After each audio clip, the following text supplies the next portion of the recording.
Main currents of Marxism. Its rise, growth, and dissolution. By Leszek Kolakowski. Volume 2. The Golden Age. Contents. Bibliographical note. I Marxism and the Second International. 9. 2 German Orthodoxy, Kolakowski 31. 1 Life and Writings 32. 2 Nature and Society 34. 3 Consciousness and the Development of Society 40. 4 Revolution and Socialism 43. 5 Critique of Leninism 50. 6 Inconsistencies in Kolakowski's Philosophy 51. 7 A Note on Marrying 57. 3 Rosa Luxemburg and the Revolutionary Left 61. 1 Biographical Information 61.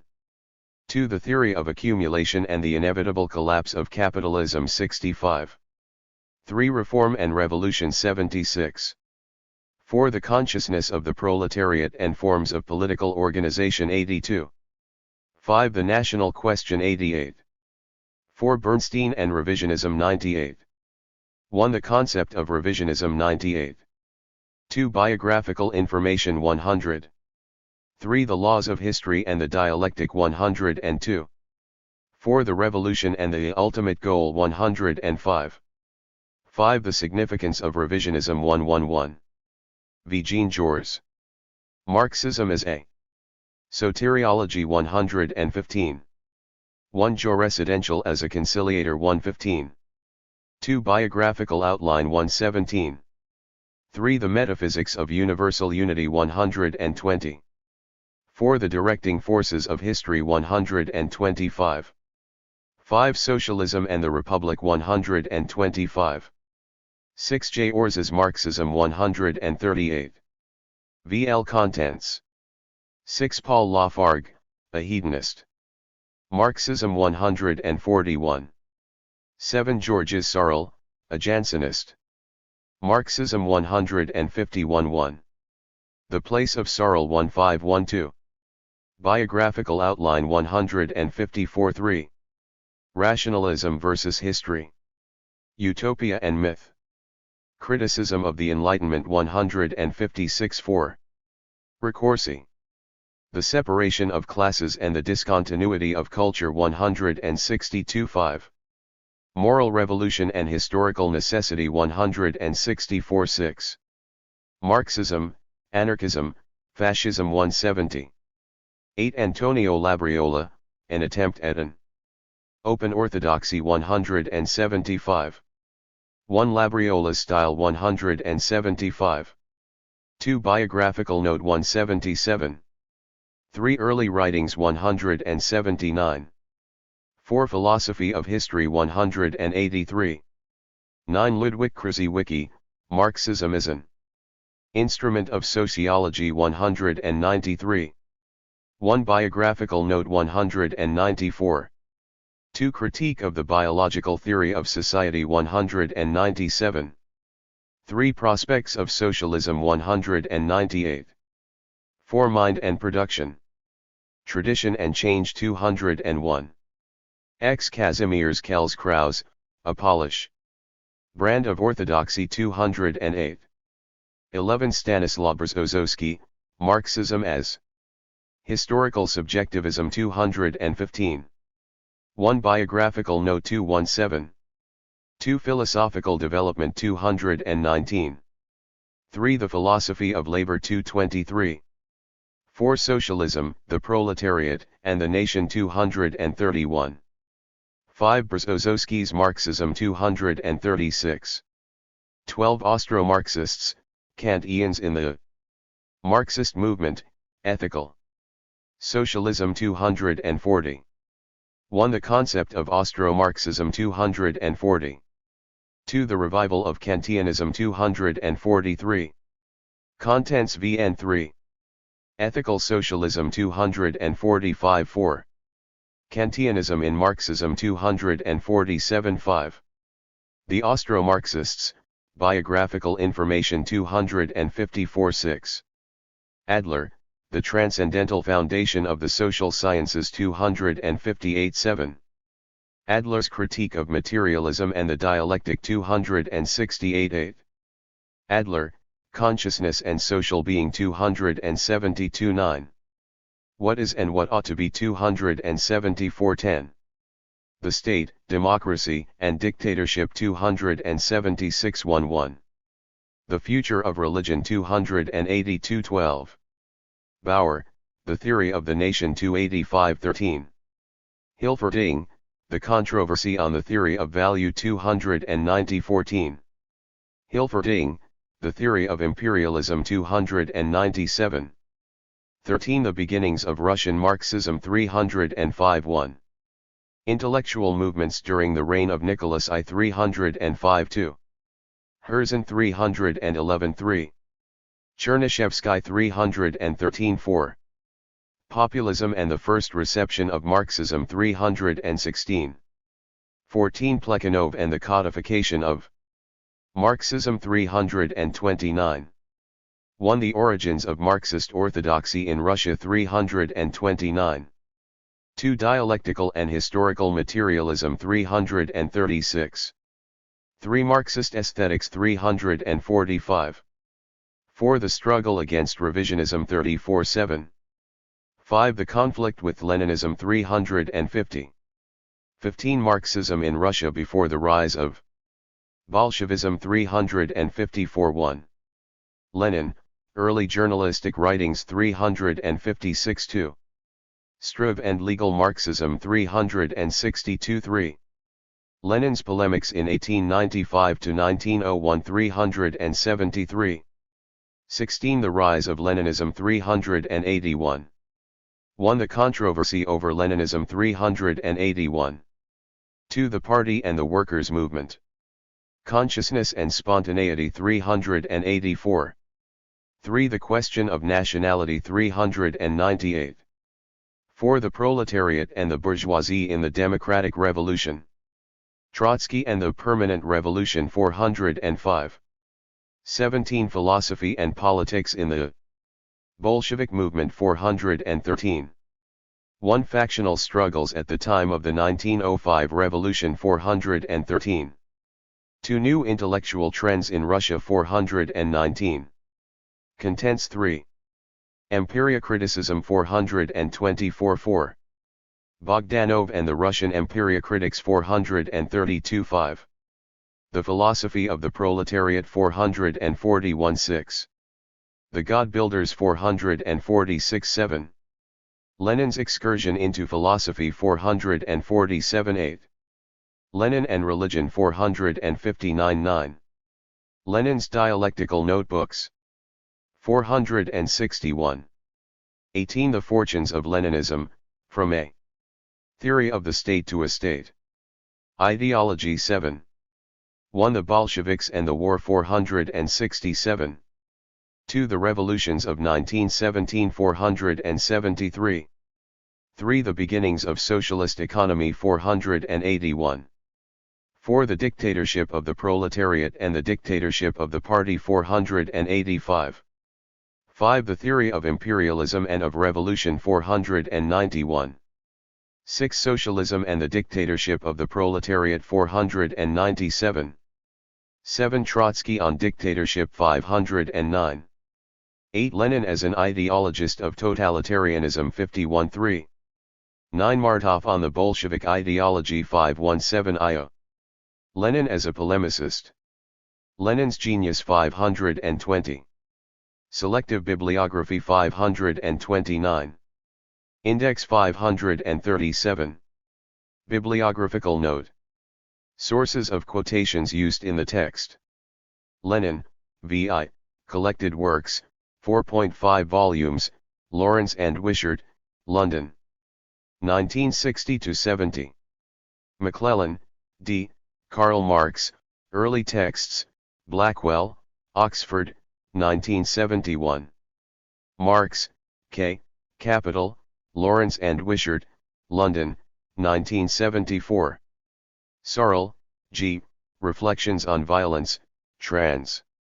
T. E. Hume and J. Roth, The Free Press, Glencoe, 111, 1950.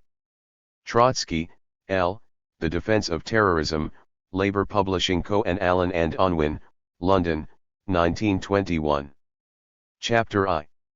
Marxist 1N and the Second International. The period of the Second International may be called without exaggeration the Golden Age of Marxism. Marxist doctrine had been clearly enough defined to constitute a recognizable school of thought, but it was not so rigidly codified or subjected to dogmatic orthodoxy as to rule out discussion or the advocacy of rival solutions to theoretical and tactical problems. Certainly the Marxist movement cannot, at this time or at any other, be identified simply with the ideology of the socialist parties that belonged to the International. The many sources of European socialism had by no means dried up, though they seemed of little importance compared with the apparently self-consistent, universally applicable theories of Marx. Only in Germany was it possible, despite the strong tradition of Lassalleanism, to frame and maintain for a considerable time a uniform ideology based on Marxist premises, or what were generally regarded as such. The French party led by Guesde could lay claim to orthodoxy inasmuch as its program had been drawn up under Marx's own auspices and with his assistance, but the French socialist movement was in a state of disruption for some time, and the Marxist tradition was more lively in some sections than in others. In Austria, Russia, Poland, Italy, Spain, and Belgium, and wherever else there was a working-class socialist movement, its ideology was permeated by Marxism to a greater or lesser degree. The influence of Marxism was least strong in Britain, the country in which its basic doctrine had been formulated. British socialism owed far more of its character to the ideas of Owen, Bentham, and J.S. Mill. In Europe generally, to be a socialist was not necessarily to be a Marxist, but, except in Britain, socialist theory was in general the work of men who called themselves Marxists, though each understood the term in his own way. There was no 2. Clear distinction between theorists and practical socialists. In addition to the many theoreticians, party leaders such as Bebel, Guesde, Victor Adler, and Turati, who were not intellectuals and had no ambition to develop socialist theory on their own account, were nevertheless educated men and quite capable of joining in theoretical discussions. The general intellectual caliber of party leaders never again reached such a high level, either among social democrats or communists. Marxism seemed to be at the height of its intellectual impetus. It was not the religion of an isolated sect, but the ideology of a powerful political movement. On the other hand, it had no means of silencing its opponents, and the facts of political life obliged it to defend its position in the realm of theory. In consequence, Marxism appeared in the intellectual arena as a serious doctrine which even its adversaries respected. It had redoubtable defenders such as Kolakowski, Rosa Luxemburg, Plekhanov, Bernstein, Lenin, Jors, Max Adler, Bauer, Hilferding, Labriola, Panikkok, van der Velde, and Kuhnau, but also such eminent critics as Croce, Sombart, Masaryk, Simmel, Stammeiler, Gentile, Bombauer, and Peter Struve. Its influence extended beyond the immediate circle of the faithful to historians, economists, and sociologists who did not profess Marxism as a whole but adopted particular Marxist ideas and categories. The main characteristics of Marxist doctrine were of course connected with its social situation and political function. There were many factors which contributed to its development as an ideology of the workers' movement, but at the same time, as that development was affected by current political pressures, its scope was in some respects limited. The quarter century of the Second International saw the publication of many important theoretical works on the general problems of historical materialism, the Marxist interpretation of particular ages and historical events, and the economics of imperialism. A Marxist school of aesthetics and art criticism came into being, and works were published on the theory of religion and ethnology. There was, however, no such efflorescence in the more strictly philosophical fields of epistemology and anthropology. Those who considered 3. themselves Marxists may be divided into two groups according to their attitude towards the philosophical premises of Marxism. One group took the view that Marxism was a theory of social development and especially of capitalist society and its inevitable collapse, and that this theory could without inconsistency be supplemented and enriched by philosophical doctrines derived from other sources, in particular Kantianism and positivism. They thus attempted to link historical materialism with Kantian ethics or empiriocritical epistemology. The orthodox majority, however, maintained that Marxist doctrine itself contained the answers to all or most of the problems of philosophy, and that Engels's works, in particular the Anti-Dühring and Ludwig Feuerbach, were the natural completion of Marx's economic and sociological theories. Those who thus regarded Marxism as a single, uniform theoretical whole, for instance, Kolakowski, Plekhanov, and Lenin, did not add much to Engels's popular philosophy and were generally content to echo his summary conclusions or apply them to the criticism of new idealistic trends. After Engels's death, the German socialists published many of Marx's works that were not previously known, such as the theory of surplus value, part of the German ideology, correspondence with Engels and others, and the doctoral dissertation, but other texts of great philosophical value remained unpublished, for instance the Paris manuscripts of 1844, the Critique of Hegel's Philosophy of Right, and the Grundrisse. Attempts were made, by Sarl and Brzozowski among others, to distinguish the materialism of Engels from Marxian anthropology, but these were not in the mainstream of Marxism and played no decisive role. On the whole, therefore, Marxism as a general philosophical theory remained a dead letter or took the form of eclecticism, despite the vast body of literature interpreting the premises of historical materialism. The theses on Feuerbach were known and quoted, but rather as pieces of rhetoric than as statements to be seriously analyzed. Categories such as alienation, reification, and praxis, which are today so frequently met with, received scarcely any mention in Marxist literature. The Second International was not a uniform, centralized organization with an elaborate body of doctrine acknowledged 4.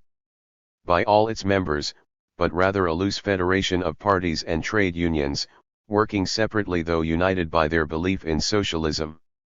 Nevertheless, the International seemed to be the first true embodiment of Marx's dream, which was also Lassalle's, of a marriage between socialist theory and the workers' movement, between the class struggle and the scientific analysis of social processes, two phenomena of independent origin, condemned to impotence unless they could achieve the state of symbiosis or identity.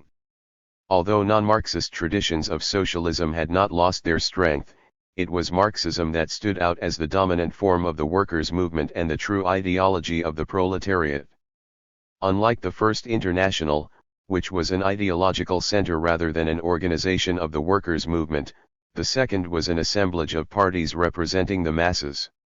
What, however, did it mean to be a Marxist in the 25 years preceding the First World War? In relation to the stereotypes of the period, the notion of Marxism may be most simply defined by enumerating some classic ideas that distinguished Marxists from the adherents of all forms of utopian socialism and anarchism, and a fortiori from liberal and Christian doctrines. A Marxist was one who accepted the following propositions. The tendencies of capitalist society, in particular the concentration of capital, have activated the natural tendency of the historical process towards socialism, which is either the unavoidable or the most probable consequence of the processes of accumulation. Socialism involves public ownership of the means of production and thereby the abolition of exploitation and net income, of privilege and inequality deriving from the unequal distribution of wealth. There must be no discrimination of race, nationality, sex, or religion, and no standing armies. There must be equal opportunities for education, democratic freedom for all, freedom of speech and assembly, popular representation at all levels, and a comprehensive system of social welfare. Socialism is in the interest of all mankind and will make 5. possible the universal development of culture and welfare, but the standard bearer in the fight for socialism is the working class as the immediate producer of all basic values and as the class most strongly and directly interested in abolishing wage labor. The advance towards socialism calls for an economic and political struggle on the part of the proletariat, which must fight for the short-term improvement of its lot within the capitalist system and must make use of all political forms, especially parliamentary ones. In order to fight for socialism, the proletariat must organize itself into independent political parties. Capitalism cannot be radically altered by the accumulation of reforms, and its catastrophic consequences of depression, poverty, and unemployment are unavoidable. Nevertheless, the proletariat must fight for reforms in the shape of labor legislation, democratic institutions, and higher wages, since these make conditions more tolerable and also provide training in class solidarity and in the technique of battles to come. Capitalism will finally be swept away by revolution, when economic conditions under capitalism and the class consciousness of the proletariat are ripe for this. The revolution, however, is not a coup d'état to be carried out by a handful of conspirators, but must be the work of an overwhelming majority of the laboring population. The interests of the proletariat are identical on the world scale, and the socialist revolution will come as an international event, at all events in the advanced industrial societies. In human history, technical progress is the deciding factor in bringing about changes in the class structure, and these changes determine the basic features of political institutions and the reigning ideology. Socialism is not only a political program but a worldview based on the premise that reality is susceptible of scientific analysis. Only rational observation can reveal the nature of the world and the meaning of history. Religious and spiritualist doctrines are the expression of a mystified consciousness and are bound to disappear when exploitation and class antagonisms are abolished. The world is subject to natural laws and not to any kind of providence. Man is the work of nature and is to be studied. 6.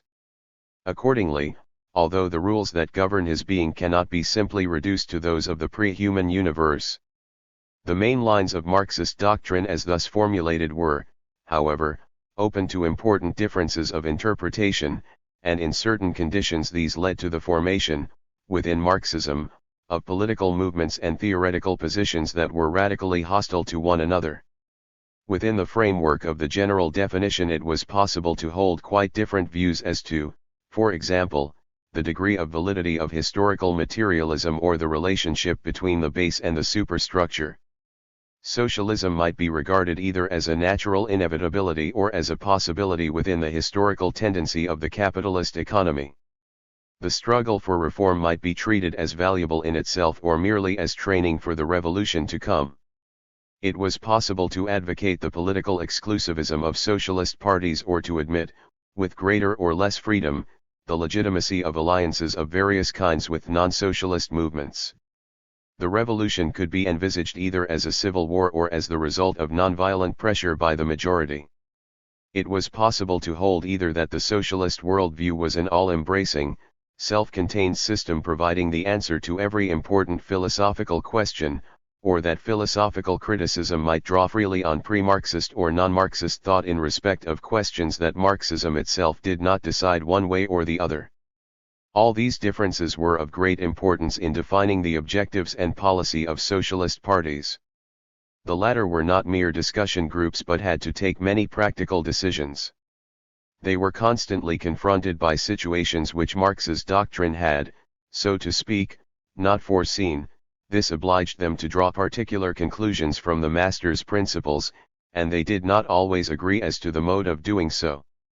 From the doctrinal point of view, the most important stages of theoretical development in the Second International may be reduced to three: the struggle against anarchism and revisionism in the first and second phases respectively, and the conflict between orthodoxy and the left wing after the Russian Revolution of 1905.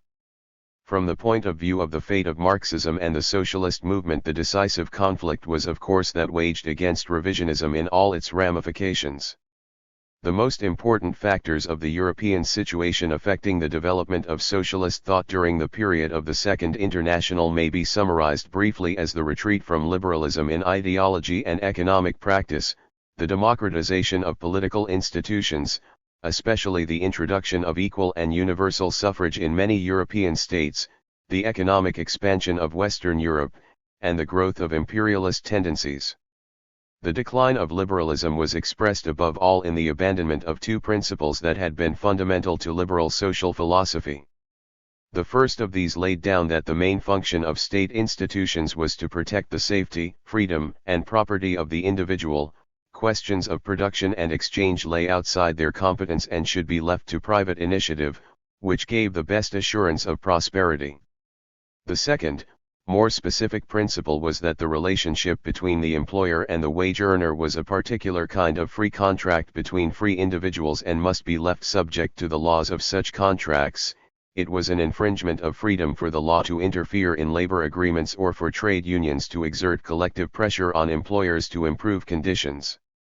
These two principles, expressing what may be called the pure doctrine of capitalism and free competition, were scarcely defended by anyone in the closing years of the 19th century.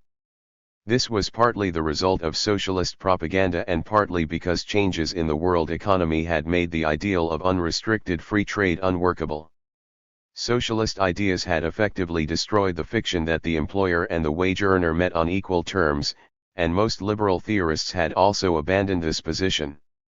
It was consequently recognized as the right and duty of legislative bodies to regulate the system of wage contracts and restrict certain forms of exploitation, and it was equally conceded that workers were entitled to form associations for the collective defense of their interests against employers.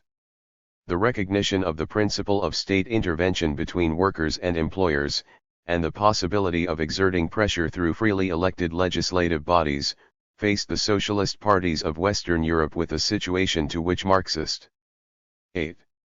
strategy provided no clear-cut answer. If socialists became members of bourgeois parliaments and helped to pass laws in the working class interest, were they not participating in the reform of capitalism? The anarchists charged them with doing so and admitting, by implication, that capitalism was remediable, whereas Marx had stated the contrary. To this the orthodox replied that capitalism could not be reformed in the sense that it would cease to be capitalism and evolve of its own accord into a socialist order, but it was nevertheless essential to fight for the improvement of workers' conditions under capitalism so as to develop their class consciousness. Workers who were left to the mercy of capitalists, deprived of education and stupefied by toil, would never be capable of playing their part in the socialist revolution. The dilemma was especially acute as regards temporary alliances with non-socialist parliamentary groups. If the socialists refused, on principle, any association with parties of the center, they lost all hope of obtaining concessions in the interest of the working class and were in practice favoring the conservatives and the right wing.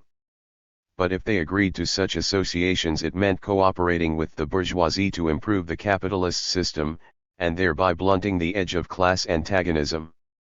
In countries such as Russia, where the parliamentary system either did not exist or was ineffectual from the socialist point of view, this problem scarcely arose. Parliament might be a sounding board for propaganda, but could not be looked to for effective social reform. But where such reforms proved to be practicable, it was hard to draw a line between the struggle to improve conditions and reformism in the pejorative sense. The anarchists held that any form of political action, especially in Parliament, demoralized the workers by suggesting that capitalism was changing for the better. The distinction drawn between one bourgeois party and another obscured, in the eyes of the proletariat, the basic cleavage between hostile classes. To this the orthodox retorted that it was not a matter of indifference to the future of socialism whether the workers lived in an empire, a tyranny, or a republic. It was not contrary to the principles of the class struggle to defend republicanism and bourgeois democracy against reaction, clericalism, and military cliques. A bourgeois republic could not itself carry out the socialist pro-9 gram, but it provided better conditions for the proletariat to carry on the fight.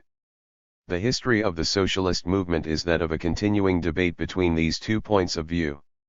Either side could find statements by Marx supporting its attitude.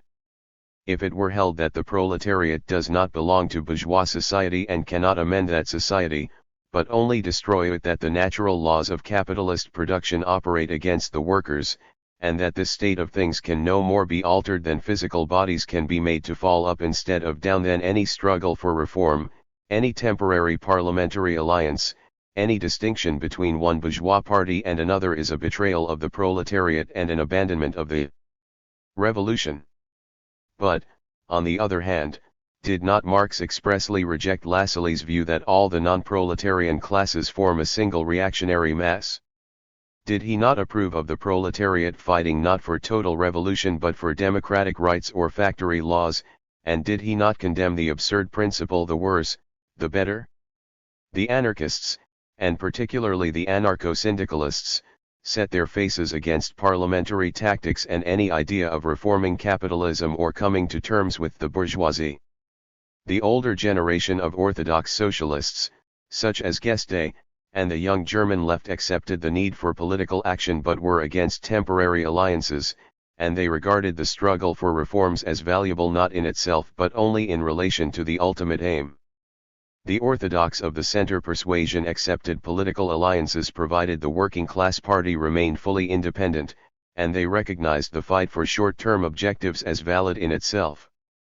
The right-wing ORs, Turati, were not only prepared to come to terms with anyone in the immediate interest of the proletariat, but regarded reforms within capitalist society as having a socialist significance, i.e. as implanting elements of socialism in the midst of bourgeois reality. There was a clear divide between the syndicalists and the rest of the movement, as there was between the socialism of Jors and the orthodox position.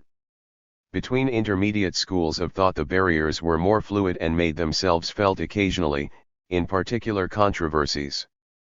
Throughout its existence the Second International was dominated by German social democracy. The German socialist movement was the most numerous and uniform and the best equipped doctrinally. Lassalle's party, founded in 1863, enjoyed considerable support among the workers even after the death of its leader, but it did not produce any outstanding theoreticians or men of action. It held dogmatically to the views of its founder, who thought the social question could be solved by establishing producer cooperatives with the help of the state and gradually eliminating the system of hired labor. For this purpose Lassalle believed that the working class would first have to gain a parliamentary majority, and the prospect of this was so remote that the party's program seemed devoid of practical content. A new party, the Sozialdemokratische Arbeiterpartei, was formed in 1869 at Eisenach under the aegis of August Bethel and Wilhelm Liebknecht. Bethel was a turner by occupation and spent some years in his youth as a traveling journeyman, but at an early age became active in workers' associations at Leipzig. There in 1864 he met Liebknecht, who acted as a mentor to his younger friend and introduced him to Marxist theory. Liebknecht had lived abroad for a dozen years after the 1848 revolution. He met Marx and Engels in England and adopted their social theories. Bethel and Liebknecht were subsequently elected to the Reichstag and opposed the war with France and the annexation of Alsace and Lorraine. Bethel was not a theoretician, but his chief work apart from memoirs, Die Frauendieder so, Ealismus, was popular with 2 or 3 generations of socialists. Its importance was that it led the socialist movement as a whole to embrace the cause of women's emancipation and equal rights. Bethel enjoyed moral authority in the German and European socialist movement and displayed tactical skill in the intricate disputes that arose within the party. He was concerned above all to preserve unity, and it was mainly thanks to his influence that the later conflict with revisionism did not disrupt the party organization. In 1875 the Lassalle and Eisenach parties united at Gotha to form the Socialist Workers' Party. The Gotha program, severely criticized by Marx, was a compromise between Lassalle's strategy and Marxism, in which the farmers' basic principles were maintained. In practice, however, the influence of Marxism was increasingly strong. Neither Bethel nor Liebknecht I was a doctrinaire by nature. They accepted the fundamental principles of Marxian socialism, but were not interested in the absolute correctness of theoretical formulas without direct application to the practical struggle. They believed that socialism would eventually conquer by revolutionary means, but this was more a general hope than a political directive. Between them they organized the German socialist movement into a powerful force which set an example to the rest of Europe. In 1878 Bismarck used the pretext of an attack on the emperor's life to enact an emergency law prohibiting socialist meetings and publications and dissolving local party organizations. Many leaders were forced to emigrate, but the party did not give in and, as was seen in due course, managed to maintain and extend its influence. At this time Kolakowski founded at Stuttgart the monthly Die Neue Eat, ostensibly a private venture, which became a focus for the whole European Marxist movement. Bernstein at Zurich edited the Il Democrat, a less theoretical publication which became one of the chief organs of party life during the period of repression. The anti-socialist law was repealed in 1890, and in that year the party obtained 1.5 million votes at the polls and 35 seats in the Reichstag. In the following year the Congress at Erfurt adopted a new program drafted by Kolakowski and Bernstein. This was purged of Lassalleanism and faithfully reflected Marxist doctrine in the current version approved by Engels. It asserted that capital was bound to become more concentrated, squeezing out small businesses and accentuating the class struggle. It spoke of the exploitation of the proletariat, economic crises, and the growing incompatibility between private ownership of the means of production and the efficient use of existing technology. The program set out the need to fight for reforms in preparation for the revolution which would bring about the socialization of property and the subordination of all production to social needs. It also declared the unity of proletarian interests on a world scale. A second section dealt with practical objectives: universal and equal suffrage, a direct, secret ballot, proportional representation, replacement of the standing army by a people's militia, freedom of speech and assembly, equal rights for women, secular, free and compulsory education, religion to be treated as a private matter, free legal aid, election of judges and magi's. 12. Traits: abolition of the death penalty, free medical care, progressive taxation, an 8-hour working day, no child labor under 14 years of age, supervision of working conditions. It soon became evident that the relationship between the practical and the theoretical part of the program was far from clear. The dispute between the orthodox and the revisionists may be reduced to the question which part of the Erfurt program truly expressed the party's mind and policy. The second pillar of the International was France. French socialism had a richer and more varied tradition than that of Germany, but was in consequence more subject to ideological disputes, and Marxist doctrine did not enjoy a monopoly position. The Parti ouvrier français led by Guesde was fundamentally closer to German social democracy. Jules Guesde grew up under the Second Empire, which he hated from his early years, and soon became a Republican and atheist. From 1867 he worked as a journalist for various Republican publications, and in 1870 he helped to found Le Droit de l'Homme, a democratic but not socialist journal. Sentenced to 5 years imprisonment for supporting the Commune, he escaped to Switzerland, where he encountered Bakuninist groups and spread anarchistic ideas among French émigrés. He was still an anarchist while at Rome and Milan in 1872-6. But after returning to France became a Marxist and the chief organizer of the party founded on Marxist doctrine. In L877-82 workers' congresses were held in France, both dominated by reformist tendencies. The third, held at Marseilles in October 1879, adopted the main premises of Marxian socialism and decided upon the creation of a workers' party. In May 1880 Guesde went to London to discuss the party program with Marx, Engels, and Lafargue. This document, to which Marx himself wrote the theoretical introduction, was less elaborate than the subsequent Erfurt program, but embodied similar practical objectives. It was adopted with small amendments at a congress at Le Havre in November 1880, but it soon became clear that the party was by no means unanimous as to its interpretation. Some argued that the party should adjust its program to real possibilities and only set itself tasks that could be carried out in the foreseeable future. These members were called possibilists by their orthodox revolutionary opponents. 1-3. And retorted by calling the latter impossibilists. The former group was not interested in direct action towards the ultimate goal, but preferred to concentrate on local and municipal issues as the proper field of party activity. A split took place in 1881-2. The adherents of the Parti ouvrier Fram, ACE under Guesde took the line of awaiting a global revolution which would sweep away capitalism, while the possibilists in the Parti Socialiste Frarn, ACE set their sights on immediate objectives. The former emphasized the purely proletarian character of the movement and were basically opposed to alliances with non-socialist radicals, while the latter aimed to increase their influence among the petty bourgeoisie and were ready for local and tactical alliances of all kinds. There soon came into being a new group of possibilists led by Jean Allemagne, which was essentially revolutionary but in the manner of Proudhon rather than Marx. Unlike the followers of Guesde, this group disbelieved in the effectiveness of political action, but it was also opposed to the pure reformism of the possibilists. Meanwhile Blanqui had formed a group of his own, which was led after his death in R88R by Edouard Vaillant. The Blanquist group eventually joined the Guestists, but Vaillant continued to insist on the division between himself and the Marxists. Besides these four groups there were, at a later stage, independent socialists such as Jaurès and Millerand.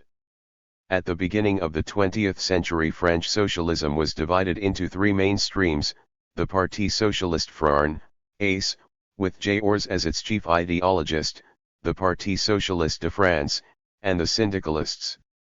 Of the first two groups, the Guestists were concerned with proletarian purity and were opposed to tactical understandings with non-socialist parties, or to intervention in disputes within the bourgeois camp.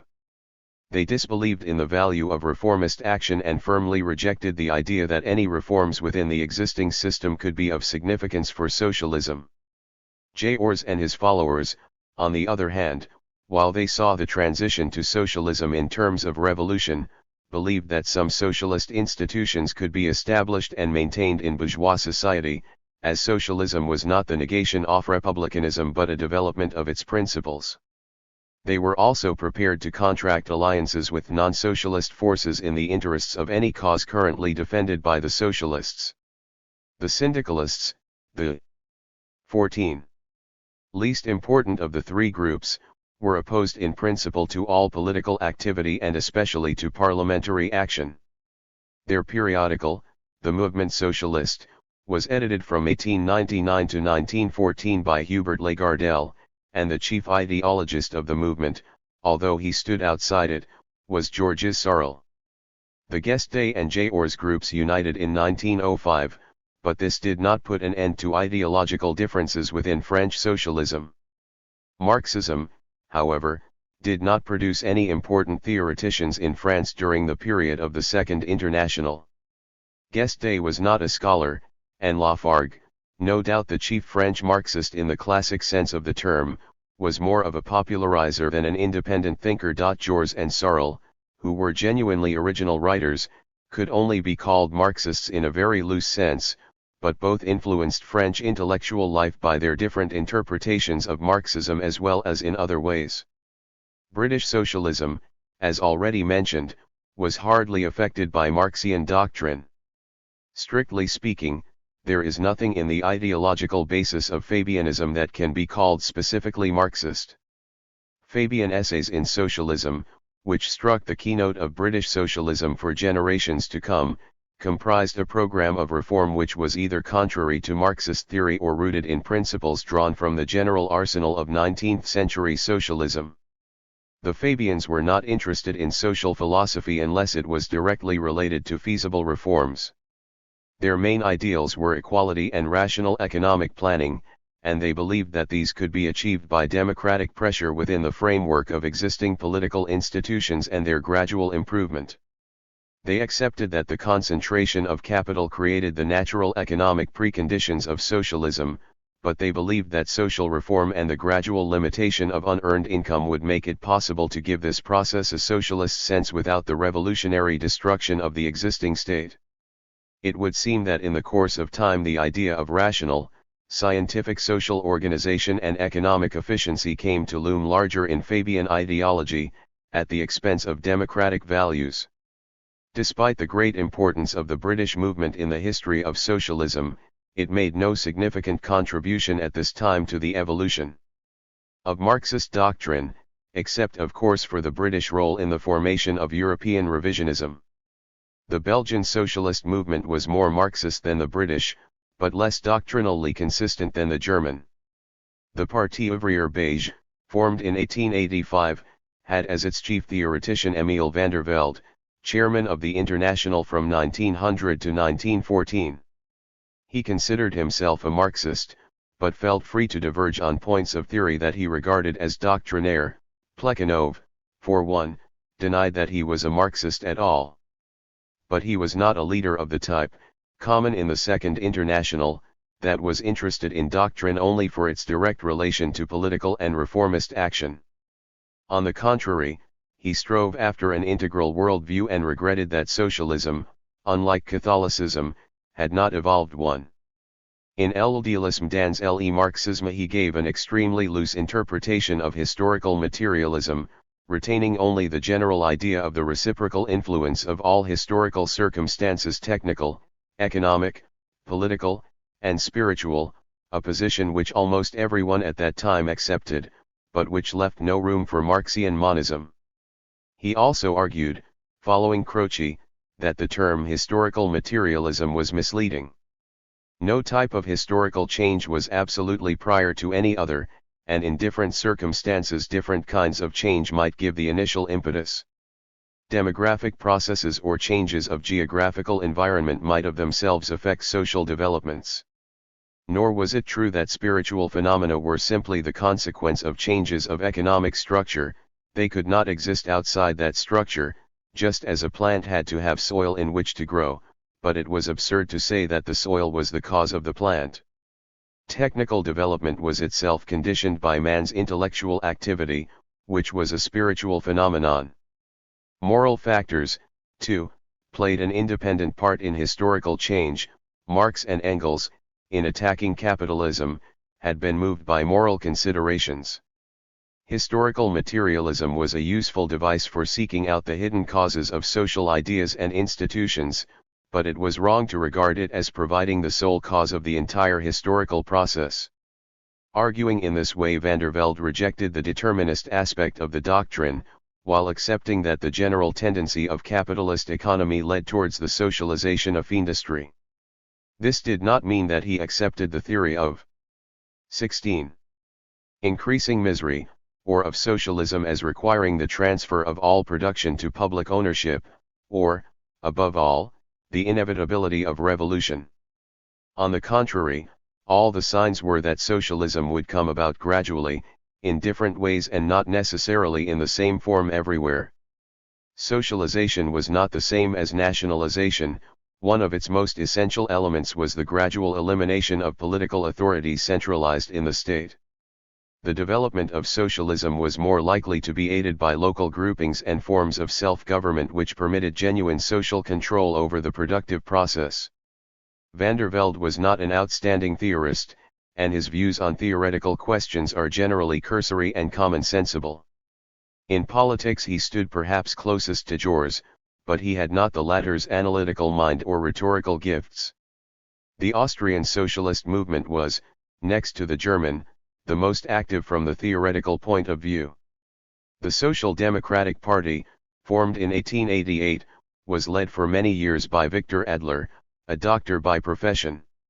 He was not an original theorist, and on important questions generally took up a position near the center of German orthodoxy. The great achievement of the Austrian party was the enactment of universal suffrage in 1907, an event helped to a large extent by the Russian Revolution. In the multinational Habsburg monarchy, the Social Democrats had to cope incessantly with conflicts between nationalities, both in the state and in the party, and their ideologists naturally spent much time analyzing the national problem from a Marxist point of view. The best-known writings on this subject are by Otto Bauer and Karl Renner. Both were leaders of so-called Austro-Marxism, a movement generally regarded as including also Max Adler, Rudolf Hilferding, Gustav Eckstein, and Adler's son Friedrich. The Austro-Marxists produced important theoretical works which, for the most part, were looked on askance by the orthodox, as they refused to treat Marxism as an all-embracing system and had no hesitation in combining it with other sources. In particular, they sought to incorporate Kantian moral and epistemological categories into the Marxist philosophy of history. Most of them belonged to the generation born in the 1870s, as did Lenin, Trotsky, Rosa Luxemburg, and many other leaders of Russian socialism. Scarcely any of this generation were orthodox Marxists of the stamp of Kolakowski, Plekhanov, Lafargue, and Labriola. The polarization which took place as a consequence was to be the ideological cause of the division of socialism into two hostile camps. In Italy, the workers' movement, after some false starts, achieved separate existence in opposition to anarchism in 1882, but it was not until 1893, after two changes of name, that it adopted a socialist program in the Marxian sense. Its chief leader was Filippo Turati, who was not a theoretician but stood for a decidedly reformist policy, or gradualist as it was then called. The only important Marxist theoreticians at this period of Italian socialism were Antonio Labriola and Enrico Ferri. The former represented the mainstream of Marxist orthodoxy, while the latter was even more of a Darwinist than Kolakowski. Poland, too, was an important center of the Marxist movement. It may in fact be said that it was here that socialism for the first time split up in accordance, more or less, with the principles that subsequently divided social democracy from communism. The Social Democratic Party of the Kingdom of Poland and Lithuania, known from its Polish initials as SDKPL, was the first independent party of communist type inasmuch as it emphasized the purely proletarian character of the socialist movement, refused to have anything to do with Polish nationalism, and professed absolute fidelity to Marxian doctrine. On the other hand, it lacked the features which were to distinguish Lenin's form of social democracy, viz. the idea of the party as vanguard and the use of peasant demands as a weapon in the revolutionary struggle. The party's co-founder and chief theoretician was Rosa Luxemburg, but although of Polish birth she belongs essentially to the German socialist movement. Another theoretician of the SDKPL was Julian Marczlowski, who studied the history of the physiocrats and also the theory of art. However, the mainstream of Polish socialism was represented by the Polish Socialist Party, which as a whole can hardly be considered Marxist. Its chief Marxist theoretician was Kazimierz Kelly's-Krauss. Ludwik Krzyzewicki, an unorthodox Marxist and the most eminent sociologist of his generation in Poland, was also close to the PPS. Another writer who belongs 18. in part to Polish Marxist literature is Edward Abramowski, a philosopher and psychologist and a theoretician of the anarcho-cooperative movement. Finally, a special place in the history of Marxism belongs to Stanislaw Brzozowski, who made a highly original and unorthodox attempt to interpret Marx in terms of voluntarism and collective subjectivism. The Dutch socialist movement began as a struggle on two fronts, being opposed on the one hand to Catholic trade unions based on the doctrines of Leo XIII's Rerum Novarum and, on the other, to a strong anarchist tendency whose chief exponent was Domela Nieuwenhuis. As in Poland, a strong leftist group arose within Dutch social democracy and eventually formed an independent party, the nucleus of the future Communist Party. Its chief ideologist, Anton Pannekoek, was an implacable opponent of the parliamentary delusion and the pitfalls of reformism, insisting that socialism required the violent overthrow of the bourgeois state machine and could not be built piecemeal in capitalist conditions. Pannekoek sided with Lenin at the Zimmerwald Conference in 1915, and later belonged to the left-wing, anti-parliamentary section of the Dutch communist movement. Although larger or smaller groups of Marxists were active in almost every European country, it is more or less true to say that the Marxist movement was a phenomenon of Central and Eastern Europe. The Second International can be called Marxist only in a very approximate sense, nor was it ever centrally organized and directed like the Comintern. The criteria for membership of the International were not clear-cut, as in some countries there was no clear division between political parties and trade union movements.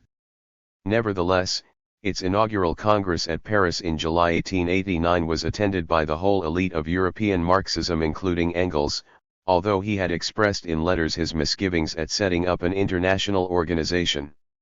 Strictly speaking, the conflict between the Gestists and Possibilists meant that the founding Congress broke in two from the beginning, a fact which led to general confusion. Yet it was only the Marxist Congress that really mattered to the subsequent history of socialism. Among the 20 countries represented were Germany, France, Russia, Austria. 19. Britain, Belgium, Poland, and the Netherlands. Resolutions were passed concerning the 8-hour day, the replacement of standing armies by a general militia, the 1st of May holiday, the fight for social legislation and universal suffrage as a means to the seizure of power. From 1889 to 1 the International had no real existence except in the form of successive congresses. At the 5th of these a permanent organ was set up, the International Socialist Bureau, but this was only a clearinghouse for information, not a directive body. The list of congresses between 1889 and 1 GI4 is: Brussels 189L, Zurich L893, London L896, Paris 1900, Amsterdam 1904, Stuttgart 1907, Copenhagen 1900, and Basel 1912. The crucial issue during the first phase of the International, up to the London Congress, was the controversy with the anarchists. The latter had done much to break up the First International but, partly because of their own ideology, did not set up a lasting independent organization. Accordingly, the anarchist wing of the First International soon ceased to exist. In the early 1880s an anarchist association came into existence, numbering among its members Kropotkin, Malatesta, and Elisee Redus, but it had no precisely agreed doctrine or means of coordinated action. The anarchist movement was largely defined in negative terms, there being about as many subgroups as there were individual writers or political activists. Their main common ground was the belief that human beings left to their own inclinations were capable of forming harmonious communities, but that the root of all evil lay in impersonal institutions and particularly the state. It might seem that the opposition of actual individuals to faceless institutions was in accordance with Marx's social philosophy, but the two cases are not the same. Marx believed that socialism would restore man's individual life in all its fullness and would do away with autonomized political organisms, thus replacing sham forms of community by the direct association of individuals. But he also held that the return to an organic community could not consist in the mere liquidation of existing institutional forms, but required the reorganization of civil society on the basis of the technique and organization of labor created in the capitalist world. The state as an instrument of coercion would become 20. Superfluous, but not the centralized administration of material resources and production. In Marx's view, the overthrow of the state and political authority did not imply the destruction of social and industrial organization, but he believed that the socialization of property would prevent the organization of society from degenerating into an apparatus of violence and a source of inequality. If the state were destroyed and the processes of production were at the same time handed over to the uncoordinated initiative of groups or individuals, the result would be bound to be a return to capitalism in all its forms. This view of Marx's implies the existence of certain natural laws governing a commercial economy independently of the will of individuals. The anarchists, on the other hand, generally believed that the aptitude of human beings for friendly cooperation would prevent all injustice once the institutions of tyranny were swept away. Kropotkin, in his Ethics and in Mutual Aid, a factor of evolution, argued in opposition to the Darwinists that within a given species the law of life is not force and rivalry, but aid and cooperation. From this he drew the comforting conclusion that the natural inclinations of individuals would ensure the harmony of society. Only a few anarchists professed absolute egoism a la Stimmer, the majority thought there was no basic conflict between individual interests, and that disputes would come to an end when men perceived their own nature and threw off the religious and political mystification and corruption that tyranny imposed upon them. Hence the anarchists often attacked Marxist socialism as a new form of tyranny designed to replace that of the bourgeoisie. The Marxists claimed that their objective was a social organization in which all forms of democracy would not only be preserved but would come into their own for the first time, as legal democracy was reinforced by democratic production. The state, however, as a means of organizing production, exchange, and communication could not be abolished without destroying society. To this the anarchists retorted that a democratic state or a state based on freedom was a contradiction in terms, since any form of state was bound to give rise to privilege, inequality, and violence. In the same way the anarchists were opposed to agitation for reforms such as the 8-hour day, since small concessions of this sort only served to strengthen and perpetuate the organization of oppression. 21.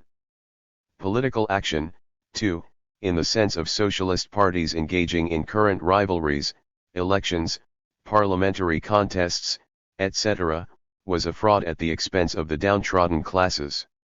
To seek the verdict of the ballot was to endorse the legality of existing political institutions. Thus the anarchists were equally opposed to the political struggle and to the economic struggle for immediate ends.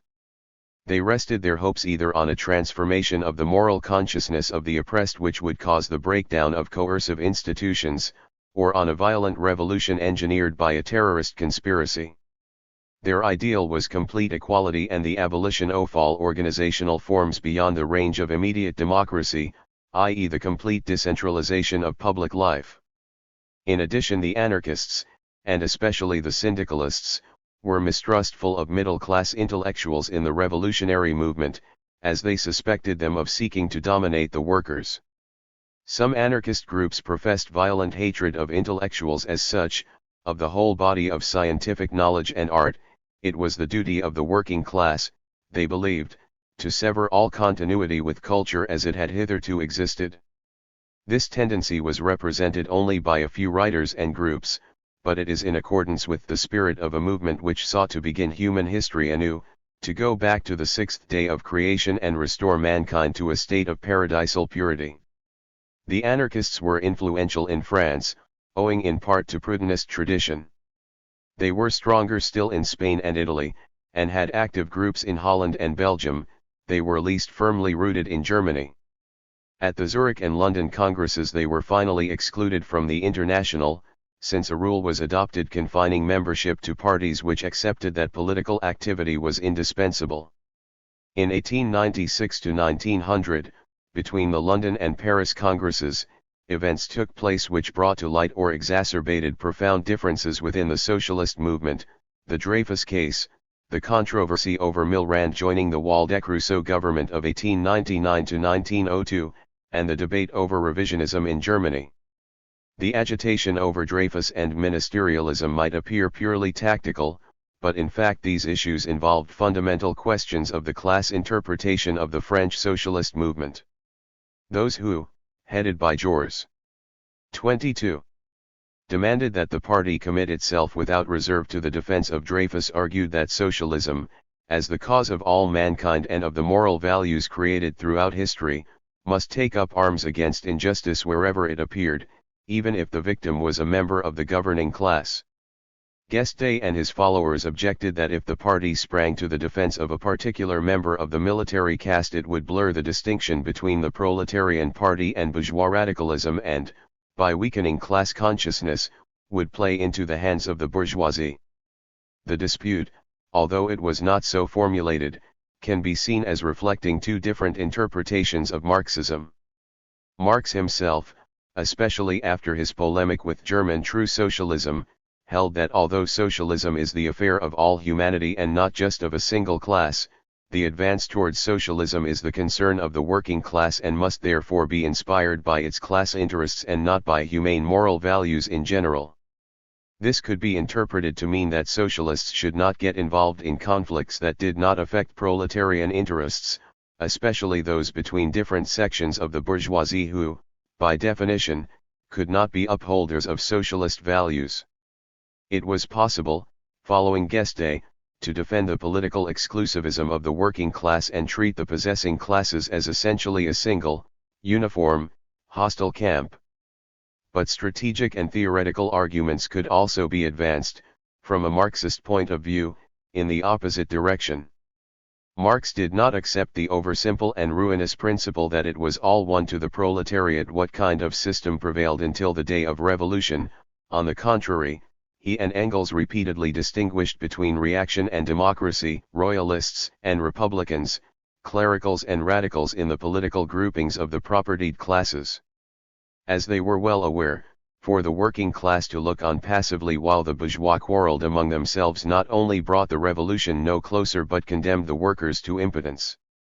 Jors, however, based himself on other grounds which were 23. More doubtful from the Marxist point of view, viz.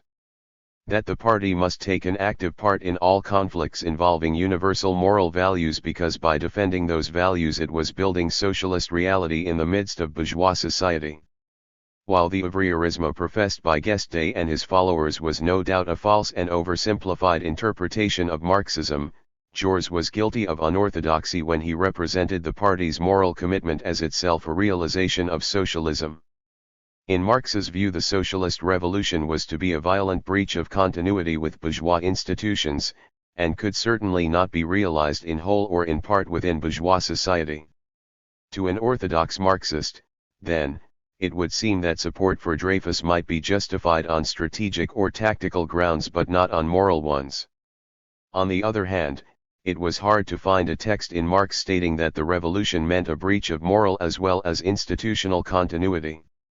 If Marx had taken this view, it would have implied that socialists enjoyed complete moral freedom vis-à-vis bourgeois society. But had not Engels on this very ground condemned Bakunin for treating all moral precepts as strategic weapons, holding, for instance, that the sanctity of contracts was a bourgeois prejudice? Here again, it was difficult to judge the question unequivocally by appealing to the fathers of scientific socialism. The problem of Dreyfus was, however, less acute than it might have been inasmuch as none of the socialists found it necessary to pose the question for or against. Moreover, not even Guesde proposed that the party should ignore the affair completely. The opponents of Dreyfus stood for black reaction, militarism, chauvinism, and anti-Semitism, and there were no two opinions about them in the socialist camp. The Milrand issue was a more delicate one, raising the question whether, and on what conditions, a socialist was justified in joining a bourgeois cabinet in the present case, a cabinet which included among its members General Galifet, the bloodthirsty suppressor of the Paris Commune. Those who defended Millerand's action argued that the presence of one socialist in the government could not alter its class character but might help to curb the more reactionary elements and promote reforms within the existing system, a policy which enjoyed the party's basic approval. The opponents of this view replied that the participation of a socialist 24. Confused the proletariat by giving the impression that the party was throwing in its lot with those in authority. Moreover, it would mean that the party bore some responsibility for the actions of a bourgeois government. The Milrand question was debated at the Paris Congress of the International in 1900, where van der Velde, like Jors, argued that agreements between socialists and other parties were justifiable in defense of democratic freedoms or the rights of the individual, or for electoral purposes. The Congress adopted a compromise resolution by Kolakowski to the effect that socialists might join a non-socialist government in exceptional circumstances provided they remained under party direction and that their action was not treated as a partial transfer of power. The dispute over revisionism was the most important event in the ideological history of the Second International and calls for a separate discussion.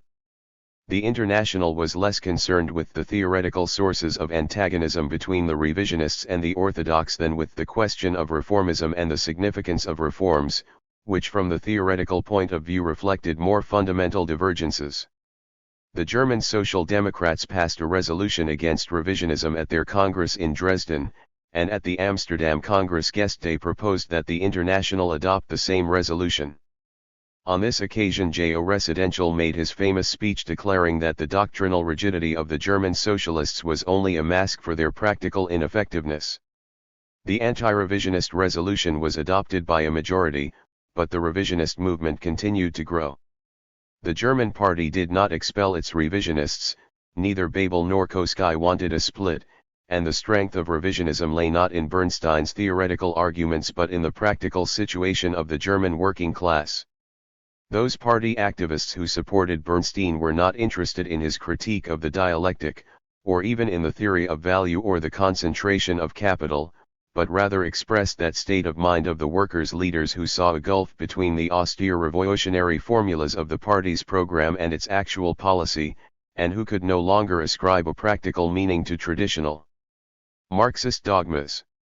In theory, of course, neither the increased importance of parliamentary institutions nor the achievement of labor legislation and other social reforms should have affected the revolutionary outlook of the proletariat. According to the doctrine, everything the working class was able to secure under capitalism, in the way of social reforms or democratic freedoms, should have helped to awaken the revolutionary consciousness, and no orthodox Marxist could admit that this was not so. But the crisis over revisionism emphasized the problem of the social significance of reforms and gave an impetus to the study of the theoretical premises of Marxism in this area. It soon became clear that the dispute affected, directly or indirectly, many of the basic categories of Marxism.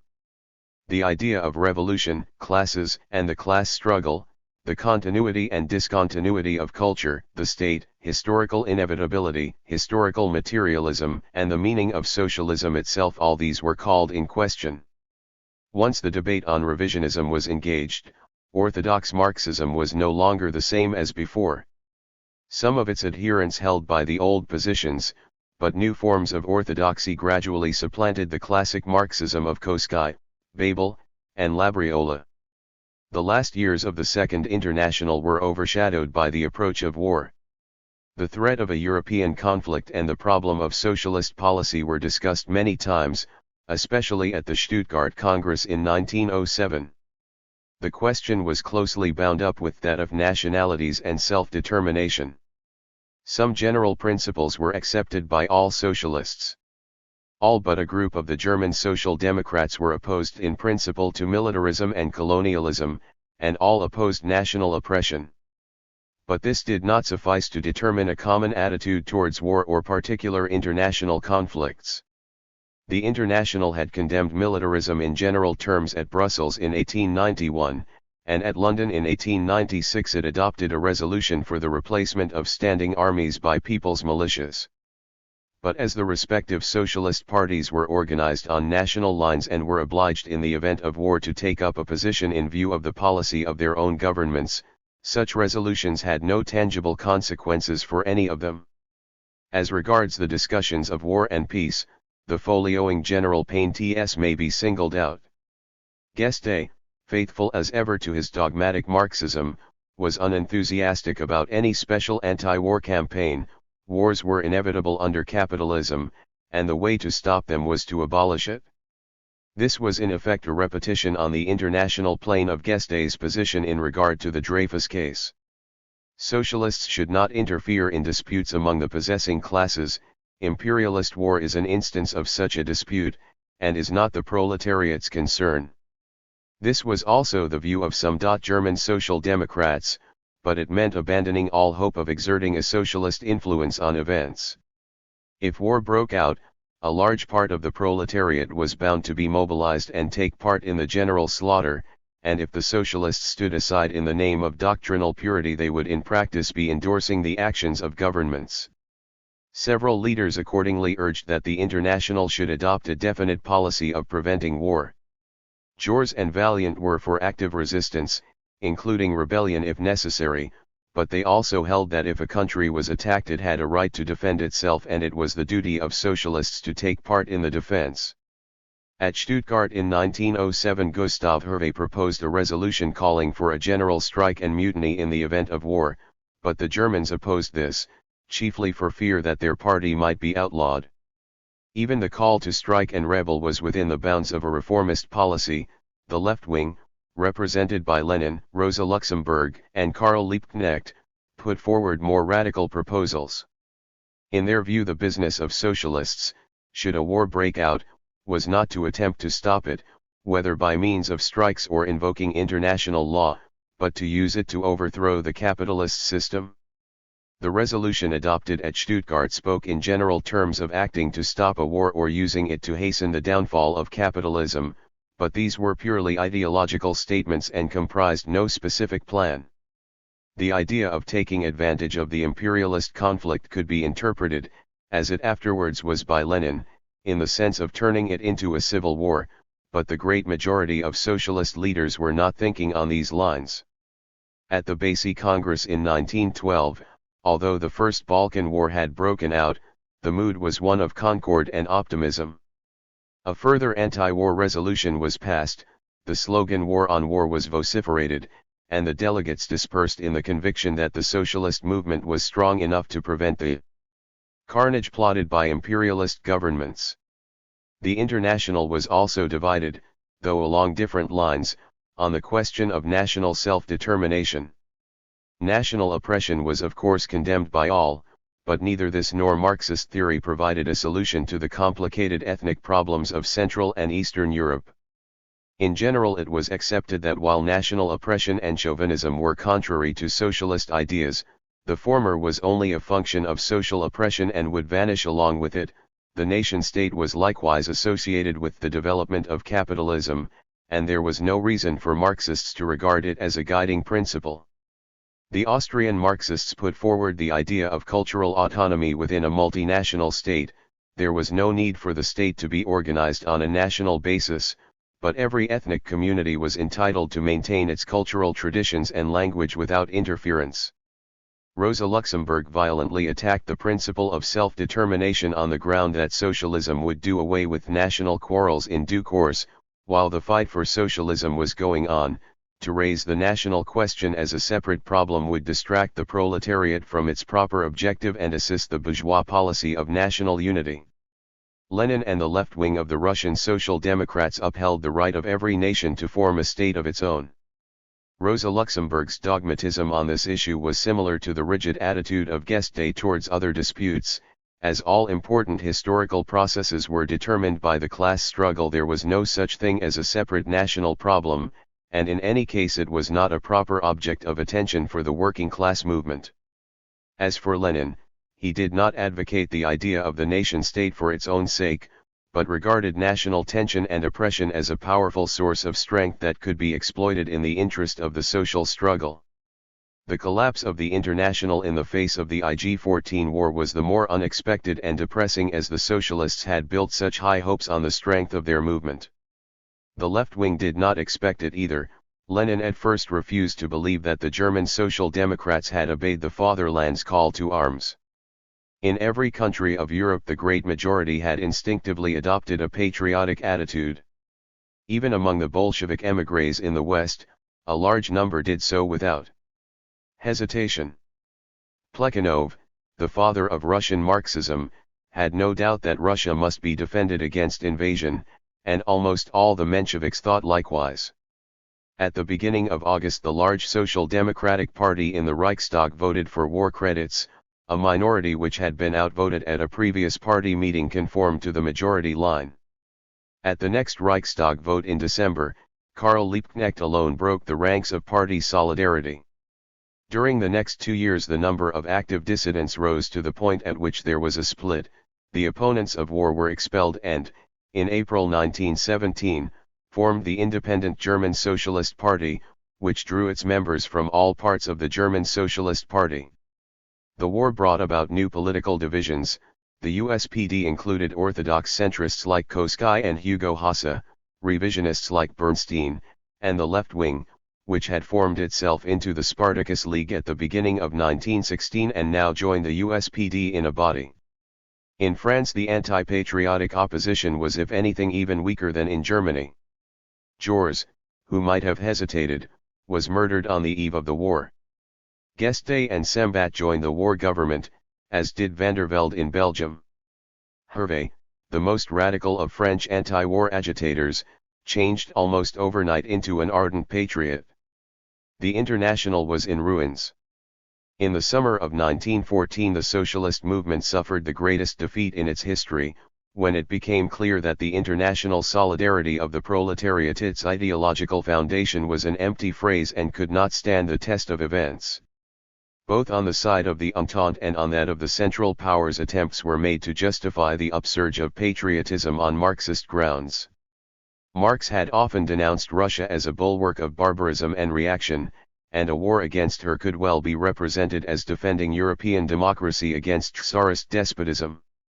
On the other hand, Prussian militarism and feudal survivals in the German lands had traditionally been the object of socialist attack from Marx onwards, and it was easy to present France's struggle as that of republicanism against reactionary monarchy. Lenin and the later Zimtnerwald left attributed the collapse of the International to treachery and opportunism on the part 29 of the social democratic leaders. None of the Marxists posed the question whether the debacle of the socialist movement in the face of national conflicts was of any significance for Marxist doctrine itself. The summer of 1914 saw the beginning of a process whose consequences are still with us and whose final outcome cannot be foreseen. Two fundamentally different interpretations of socialism, which for years had made themselves felt in a variety of questions, had suddenly collided with such force as to destroy the International.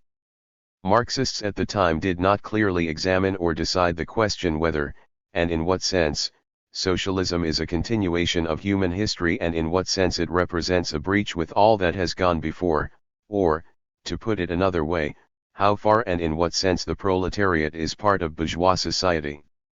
Different answers to these questions were implicit in the philosophical conflicts within the socialist movement, and Marx's doctrine was by no means unambiguous on the point. In some important respects it supported the view of revolutionaries who refused to have any dealings with existing society or to attempt to reform it, but who counted on a great historical apocalypse that would sweep away oppression, exploitation, and injustice and begin history anew on the ruins of capitalism. On the other hand, Marx did not envisage socialism as something built in the void, and he believed in the continuity of civilization, both technical and cultural. He thus provided support to those who regarded socialism as the gradual increase of justice, equality, freedom, and community of ownership within the present system. The workers' movement, organized into parties adhering more or less strictly to Marxist ideology, had obtained real successes in the fight for labor legislation and civil rights. This seemed to show that existing society was reformable, whatever the doctrine might say, and thus to knock the bottom out of revolutionary programs. The idea of socialism as a radical break was more natural in countries such as Russia, the Balkans, and Latin America, where there was little or no prospect of improving conditions by gradual pressure for reform. In Western Europe it was hard to argue that the proletariat was a pariah class with no place in society or the national community and no expectation of better conditions under the present system. Marxism had in fact helped on its own dissolution as an ideological force by contributing to a workers' movement that had achieved successes under capitalism and so refuted the view that the latter was incapable of reform. This is of course a simplified schema, and does not take account of the intricate changes that took place in the socialist movement after the collapse of the Second International. It gives an idea, however, of the subsequent polarization leading to a state of affairs that still exists, on the one hand, reformist socialism bearing only a tenuous relation to Marxism, and, on the other hand, the monopolization of Marxism by Leninism and its derivatives. The latter, despite the traditional doctrine, displays its main strength in parts of the world that are backward from the technological, democratic, and cultural points of view, countries that are only on the threshold of industrialism and where the main pressure comes from non-proletarian claims, especially those of the peasants and subject nationalities. This polarization appears to have shown that the classic version of Marxism which held the field up to the First World War is untenable as a practical ideological force. From this point of view the present situation is, in spite of all changes, essentially the outcome of the drama that took place in the summer of 1914. Chapter 2. The figure of Kolakowski dominates the theoretical development of Marxism for the whole period of the Second International. While certainly not an outstanding philosopher, he was the chief architect and, so to speak, the embodiment of Marxist orthodoxy. He defended it against all extraneous influences, popularized it skillfully and intelligently, and applied it successfully to the interpretation of past history and to new phenomena connected with the evolution of capitalist imperialism. He played the main part in creating a stereotype of Marxism which, especially in Central and Eastern Europe, held the field for decades and has only begun to give ground to other stereotypes in the last 10 or 15 years. Generations of Marxists were brought up on his books, which became classics of Marxist literature, and doubtless a unique case remains so even after Lenin had denounced their author as a renegade for attacking the October Revolution. Kolakowski was not orthodox in the sense of feeling obliged to defend every particular thought expressed by Marx or Engels, or of treating quotations from their works as arguments in themselves. Indeed, no theoreticians of his generation were orthodox in this sense. In some matters, not of the first importance but not wholly trivial either, he criticized Engels's views, for example by maintaining that the state most frequently comes into existence as the result of external violence. But he was pedantically orthodox in the sense that Marxism as a theory and a method of historical investigation was the only system that he regarded as valid for the analysis of social phenomena, and he opposed all attempts to enrich or supplement Marxist theory by elements from any other source, except Darwinism. Thus, while not a strict dogmatist in respect of all Marx's or Engels's ideas, he was a rigorous defender of doctrinal purity. It was thanks to his interpretative work that the stereotype known as scientific socialism, the evolutionist, determinist, and scientistic form of Marxism, became universally accepted in its main lines. 1. Life and Writings. Karl Kolakowski was born in Prague of a Czech father and a German mother. As a youth in Vienna he became acquainted with socialist ideas by reading the novels of George Sand and the historical works of Louis Blanc. He entered the university in 1874, and joined the Social Democratic Party in the following year. He studied history, economics, and philosophy and was attracted by Darwinism as an explanation of the general principles governing human affairs. His first book, Der Eingeluss der Volksvermehrung auf den Fortschritt der Gesellschaft, was a critique of the Malthusian view that poverty is the result of overpopulation. While still a student, Kolakowski wrote for the socialist press in Vienna and Germany and met Liebknecht and Behel. In 1880 he moved to Zurich, where he became a friend of Bernstein and worked for the German-language periodicals So, Il Demokrat and Jahrbuch der So, Il Wissenschaft und So, Il Politik. In 1881 he spent some months in London, where he met Marx and Engels. In the following year he returned to Vienna, and at the beginning of 1883 founded the monthly Die Neue Zeit, which he edited until 1917 and which was, throughout this period, the chief Marxist journal in Europe and therefore in the world. No other periodical did so much to popularize Marxism as the ideological form of the workers' movement in Germany and the rest of Europe. Many articles by socialist theoreticians that appeared in Die Neue Zeit later became part of the Marxist canon. The journal was first published at Stuttgart, but was subsequently transferred to London owing to the anti-socialist laws. After the laws were repealed, Kolakowski returned to Stuttgart at the end of 1890, and moved to Berlin 7 years later.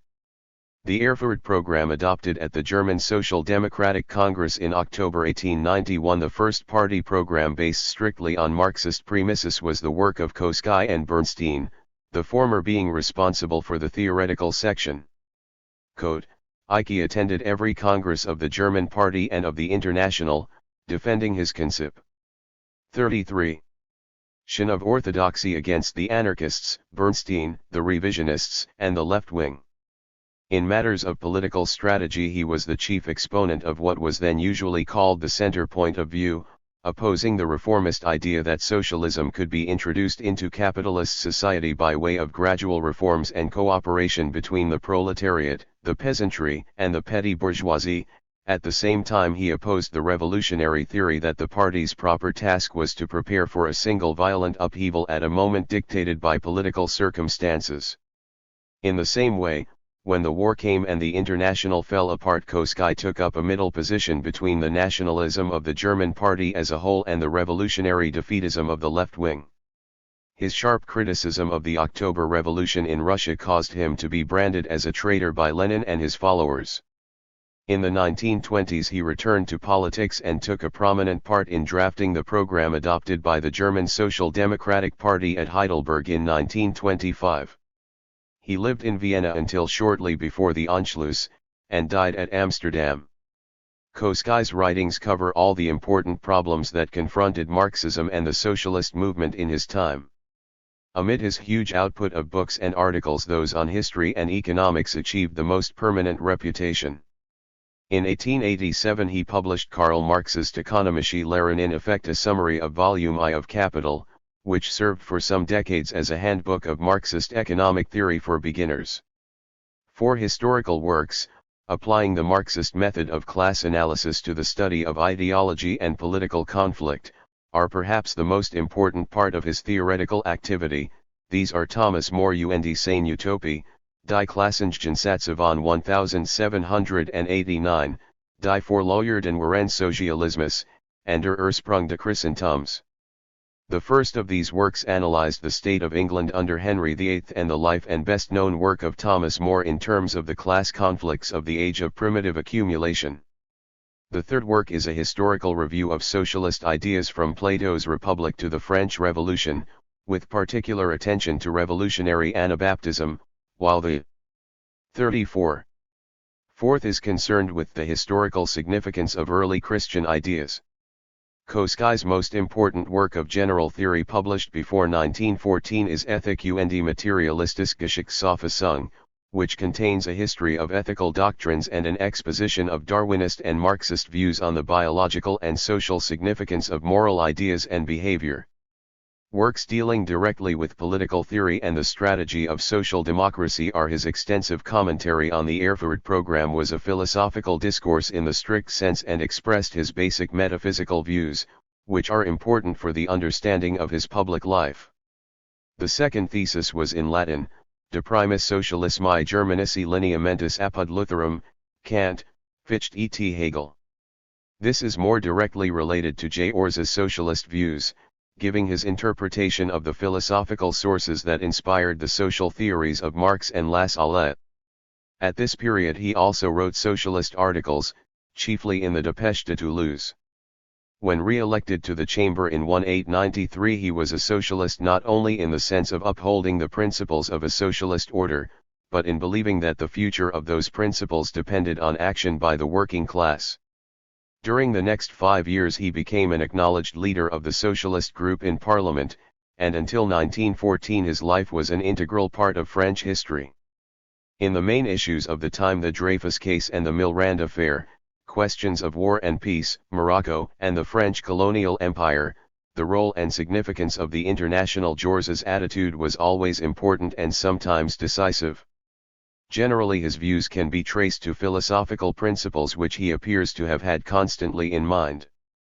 If he was wholeheartedly involved in the Dreyfus case, without regard to considerations of tactics, it was because he held, unlike Guesde, that the socialist movement should be the mouthpiece of any cause in which human rights were at stake, no matter who the victim was or to what class or group he belonged, for socialism was responsible for all human values, not only after the revolution but here and now.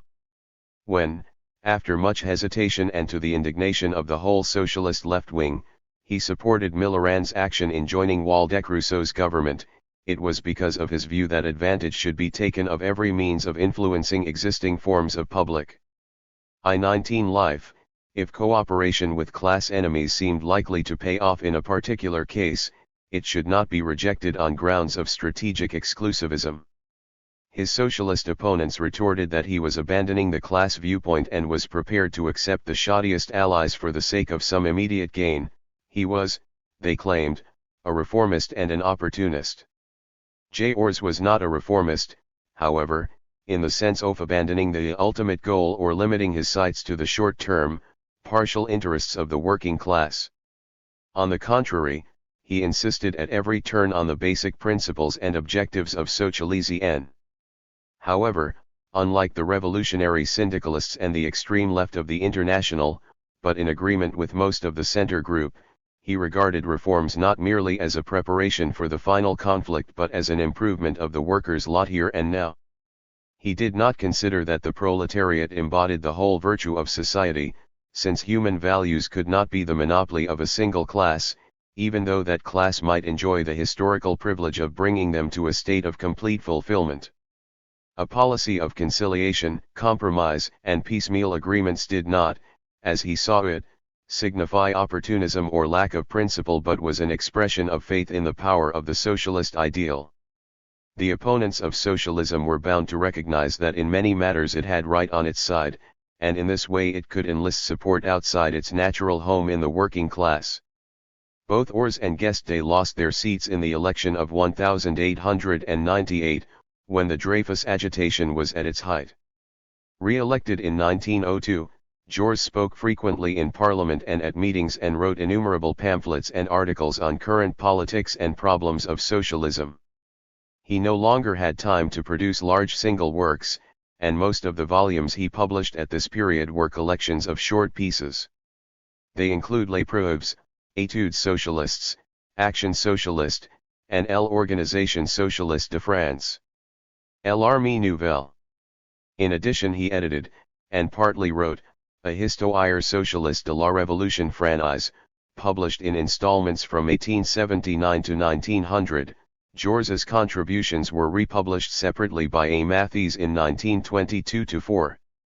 Many articles scattered through various periodicals, Revue Socialiste, Mouvement Socialiste, Humanite, Petite Republique, Matin, Revue de Paris, have not yet been collected, and Repub. 120. Liszt. An edition of Georges's works by M. Boniface appeared in 9 volumes from 193 onwards, but was not completed. Georges's last years were overshadowed by the approach of war, which aroused anxiety throughout the European socialist movement. He was shot dead by a nationalist fanatic in a Paris café on July 31, 1914, the last day of the 19th century. He was certainly one of the liveliest and most versatile minds in the socialist movement, interested in all aspects of public life and culture. Although frequently attacked both by socialists and by others, according to most accounts he aroused friendly feelings in all those whom he met personally. 3. The metaphysics of universal uniri. Unlike most socialist leaders except Lassalle, Georges was also a philosopher in the professional sense of the word. His thesis de la réalité du monde sensible shows no trace of Marxist influence, but is inspired by neo-Kantian ideas and particularly by Jules Lachelier. This does not mean that it is irrelevant to his activity as a writer and politician. On the contrary, it serves as a metaphysical background to the latter, but at the same time it illustrates the unorthodoxy of his view of Marxism. It was not Marxist studies that led him to socialism, but moral motivations that he shared long before he had heard of Marxism. Marxism to him was not a philosophy or a metaphysic, but the theoretical expression of the socialist movement, and he was never a Marxist in the sense of expecting the doctrine to provide a key to all human problems. His philosophical magnum opus, couched in the diffuse rhetorical style of the École Normale, is an attempt to reconcile almost every conflicting metaphysical standpoint and to show that all of them are basically right, but each is incomplete in the light of his universal theory of being. It expresses a kind of evolutionary pantheism which, however, does not sacrifice individual being to the absolute but defends the rights of subjectivity amid the general trend of the universe towards final unity. When Georges tackles the classic problem of the primacy between sense and intellect in the act of perception, he adopts a kind of popular Kantianism. As sensual qualities present themselves in permanent associations, the mind is constrained to regard objects as substances, and the idea of substance is present in every mind, including the minds of those philosophers who declare there is I no such thing. Certainly the mind would not have evolved the idea of the substantial unity of objects if this were not suggested / it by sensual perception, but the latter could not of itself give rise to the idea of substance, which is due to the operation of the intellect. In this sense the real and the intelligible are one and the same. However, Georges goes beyond this purely epistemological standpoint and develops a positive metaphysic over and above the Kantian critique. The mind does not create the organization of the universe, but neither does it simply reflect that organization as a result of perception. The perception of the order that pervades all being is possible only because the mind is itself a part of that order, a product, and a co-author of it. The different forms and levels of universal organization combine in a single purposeful whole: the astral system, chemical compounds, the organic world, and the world of mankind are all part of a rational evolution towards divine harmony and unity. At the highest level of being, thought and reality are the same. The mind coalesces with the universe. This ultimate unity is a condition of the meaning of every particle of reality, and it also determines that meaning. There is no such thing as chance, which term only signifies the mind's perplexity in the face of events that spring from multiple causes. But to explain the meaning of existence, it is not sufficient to reject the idea of chance, nor even to accept the view that all change is for a purpose. There must also be a category of progress to which all events contribute after their fashion, and this is not contained in the idea of purpose as such. Progress implies a distinction between potentiality and actuality. The reality of each particular event is then determined not merely by its cause or even its purpose in relation to other events, but also by the part it plays in the progressive realization of the absolute, the rational movement towards final harmony. Reality is the absolute as it lives and develops. Human reason perceives the meaning of evolution and thus helps to cause it, so does the act of understanding in which sense is revealed. Thus, strictly speaking, there is no primacy of truth or reason as opposed to being, for in the last resort they are one and the same. Being affirms itself by taking on intellectual form. Examining in turn the various elementary forms of the mental, 122. And physical world, Geo-residential tries to show the meaningfulness of all that we experience with the mind and senses, but always from a eschatological point of view. For instance, he puts the question why there are three dimensions, and replies that this is so that the postulate of freedom can be realized in the physical world. If there were only one dimension, change could only take the form of movement forwards or backwards, and from the teleological point of view this would mean a simple increase or decrease of the distance to the ultimate goal, i.e. slavish virtue or absolute wickedness. Freedom, however, requires the possibility of a departure from the straight path in the direction most opposed to it, i.e. at right angles to the original line. Moreover, freedom also requires that there be an infinite number of lines at right angles to the original one, i.e. that there be three dimensions. These three are both necessary and sufficient, expressing in the order of spatial extension the infinite freedom of infinite activity. The starting point of George's metaphysical system is self-identical being, i.e. being as understood by Parmenides and Hegel. All forms of partial existence are related to being in a manner that is not specifically defined, but in which there is no place for a distinction between real and apparent existence. Everything that seems to be an appearance or illusion exists in its own way, more particularly human subjectivity. Even dreams are not mere illusion, they are perceived, and therefore have a reality of their own.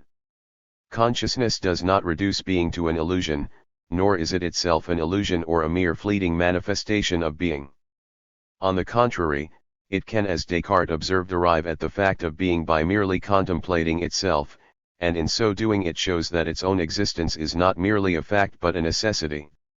Impressions are no less real, though they are real in a different way, than the physical movements that are their objective counterpart. The evolution of being comprises everything, gives it a meaning and in some sense justifies it. It tends towards perfect unity, but not so as to destroy the wealth of diversity in which being is manifested. That unity is God, of whom it may be said that he is above the world, but also, in a sense, that he is the world. He is the self in every self, the truth in every truth, the consciousness in every consciousness. The human mind needs God and finds him in spite. 123. Of the sophists, just as it needs justice and finds one spite of the sceptics. Faith is not a sign of weakness or ignorance, on the contrary, those who have no faith or do not feel the need for it are mediocrities. George's thesis does not appear to have been influenced by Hegel, though in some respects it shows Hegelian tendencies, in particular the idea that the act by which being is apprehended must be regarded as itself a moment or aspect of the development of being. In other words, thought does not turn being into an illusion, nor is it merely a passive reflection of it, but, by understanding the evolution of being, it acts as a necessary co-author and sharer in that evolution. Jaurès, when he wrote his principal thesis, does not seem to have known the phenomenology of mind. In his second dissertation he mentions Hegel's philosophy, but only in regard to the state. The general idea of the fundamental unity of all being seems to have taken shape in his mind under the influence of Spinoza and the French neo-Kantians. But his evolutionary conception of the absolute, which so strikingly recalls the pantheism of the Christian Neoplatonists, was probably worked out independently rather than borrowed from tradition. Today it also brings to mind the cosmology and cosmogony of Teilhard de Chardin.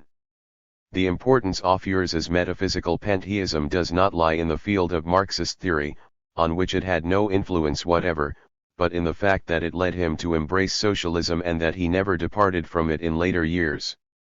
On many occasions, in more or less popular writings, he returned to the ideas expressed in his doctoral thesis. In an article in the Dépêche de Toulouse of 1 October 5, 1890, at the time of the thesis itself, he summed up his social and religious hopes in a vision of the triumph of socialism and of universal concord, joy, and human dignity.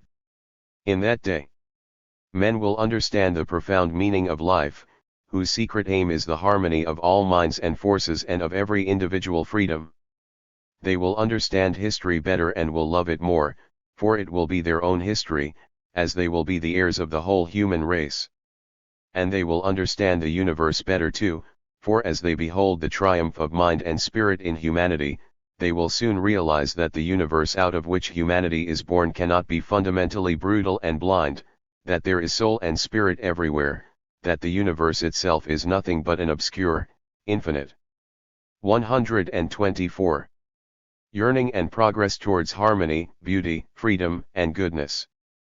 In a speech in the Chamber in favor of secular education, on February 11, 1895, Jaurès declared that he understood the new generation which sought to reconcile naturalism and idealism with the aid of Spinoza and Hegel, for he himself could not accept the doctrine that the explanation of the universe lay in matter, set supreme in connuo. Nor could he regard the great religions as the result of mere calculation or deceit, although exploited for class purposes they had their roots in human nature and were, so to speak, an appeal to the future which might be heard some day. In Socialisme et Liberté he returned to the same ideas. The future order would be a supreme affirmation of the rights of the individual, and would differ from Christianity in that it would not conceive of God as a transcendental ruler over mankind. But human minds would not be content with mere negation. Many socialists were tending towards idealistic monism, regarding the world as an integrated progress of man and nature towards final harmony. Socialism would unite men with one another, and all men with the verse. The advent of socialism will be like a great religious revelation. Will it not be a miraculous event when men and women who have grown up in the brutal obscurity of our planet attain justice and wisdom, when man by natural evolution rises above nature, that is to say above violence and conflict, when warring forces and instincts blend into a harmony of wills? And how can we forbear to ask ourselves whether there is not, at the root of all this, a secret of unity and kindliness that gives meaning to the world? A revolution of justice and goodness, carried out by that part of nature which we now call mankind, will be, as it were, a challenge and a signal to nature itself. Why should not the whole creation strive to free itself from inertia and confusion, since in the form of humanity it will already have achieved consciousness, enlightenment, and peace? Thus, from the height of its triumph, humanity will proclaim words of hope to reach the very depths of nature, and will give ear to the voice of universal longing and expectation that will answer its cry. 96-8. Similar thoughts are expressed in a lecture L'Art et le Sociétisme and in other writings. Jaurès's view socialism is part of the universal trend towards harmony which gives a meaning to all the struggles and sufferings of which history is full. This, as he himself acknowledged, is a religious viewpoint, though pantheistic rather than Christian. It is as Thophiers in his intellectual development unconsciously retraced the long road from Neoplatonic pantheism to Marxian soteriology, not only the step from Hegel to Marx, which was all Marx himself regarded as important, but the preceding stages as well. Marx in his early writings speaks, it is true, of a restoration of unity between man and nature, but in a different sense. Nature, to him, has no significance prior to that of mankind. It is not man who in his spiritual development reveals the spirituality of nature, its latent aspirations or unconscious goodness and wisdom, rather, by exercising his own wisdom man confers a human significance on nature. If the spirit is the work of nature, it does not therefore constitute a manifestation of nature as spirit. In the same way socialism is not the product of feeling, least of alien unconscious feeling by which the development of the universe is inspired and permeated. Marx could never have said that the revolution would take place in the name of justice and goodness, for these were not part of history and had no share in determining its meaning. George's belief in a purposeful harmony of the universe is of course foreign to Marxism, although it was the cause of J.O. Residential becoming a Marxist. Holding this belief, he considered that in the last resort there was no conflict between scientific knowledge of the world and the religious faith of pantheism. His attitude to religion was not that of Saint Simon's followers, who in effect accepted the basic doctrine of Christianity. But George believed, it would seem, that historical soteriology was of no value except as part of a universal soteriology of being. Like most pantheists he believed in universal salvation and the ultimate reconcilability of all things, i.e. the non-reality of evil. 4. The directing forces of history as in general metaphysics, so in the philosophy of history J.O. Residential sought to reconcile two apparently opposite concepts, those of historical idealism and Marxism. In the preface to the Socialist History of the Revolution he argued that while history has economic foundations, economic forces act on human beings who impart to history the variety of their passions and ideas, living not only on a social but on a cosmic plane. Certainly the evolution of ideas depends in some measure on that of economic forms, but that dependence does not explain everything. Marx himself had believed that humanity in future times would be able to determine the course of its own development. This was not yet so, but even today superior souls were able to rise to freedom, and the dignity of the spirit played an increasingly important part in history. Arguing thus, George declared that his interpretation of history was materialist with Marx and mystical with Michelet. As the historian of France and especially of the Revolution, Michelet was an important figure to George in that he emphasized the role of collective inspiration in bringing about great events. In his critical writings George often takes a similar line to many of his Marxist contemporaries. For instance, he opposes the interpretation of historical materialism according to which every detail of history can be fully explained by the development of technology causing changes in the system of ownership, production and exchange, and hence in class relationships and the whole ideological superstructure. In a lecture of February 1900 on Bernstein and the evolution of socialist method he states that particular branches of human spiritual activity have their own logic and are in some degree independent of economic processes. In Socialism and Freedom he writes, just as a weaver, although bound by the shape of his loom, is able to weave fabrics of varying design and color, so history, with the same equipment of economic forces, can fashion human destiny in various ways. The economic form conditions all human activities, but that is not to say they can be deduced from it. In many other passages he makes clear, however, that he is concerned with more than Engels's relative independence of the superstructure. He also holds that human history must be understood as a process of the steadily increasing prevalence of ideal values and their influence on events. There is no place for this idea in Marx's historiosophy, even as diluted by Engels.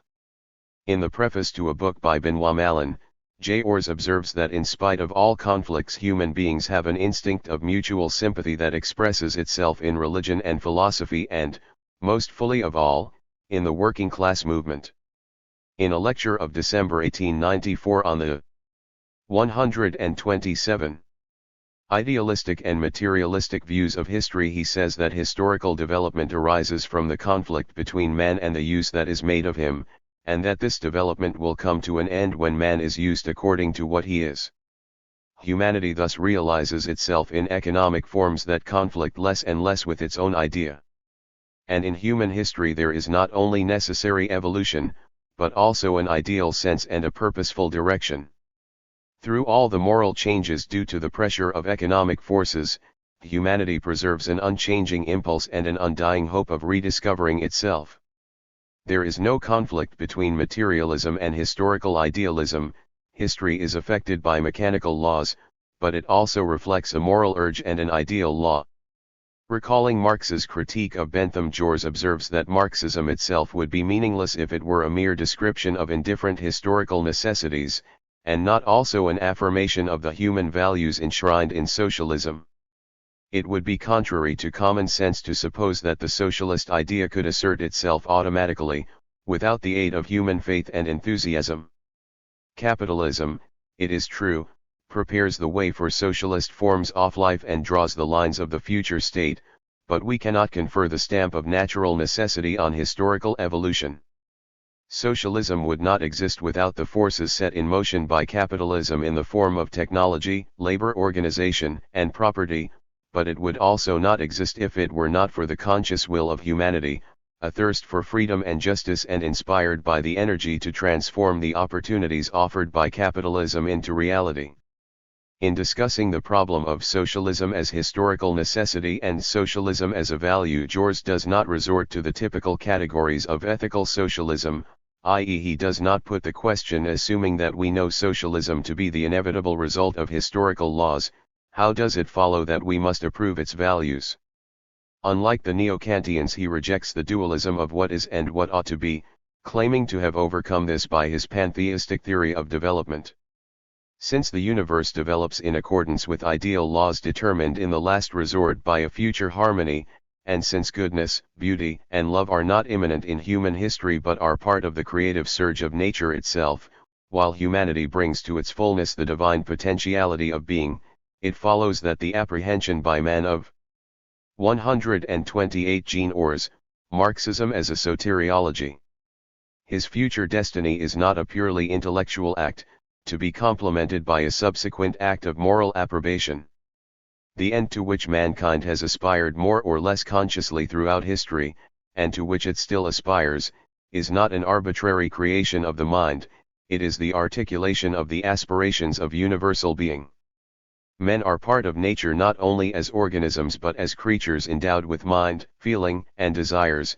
Once they are aware of their own unity with the cosmos, their self-understanding is at the same time an acceptance of nature and of its necessities, which must be benevolent in their effect. There is no contradiction between the indifferent course of nature, subject to mechanical laws, and the rules of morality which must derive from sources other than theoretical knowledge. Hence there is no longer any duality or separation between that which is and that which ought to be. Marx too rejected the Kantian dualism, but not for the same reasons as George. Marx believed that in the last phase of prehistory, in which the proletarian movement paved the way for a general revolution, the duality of necessity and freedom would disappear, as what was historically necessary would be carried out by free revolutionary activity. He believed that in this way he had overcome the Kantian dualism, but he did not thereby do away with the problem whether what was historically necessary was also good. The question why this should be so cannot in fact be answered, or even asked, within the framework of Marx's views, because the fact that what is necessary is also good in this case is a contingent one. The historical necessity of socialism is not based on the proposition that it is good for mankind, nor can its value be deduced from its quasi-natural inevitability. The two aspects are logically and historically distinct, and each is accidental with respect to the other. There is no law which lays down that man must achieve liberation or unity with himself and nature. Historical necessity does not assure us a priori that man is not bound to endure slavery, poverty, and unhappiness forever. The fact that men desire to free themselves from these things does not prove that they will succeed, For history does not depend on human wishes. Hence, although the changes scheduled to take place in the last phase are due to revolutionary will and not to anonymous laws, the efficacy of that will derives from objective circumstances and 129. Not from the fact that it stands for justice and freedom. In this sense it can be said that the ultimate beneficence of historical necessity is a matter of chance. It happens to be the case that the laws of history favor the accomplishment of what human beings regard, or will regard, as satisfying their desires, and that this same end will, independently of their wishes, in fact constitute the fulfillment of human nature. Jaurès is concerned to avoid this element of contingency, because his vision of universal harmony leaves no room for a necessity which is devoid of purpose or neutral as between good and evil. In his view, intelligence and the invincible force of goodness are constantly shaping the course of the entire universe. There is no stage of evolution at which the universe is a blind force that men can only exploit or curb for their own ends. In short, Jaurès believes that universal being desires the same ends as humanity does, and that this is so not by chance but because of man's place in the order of being and the fact that his desires and aspirations are the articulation of what the universe as a whole desires and aspires to. 5. Socialism and the Republic. It is easy to see how closely Jaurès's political reactions are linked with his philosophy. Believing as he did in the overall unity of history and the march of progress in all spheres of human life, he also held that the liberated society of the future would not be a radical negation of existing forms but a continuation and development of values that were already burgeoning. Thus he constantly reiterated, in one form or another, the view that socialism was the full realization of principles that were already discernible in history and especially in the 1789 revolution. The Declaration of the Rights of Man and the Constitution of 1793 contained in essence all the ideas of socialism, which only had to be developed to their proper conclusion.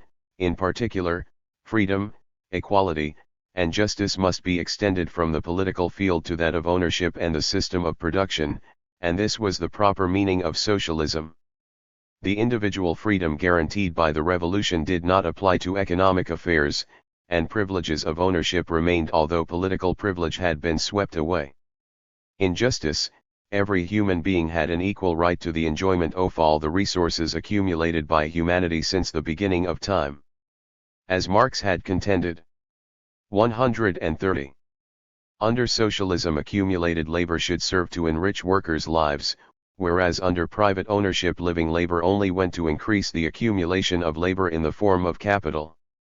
The aim of socialism was to subordinate the achievements of the past to life in the present. As Jaurès wrote in an article on socialism and life, life does not cancel the past, but makes use of it. The revolution is a conquest, not a new rupture. But the logic of the Declaration of the Rights of Man was a dead letter until the proletariat came on the political scene, and thus the plans of Saint-Simon and Fourier had come to nothing. Since 1848 it was clear that the socialist order could not be created merely by dreams of justice but only by the organized working class putting an end to the contradiction between the political sovereignty of the people and its economic enslavement. The political republic must be turned into a social republic by the extension of democracy to the whole of economic life. The frequency with which Jaurès insisted that socialism was a continuation and not a negation of the republican idea was partly due to his anxiety to refute the anti-socialist argument that collectivism was a denial of individual freedom, but partly also to the fact that, in France at least, socialists themselves were by no means unanimous on the point. The idea of socialism as the direct opposite of the existing order suggested that socialists wanted to destroy the bourgeois republic with its democratic institutions, or to replace the rule of bankers and capitalists by that of bureaucrats in charge of nationalized industry, a fear expressed in many quarters at this time, not least by the anarchists. Hence Jaurès insisted that individual human values were the sole criterion of the values of social institutions. Socialists relate the value of every institution to the human individual.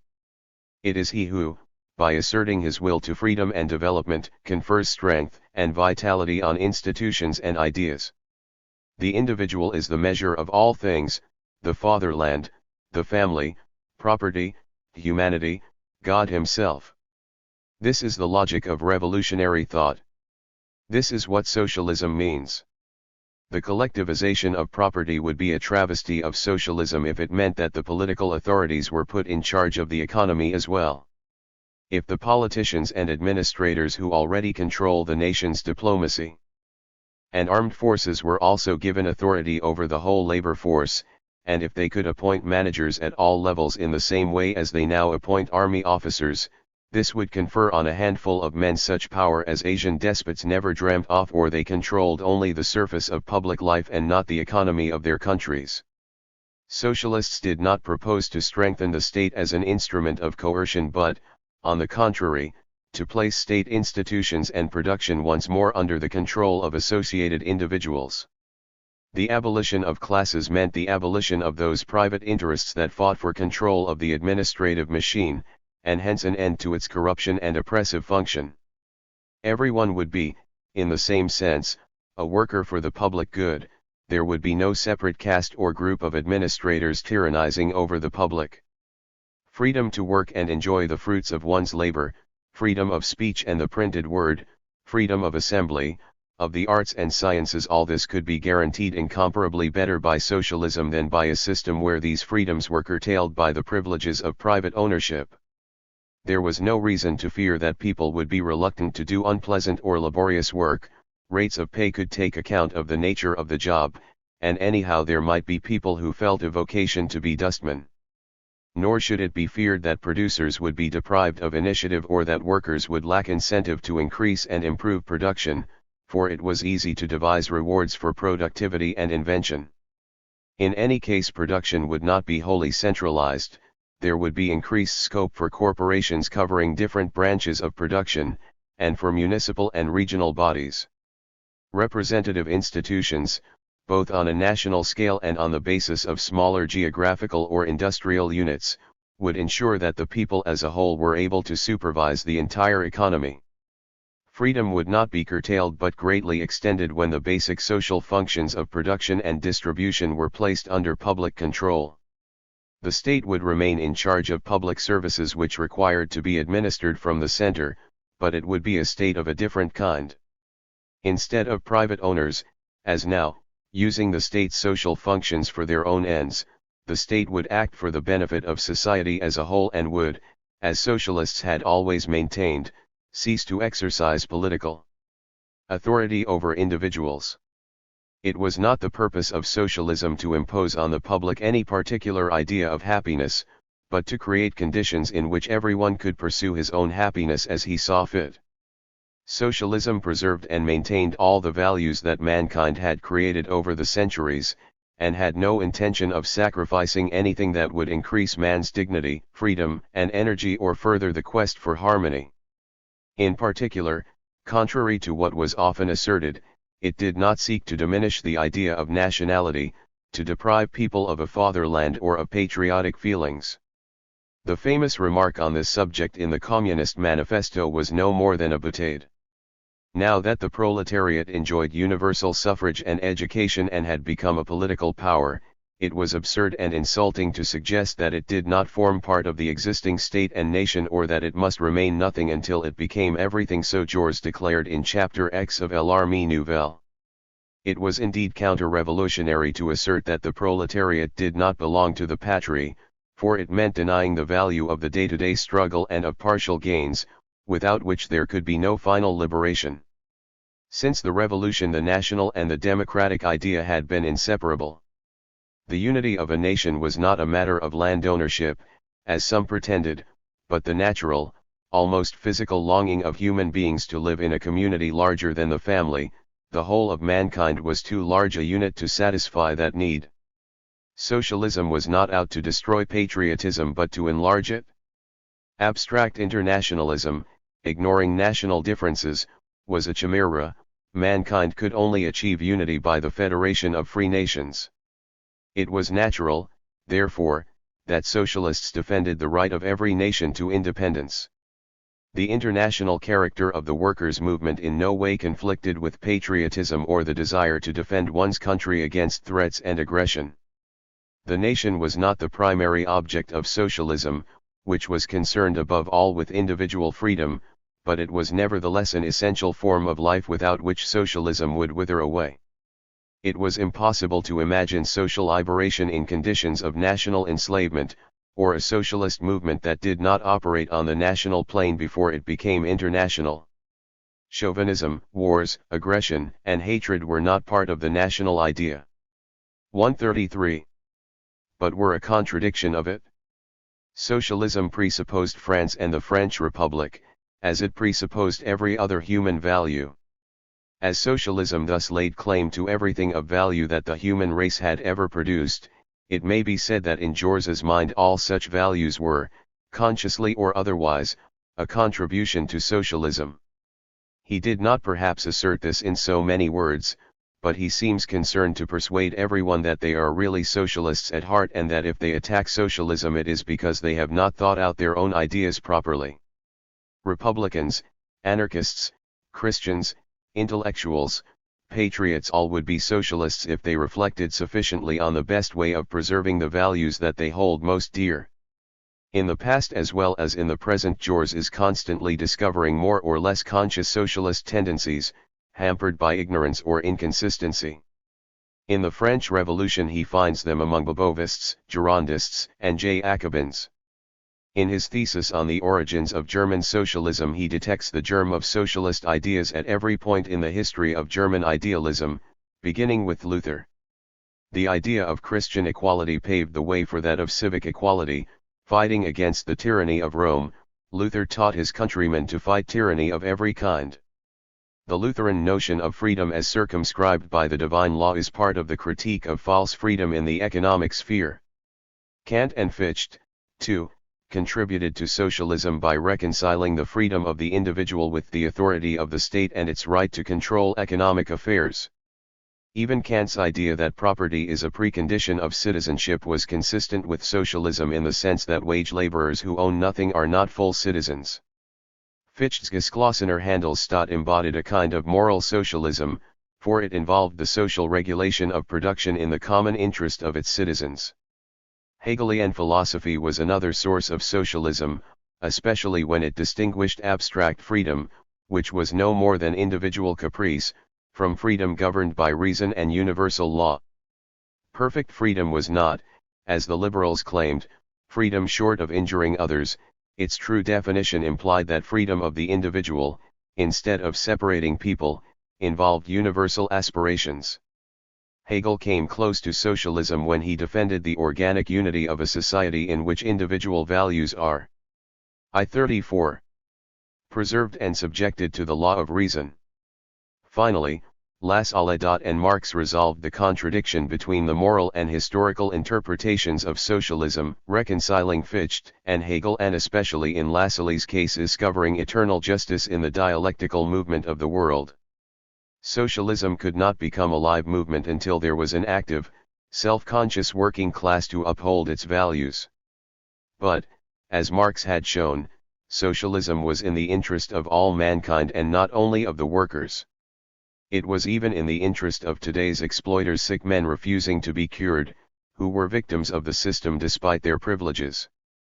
When communism arrived, the children of today's bourgeoisie would not only see in it the negation of what their fathers had done, they would also realize that the bourgeois themselves, by their bold and energetic improvement of technology, had unconsciously prepared for the liberation that would bring their endeavors into harmony with those of the revolutionary proletariat. Since every human being was an anima naturaliter socialista, it was right and necessary for socialists to appeal to human values of all kinds and not only those peculiar to the present situation of the proletariat. The revolution could not, without self-contradiction, be the work of a minority or the result of a coup d'état, even if this were technically possible. The changes involved by socialism would be far more profound than those of the bourgeois revolution, and they could not be brought about without the unequivocal support of a large majority of the population. General elections revealed the true strength of different groups in society and made a successful coup less and less likely. But in any case, socialism required the wholehearted cooperation of society, for it was not enough to overthrow the old order and then allow economic life to be governed by the free play of individual forces. The new organizational forms must be planned in advance and must embrace the whole system of production and distribution. Thus the revolution must be preceded by moral changes that would arouse the socialist consciousness and inspire enthusiasm for the values of the new order. The socialists therefore must seek support among other classes, especially the farmers and petty bourgeoisie.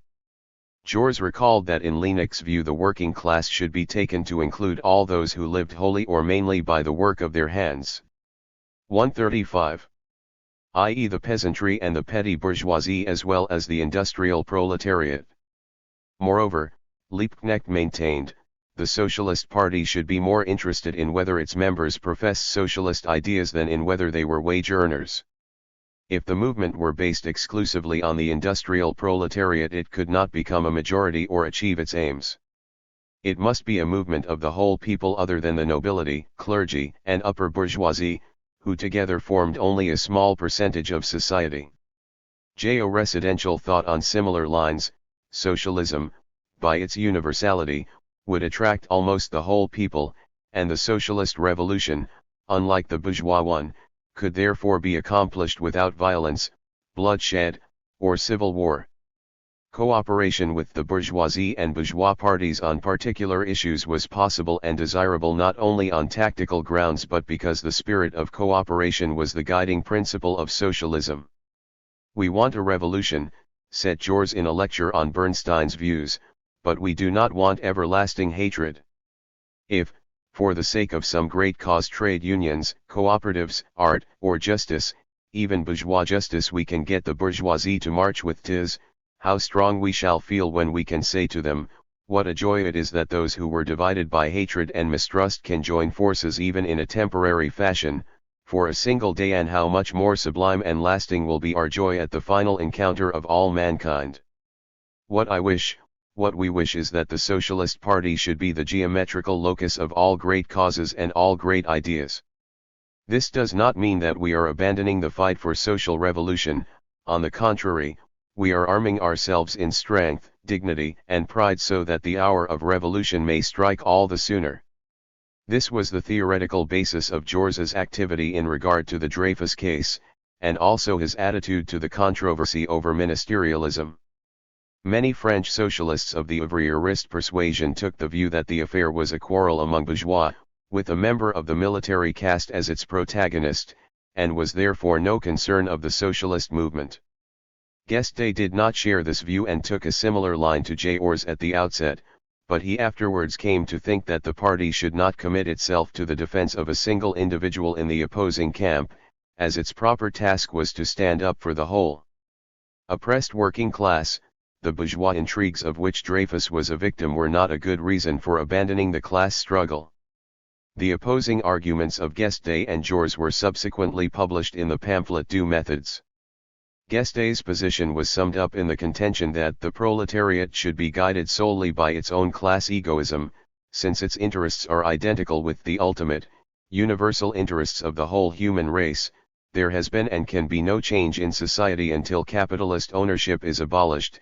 We do not believe in negotiations, the class struggle excludes agreements between classes, the revolution is only possible if you remain yourselves, a class against a class that has never known, and is determined to avoid, the divisions that exist in the world of capital.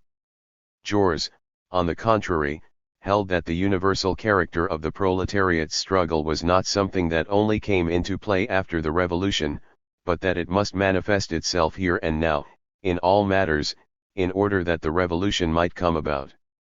The proletariat, as an oppressed class, was already the mouthpiece of universal justice and the ally of all who had justice on their side, even if they were not its allies on other issues. It must therefore join forces in the present case with those sections of the bourgeoisie who stood for progress against reaction. It must defend the secular state against clericalism, even though this was the cause of the bourgeois radicals as well as its own. It must defend the republic against monarchists, and the cause of justice even when the victim was a member of the opposing camp. A similar issue was raised in a more doubtful form by the Milrand affair. The latter's opponents maintained that his action in joining a bourgeois government was a deception of the working class, as it suggested that the proletariat already shared in political power. Moreover, the socialist movement would be compromised if one of its leaders shared responsibility for the acts of a bourgeois regime which he could not prevent and which were bound to be in the interest of the exploiting classes. Jaures replied that Millerand's act in joining the government would certainly not induce the latter to change its course basically, but it nevertheless bore witness to the strength of the socialist movement, and the latter's struggle against militarism and the Jean Jaures, Marxism age Soteriology 137 reaction was aided by temporary alliances with the more progressive elements of the bourgeoisie. The controversy brought to light two fundamentally different approaches to the idea of the political independence of the proletariat, and it also revealed the ambiguity of this idea in the context of the parliamentary activity of the socialist movement. There was a strong tradition, for which it was easy to find support in Marx's writings, in favor of treating the proletariat as a foreign enclave in bourgeois society, a class for which there could be no partial liberation but which was destined to overthrow the entire political establishment and could therefore not ally itself with any of the other, hostile classes.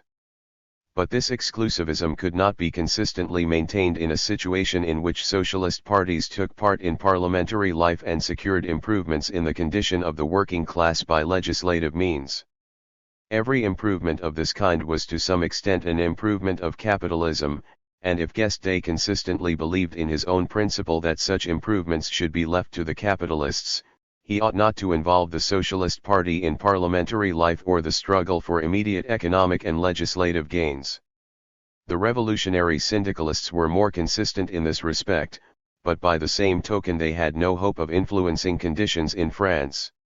In any case, once the principle of attempting to reform capitalism had been accepted, it was impossible to draw an exact dividing line between tactical cooperation with other parties and an opportunist policy of grafting socialism onto the existing order. Jaures was far from holding that the political independence of the proletariat was of no consequence. Arguing in general support of Kolakowski against Bernstein, he accused the latter of submerging the proletariat among the other classes on the ground that both the working class and the bourgeoisie were far from being homogeneous.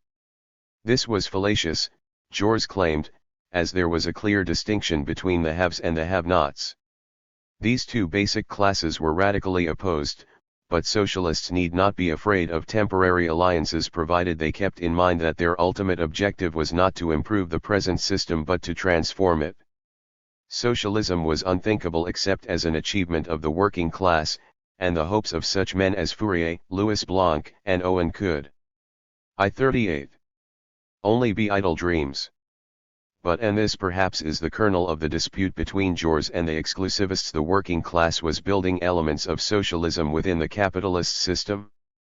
Jaures seems to have had no doubt that the final transformation of society could only come about by revolution, but he did not understand this as entailing an act of violence or civil war. By revolution he meant simply the radical transformation of the property-owning system in a socialist sense. The proposition that socialism can only come about by revolution thus becomes a tautology. Jaures failed to notice this, and dismissed the question as to what form the revolution would take as a barren speculation relating to the unforeseeable future. But on this argument the revolution might take the form of a gradual evolutionary change from capitalism to socialism, although Jaures seems to have denied this possibility.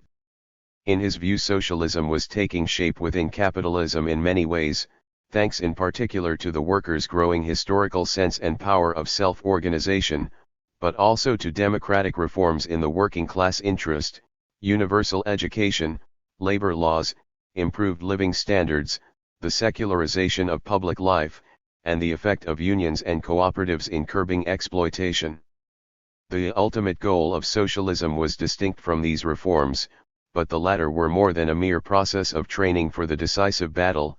They constituted the objective foundations of a socialist society, and it was not clear therefore why they should not in course of time lead, in a continuous and gradual progress, to the achievement of the goal. 6. Jaures's Marxism. Jaures did not consider himself a revisionist, although he often emphasized his debt to French socialist sources independent of Marxism. He defended against Bernstein the idea of the political independence of the proletariat, and he upheld the Marxian dialectic as a theory of natural evolution whereby one social formation engenders another as the result of its internal contradictions. A belief in this natural movement of history was necessary to an oppressed class, giving it faith in the success of its efforts. Jaures accepted the Marxian theory of exploitation as the appropriation of the unremunerated part of the working man's labor, and the Marxian theory of value as a piece of 139. Social metaphysics, though not as a theory of prices. The idea that socialism is the cause of all humanity and not of the working class alone, but that it is the latter's mission to bring socialism about, is of course one of the traditional pillars of Marxist doctrine. It is also consistent with this idea to hold, though perhaps no one did so as emphatically as Jaures, that the value of socialism resides ultimately in its effect on the spiritual development of every human individual. What essentially divides Jaures from Marxism is his belief in continuous and universal progress. Apart from the pantheist metaphysic, which treats historical progress as part of a universal soteriology of being, the progress in which Jaures puts his trust applies to all periods of history and every aspect of civilization. The future salvation and absolute unity of the world are not, as he foresees them, the result of a violent historical break but of a gradual improvement in every sphere, especially that of political and legal institutions. Marx, it is true, did not limit progress to technological change, but expected that the victorious proletariat would take over from bourgeois society its scientific and, in part at least, its artistic achievements. He also believed that past history was a preparation for socialism, especially in the technique and organization of labor. But he did not believe in a gradual and irreversible build-up of socialism through the ages, with social and legal ideas and institutions steadily approximating to the perfection that would supervene after a final upheaval. This, however, is precisely what Jaures seems to have believed in, justifying in this way his policy of contracting alliances on all hands, his appeals to all social classes, and his role of a universal conciliator. Jaures did not accept the Marxian vision of progress using evil as a necessary instrument, and the Hegelian tragedy of history was quite alien to him. His philosophy of history, as we have seen, combined in a coherent whole the notion of socialism as the salvation of the world with that of socialism as the result of an imminent historical trend, whereas in Marx's theory these two were contingent with regard to each other. But Jaures's consistency is achieved at the cost of a prophetic optimism which enables him to believe that the future world of universal unity will absorb the whole of past history, and that it will one day be seen that no human labor has been in vain, no effort of the spirit has spent itself against the indifference of nature. His socialism and his metaphysic of salvation sprang from his love of the world and of his fellow men. If this last statement is an appraisal, it relates to Jaures as a human being, but not to the analytical coolness of his mind. Chapter 6. Lafargue is certainly one of the principal scriptores minors of the Marxist canon. By the orthodox of the present day he is treated with the respect due to a minor authority. As the co-founder, with Guesde, of the French Socialist Party, as a polemicist against anarchists, Christians, and Jaures, as a propagandist of Marxism, and finally as Marx's friend and son-in-law, he fully merits a place in the second rank of the Marxist pantheon. True, his Marxism was highly simplified, and it is hard to find anything in his writings that could be called a development of the doctrine. But of all French Marxist writers he was closest to German orthodoxy, and in his day this was the touchstone of doctrinal purity. Paul Lafargue was a planter's son from Cuba, his father was partly Negro, and he had Indian blood on his mother's side. When he was a boy the family came to France, where he was educated. He studied medicine at Paris, but was expelled from the university for socialist activities, after which he went to London and took his degree in 1868, in the same year he married Marx's daughter Laura. Returning to France at the end of 1868, he took up journalism and practiced as a doctor. He was a member of the Commune and, after its defeat, fled to Spain, where he was active in the small socialist party led by Pablo Iglesias. At the end of 1872 he returned to London, where he stayed for 10 years. He made his living as a photographer, wrote articles and pamphlets and helped Marx and Guesde to draw up the French party program. After the amnesty for the communards he returned to France in the spring of 1882, worked as a civil servant, and was an active propagandist of Marxism. He wrote extensively, gave lectures in the provinces, and assisted Guesde as party leader.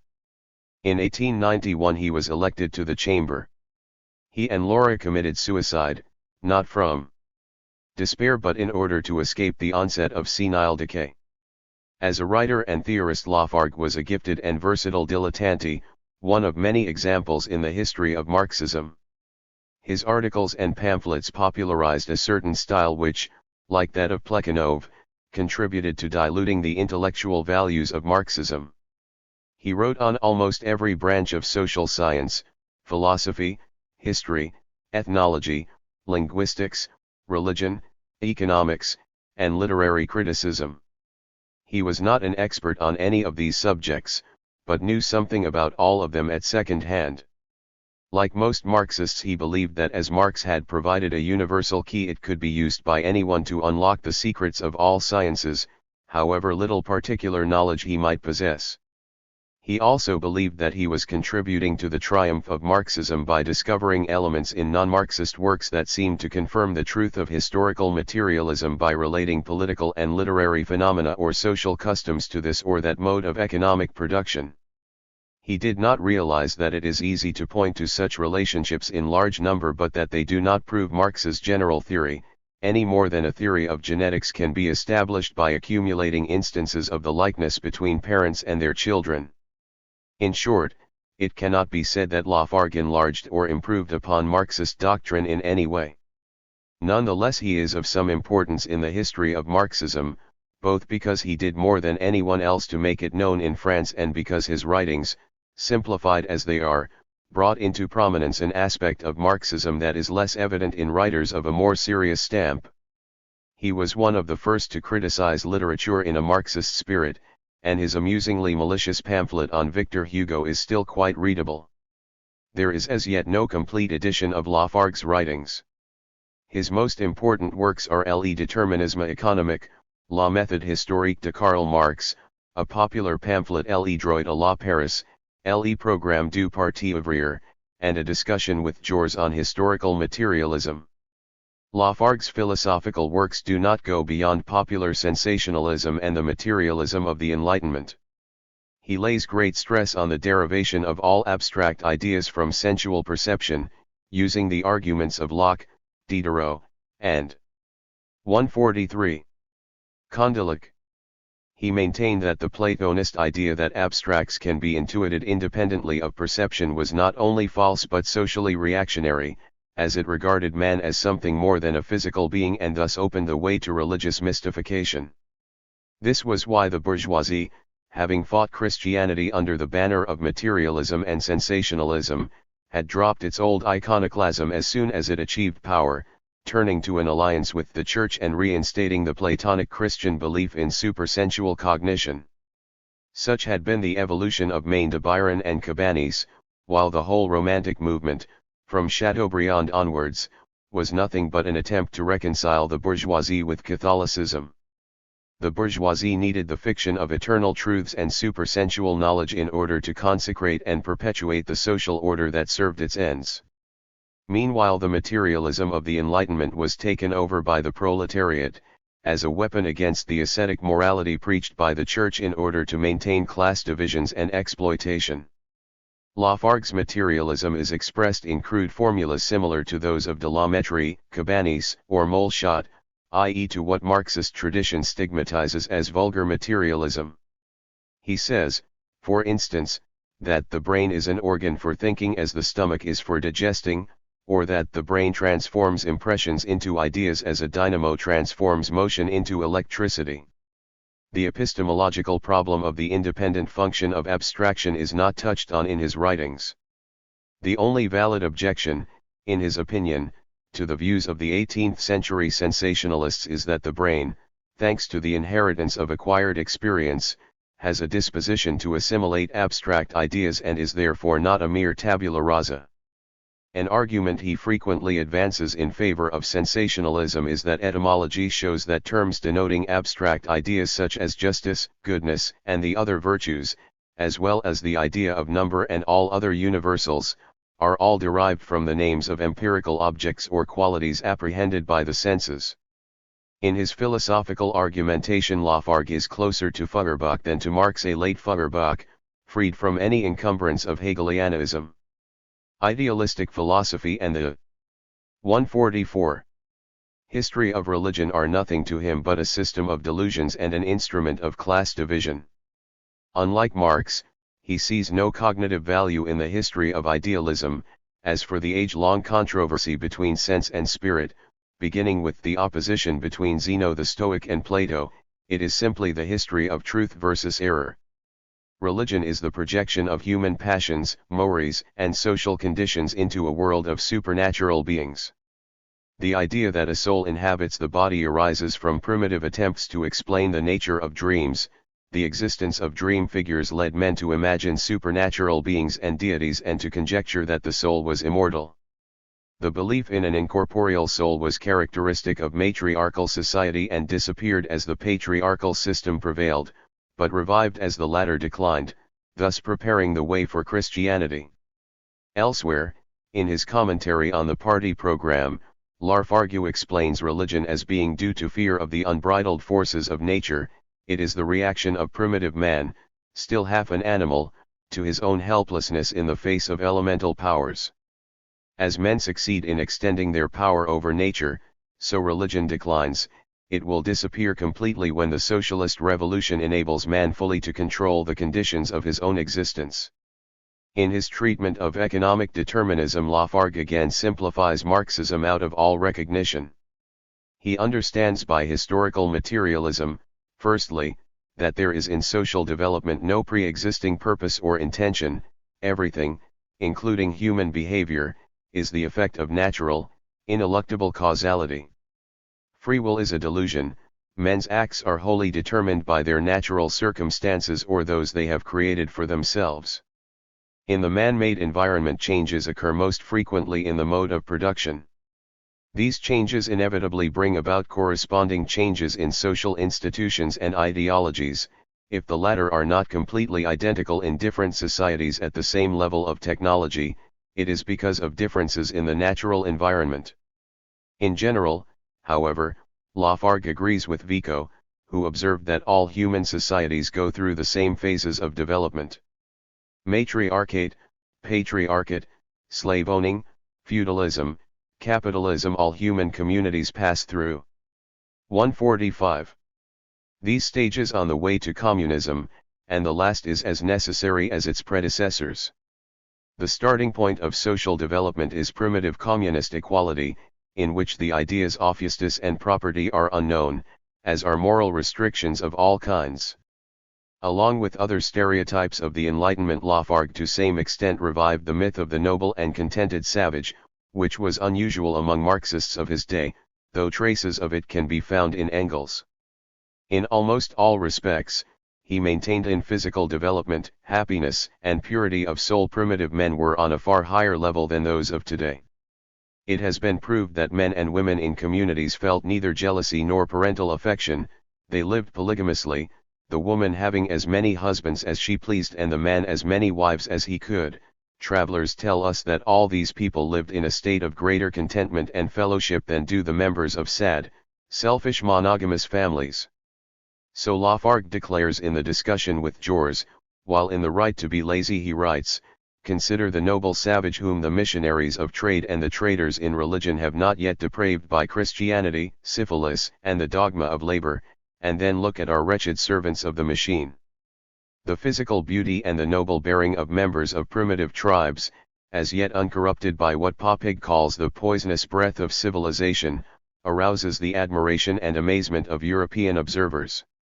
Similarly, L. E. Play remarks that the tendency of the Bashkir people to indolence, the habit of reflection and the inactivity of nomadic life, have endowed them with a subtlety of mind and judgment and a distinction of manner such as is seldom met with on the same social level in more developed civilizations. Lafargue, like most of his predecessors, held up the idyllic picture of primitive man in order to criticize industrial civilization rather than actually to start a back-to-nature movement. Nevertheless, not a few of the Arcadian clichés are present in his depiction of the future communist paradise. The perfect society is not to be an embodiment of the idea of justice, but one in which that idea has no meaning, since it is bound up with private property and the regulation of property relationships. In primitive communism, social life was subject to the instinct of revenge, which is rooted in biology. This lawless instinct was then transformed into a socially regulated system of retribution, but, as this was insufficient to settle all private accounts, the institution of private property was created so that individual claims and rights could be satisfied without recourse to blows. This is how the idea of justice first arose. Its original purpose was to sanction existing social equality, but under the system of private property it began to sanctify privilege and thus became anti-human. As will be seen, Lafargue in effect reproduces Hobbes's theory of the social contract in the belief that he is offering a Marxist view of the rise of civilization, but, unlike Hobbes, he believes that the socialization of property to which capitalism is leading will restore mankind to a blessed state of innocence free from laws, claims, and obligations. This is perhaps especially clear in his controversy with Jors. The latter argued that in the interpretation of history materialism and idealism can and must be reconciled, for, on the one hand, human ideals can only be realized by economic changes, while, on the other, men need ideals in order to recognize historical necessity as beneficial. Rational ideas are known to us only as embodied in the world. Equally, whatever happens in the world is the embodiment of a rational idea. The life of the mind reflects economic phenomena, but at the same time economic change is in part due to moral forces present in the mind. The desire for unity, beauty, and justice act as Ede's horses throughout the course of history. In short, we must acknowledge both the theory that evolution is causally determined and the idea that gives it meaning and sees in it the embodiment of values. Whether as a means of understanding historical change or as a theory describing it, idealism is not a rival to Marxian materialism but a complement to it. Lafargue's reply brings out clearly the irreconcilable conflict between two fundamentally different ways of thinking, the naturalistic and the moralistic. There is, he declares, no inherent purpose in historical evolution and no aspiration towards ideals as an efficient cause, for evolution is not a specifically human phenomenon. The human species came into existence not by any conscious intention but because men developed hands. All abstract ideas, and in particular moral values and the idea of justice, derive from sensual perceptions. 147. Interpreted in accordance with dominant economic conditions. The ideas of justice, based on the notions of mine and thine, that cloud the minds of civilized human beings will vanish like a dream when private property gives way to common property. The true, living ideal is not justice but peace and happiness, in a society in which everything belongs to all men. This is a modern version of the paradisal conditions of primitive communism, but only now will these aspirations become a reflection and counterpart of the actual course of economic change. Lafargue's picture of the new order is most clearly drawn in the right to be lazy. Men will be happy under communism because they will not have to work. In the past they have been taken in by bourgeois and clerical propaganda telling them that work is meritorious in itself, but in fact work is a curse, and so is the love of work. All individual and collective woes are due to man's passion for work. For the proletariat to realize its own strength it must shake off the prejudices of Christian, economic and free-thinking morality. It must rediscover its natural instincts and proclaim that the right to idleness is 1,000 times more sacred and noble than the rights of man devised by the metaphysical lawyers of the bourgeois revolution. It must firmly refuse to work more than 3 hours a day, and spend the rest of the 24 in repose and revelry. Modern technology makes it possible to reduce labor to a minimum while satisfying all human needs, Under communism there will be no need for international trade, as Europeans will consume their goods at home instead of exporting them to the ends of the earth, and therefore sailors, dockers, and transport workers will be able to lead a life of leisure. The working class, like the bourgeoisie before it, will have to curb its taste for asceticism and develop its aptitude for consumption. Instead of the workers getting, at best, a small bit of tough meat every day, they will eat large juicy steaks. Instead of inferior wine mixed with water they will drink bumpers of fine claret and burgundy. Water will be the drink of animals.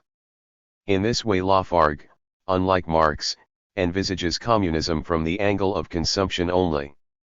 Marx, it is true, regarded the progressive shortening of the working day as a basic feature of the coming society, but he was thinking of men having to do less necessary work and enjoying more time for free creative activity. Communism in his eyes was not primarily an opportunity for carefree consumption but for self-fulfillment in action. For Lafargue it was more like the Abbé de Theleme, as he suggests in his introduction to the French party program. Rabelais was a far-sighted man. He foresaw the communist society of the future, in which we shall produce more than we need and all will be able to consume as much as they like. Communism was a matter of liberating man's natural instincts from the inhibitions of a civilization based on private property. It was a true return to nature, to a life of natural inclination free from the trammels of morality. We may see from this how naive and trivial was Lafargue's interpretation of historical materialism, the Marxian theory of knowledge, and socialism itself. His writings, however, present one possible version of the simplified naturalism which quite commonly passed for Marxism in his day. Assuming that man's being is determined by inclinations due to his biological makeup, and that human history had tended to distort these rather than gratify them, it was reasonable enough to believe that social liberation would take the form of a liberation of natural instincts. This was likewise the principle of Fourier's socialism. The unique and specific character of human existence which played so large a part in Marx's theory was ignored in schemes like these. It was indeed hard to maintain on the basis that man was a product of evolutionary laws governing the whole of nature. This assumption, however, was not peculiar to Lafargue but was current antiquoin among post-Darwinian Marxists. In his naive optimism and his consumption-oriented doctrine of communism, Lafargue expressed in simplified terms a possible variant of naturalist philosophy. His ideas were a popularized blend of 18th-century sensationalism and the myth of the noble savage, of post-Darwinian evolutionism and Marxism, the latter serving rather to buttress 18th-century ideals than to correct them. It is in this that the originality of his Marxism consists, if indeed he is to be regarded as a Marxist at all. Chapter 7. Georges Sorel, a Jansenist Marxism. 1. The place of Sorel. How far do Sorel's writings belong to the history of Marxism? He was not a member of any political movement that claimed spiritual descent from Marx, and, although he took part in all the great polemics of his day, he did so from the outside as it were, so that the guardians of orthodox Marxism were not much concerned to refute his views. He kept aloof from political and party quarrels, and wrote no treatises on historical materialism. He did not consider himself an orthodox Marxist, and criticized both the master and his disciples as he thought fit to do so. He remains vaguely associated with Italian fascism, as Mussolini and other ideologists for a time acknowledged him as a prophet of the movement. From the viewpoint of Marxism he may be considered an accidental oddity. At the outset of his literary career he had nothing in common with it, and his name hardly figures in the later development of the doctrine. At the time of his main writings, however, Sorel not only considered himself a Marxist but believed that he could extract the core of Marx's philosophy, the class war and the independence of the proletariat, and oppose Marx himself to the whole body of contemporary orthodoxy, whether reformist or revolutionary. His unfulfilled ambition was to be the Luther of the Marxist movement, which he saw as corrupted by the struggle for power and privilege, as Rome had appeared to the German reformer in the guise of the whore of Babylon. He dreamt of a Marxism that would be morally and doctrinally pure. His own version, though it drew on a great variety of sources, was not a patchwork but an extremely coherent whole. He undoubtedly influenced the first ideologists of Italian communism, such as Antonio Gramsci, and also Angelo Tosca and Palmiro Togliatti. However, Searle differed from his Marxist contemporaries not 150. Merely by interpreting Marx in his own way, nor even by sometimes criticizing him, since this happened even to such fanatics of orthodoxy as Rosa Luxemburg. The main point of difference was that all the orthodox regarded Marxism as scientifically true in the same sense as, for instance, evolution or the quantum theory, whereas for Searle it was true in a pragmatic sense, as the ideological expression of a movement to liberate and rejuvenate the human race. That it was true meant that it was the one irreplaceable instrument that history had put into the hands of the proletariat, though there was no guarantee that the proletariat would make successful use of it. Marxism was the truth of its own age in the same sense as early Christianity had been the hope of a fresh dawn for mankind, not a scientific account of history, a means of accurate prognosis, or a reliable source of information about the universe. At the present stage of history it was the instrument best calculated to put into effect the supreme values of humanity, but these values, in their substance and origin, owed nothing to Marxism. Hence Searle was free to change his mind about Marxism without changing his mind about values. He could be a Marxist or a nationalist and still remain faithful to the ideal in respect of which Marxism was only an instrument forged by history at a particular moment. From this point of view, even when most fervently devoted to Marxian philosophy he was not a Marxist in the same sense as Kolakowski or Labriola, not because he construed the doctrine differently, but because he took a different view of its historical significance and was not afraid to interpret Marx in the light of quite other authorities such as Proudhon or Tocqueville, Bergson, or Nietzsche. He was one of the few who tried to adapt Marxism to the philosophical style of the neo-romantic era, i.e. to interpret it in a pragmatic and activist sense, with emphasis on psychological factors and respect for the independent role of tradition, in a spirit radically opposed to positivism and rationalism. Searle's thoughts on social problems are dominated by the idea of greatness, dignity, heroism, and authenticity, and he treats the revolution, the proletariat, and the class war as historical instances of these supreme values. Radicalism and intransigence are in his eyes valuable for their own sakes, irrespective of object. He seems to approve everything in history that proceeds. George Searle, a Jansenist Marxism from strong authentic impulses, disinterested fervor, lofty aspirations, and generous hopes. He respects the ardor of religious faith but despises religion when it appears in the form of scholasticism or politics or is tainted by calculation or a spirit of rationalism and appeasement. He is an enthusiast for the workers' movement as a revolt in the name of a great revivifying myth, but he scorns parliamentary maneuvers and the feebleness of half-hearted reformism.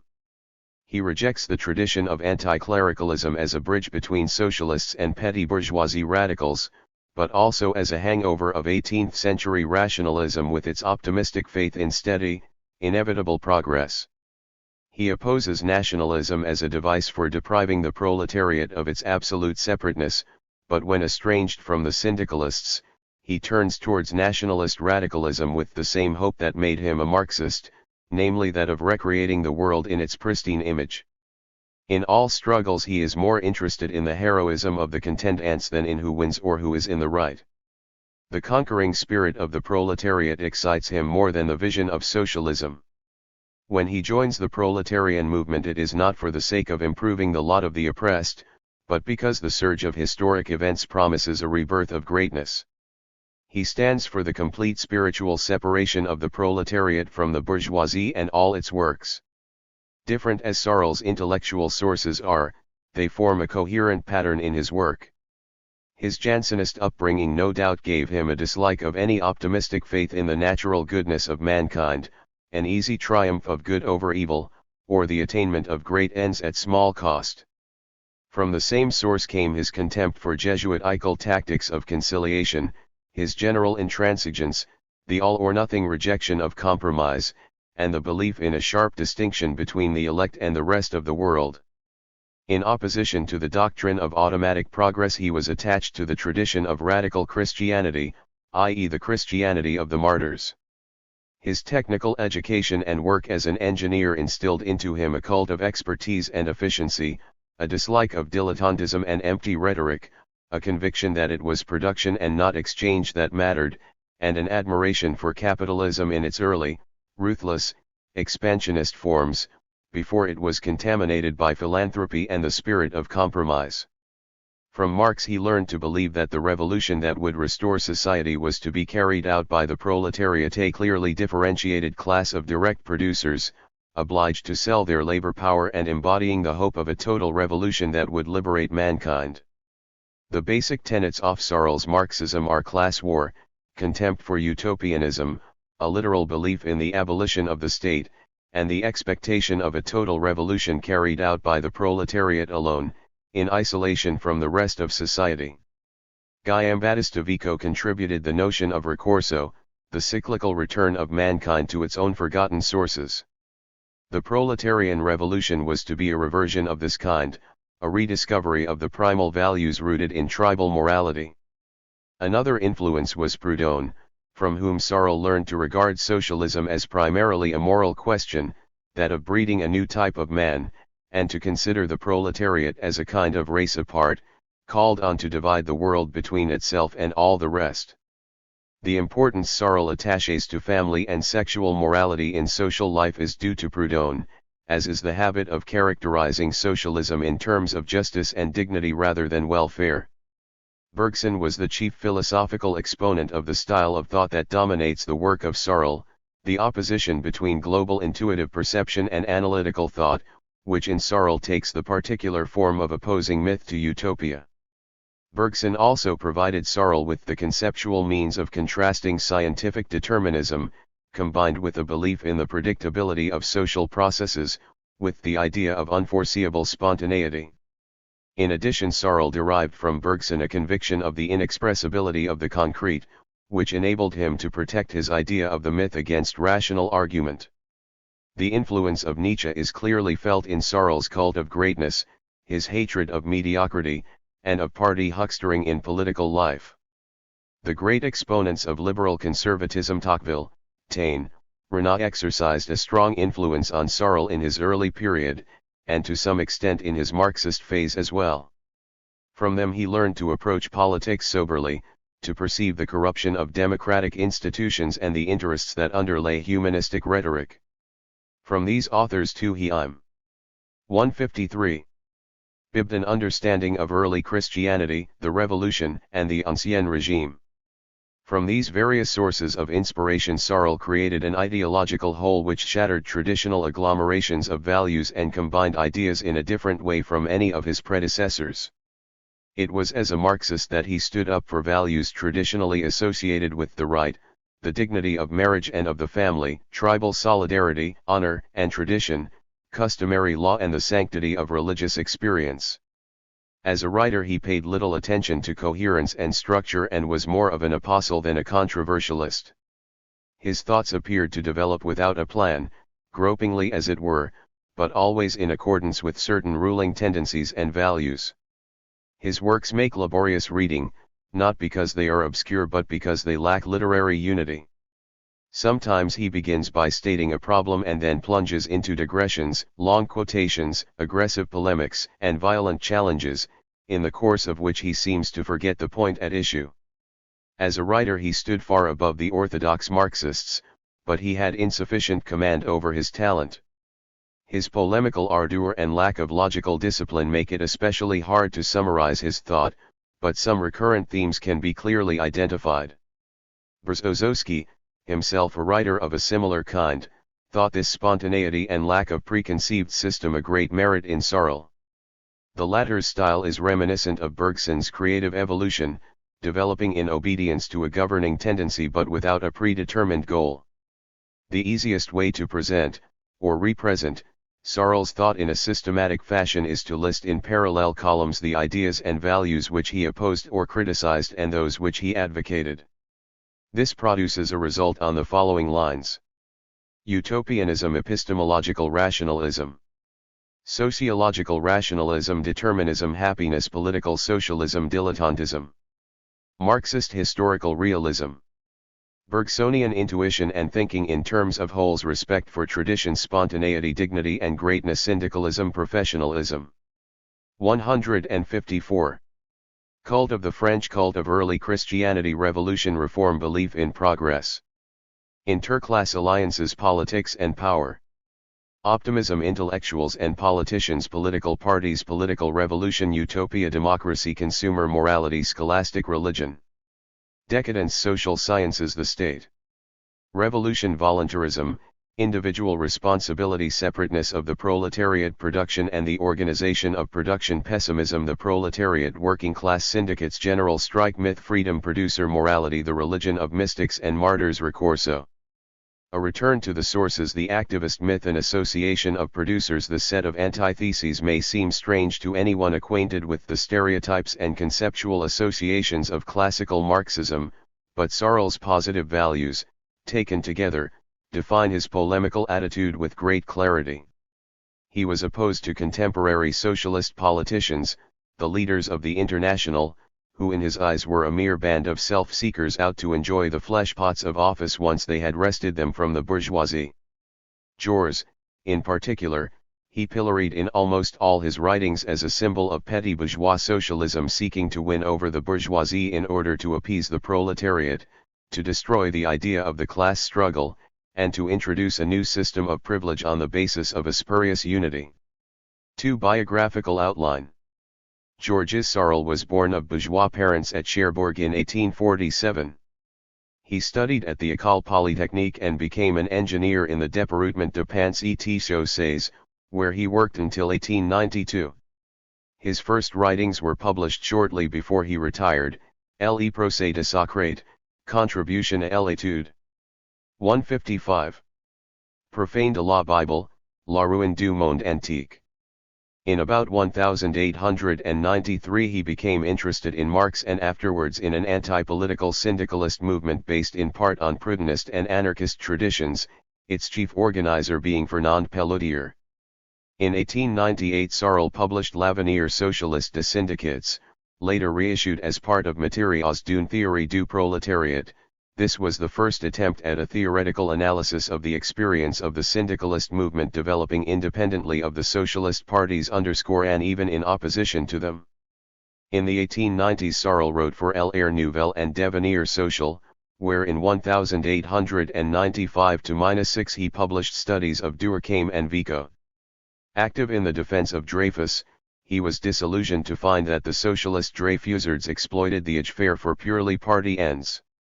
Bernstein's work to some extent led him to criticize orthodox Marxism, but his own objections soon developed along quite different lines. As time went on he became increasingly severe in his criticism of the Socialist Party, parliamentary democracy, and what he called political socialism as opposed to syndicalism. His chief Marxist writings are Réflexions sur la violence, Les illusions du progrès, Matériaux d'une théorie du prolétariat, and La décomposition du marxisme. The first two of these originally appeared in serial form in Le Mouvement Socialiste, edited by Hubert Lagardelle. The fourth edition of Réflexions sur la violence contains an appendix with an enthusiastic defense of Lenin and the Bolshevik Revolution. In the course of time Searle lost faith in French syndicalism, but he hoped for a while that a similar movement might win the day in Italy. He had close contacts with that country, having contributed to Italian socialist periodicals from 1898 onwards. He wrote articles on Vico and Lombroso, and his own books, translated into Italian, were praised by Croce and Pareto and attacked by Labriola. In 1910, however, deciding that syndicalism was irretrievably corrupted by reformist trends, he, T.E. Searle, a Jansenist Marxism, switched to support of radical nationalist movements in France and Italy and for a time cooperated with the Action Francese. He also influenced the national syndicalist groups in Italy which helped to provide the basis of fascism. He welcomed the first beginnings of the latter movement in 1912 and reiterated his sympathy in 1919, seeing in fascism the promise of a social rebirth inspired by nationalist mythology. For the same reason he hailed the Bolshevik Revolution as a retreat from Westernism to the true spirit of Muscovy. The fascists, after they came to power, paid lip service to Sorel as their spiritual patron, but the real trend of their movement was to assert the brutal authority of dictatorial government, which Sorel abominated. On the other hand, the first Italian communist periodical, Ordine Nuovo, edited by Gramsci at Turin from 1919 onwards, regarded Sorel as an ideologist of the proletariat. Sorel died in 1922 at Boulogne-sur-Seine, where he had lived for some years. Since the end of the 1920s, his ideas have had no effective influence on any branch of the socialist movement or on the Communist International. 3. Rationalism versus history. Utopia and myth. Criticism of the Enlightenment. The rationalism to which Sorel was opposed was not a particular philosophical statement but an intellectual attitude which drew its strength from Cartesianism, flourished in the 18th century salons, and, in his opinion, had a pernicious effect on the contemporary interpretation of Marxism. Rationalism, thus understood, consists of creating simplified, abstract patterns of thought and making them do duty for the real, complex world. Examples of such patterns are theories of human nature which regard man as an assemblage of permanent, general characteristics and types of behavior, regardless of the historical circumstances which in practice affect human actions. By reducing society to the speculative universal of man, rationalists are able to conjecture at will as to the nature of the perfect community and to construct utopian models of the future, free from conflict, contingency, and rival aspirations. Engels was not exempt from this way of thinking, for he too reduces the world to a single human being. Rationalists also believe that all actions are governed by rational motives, and they thus blind 157 themselves to the real-life complexity of psychological differences, the importance of tradition and custom, and the role played in social development by biological and many other factors. They regard the French Revolution, for instance, as the triumph of an idea over historical reality, oblivious of the many actual forces, especially those rooted in the plebeian levels of society, which combined to overthrow the old regime. Rationalism is a simplified, schematic mode of thought based on a legalistic form of reasoning which reduces human beings to the status of juridical units. The history of communist utopias is full of rationalist preconceptions, and that is why they have never seriously competed with existing forms of government. As Pascal pointed out, rationalism is not, as the Cartesians would have us believe, a synonym of scientific thinking.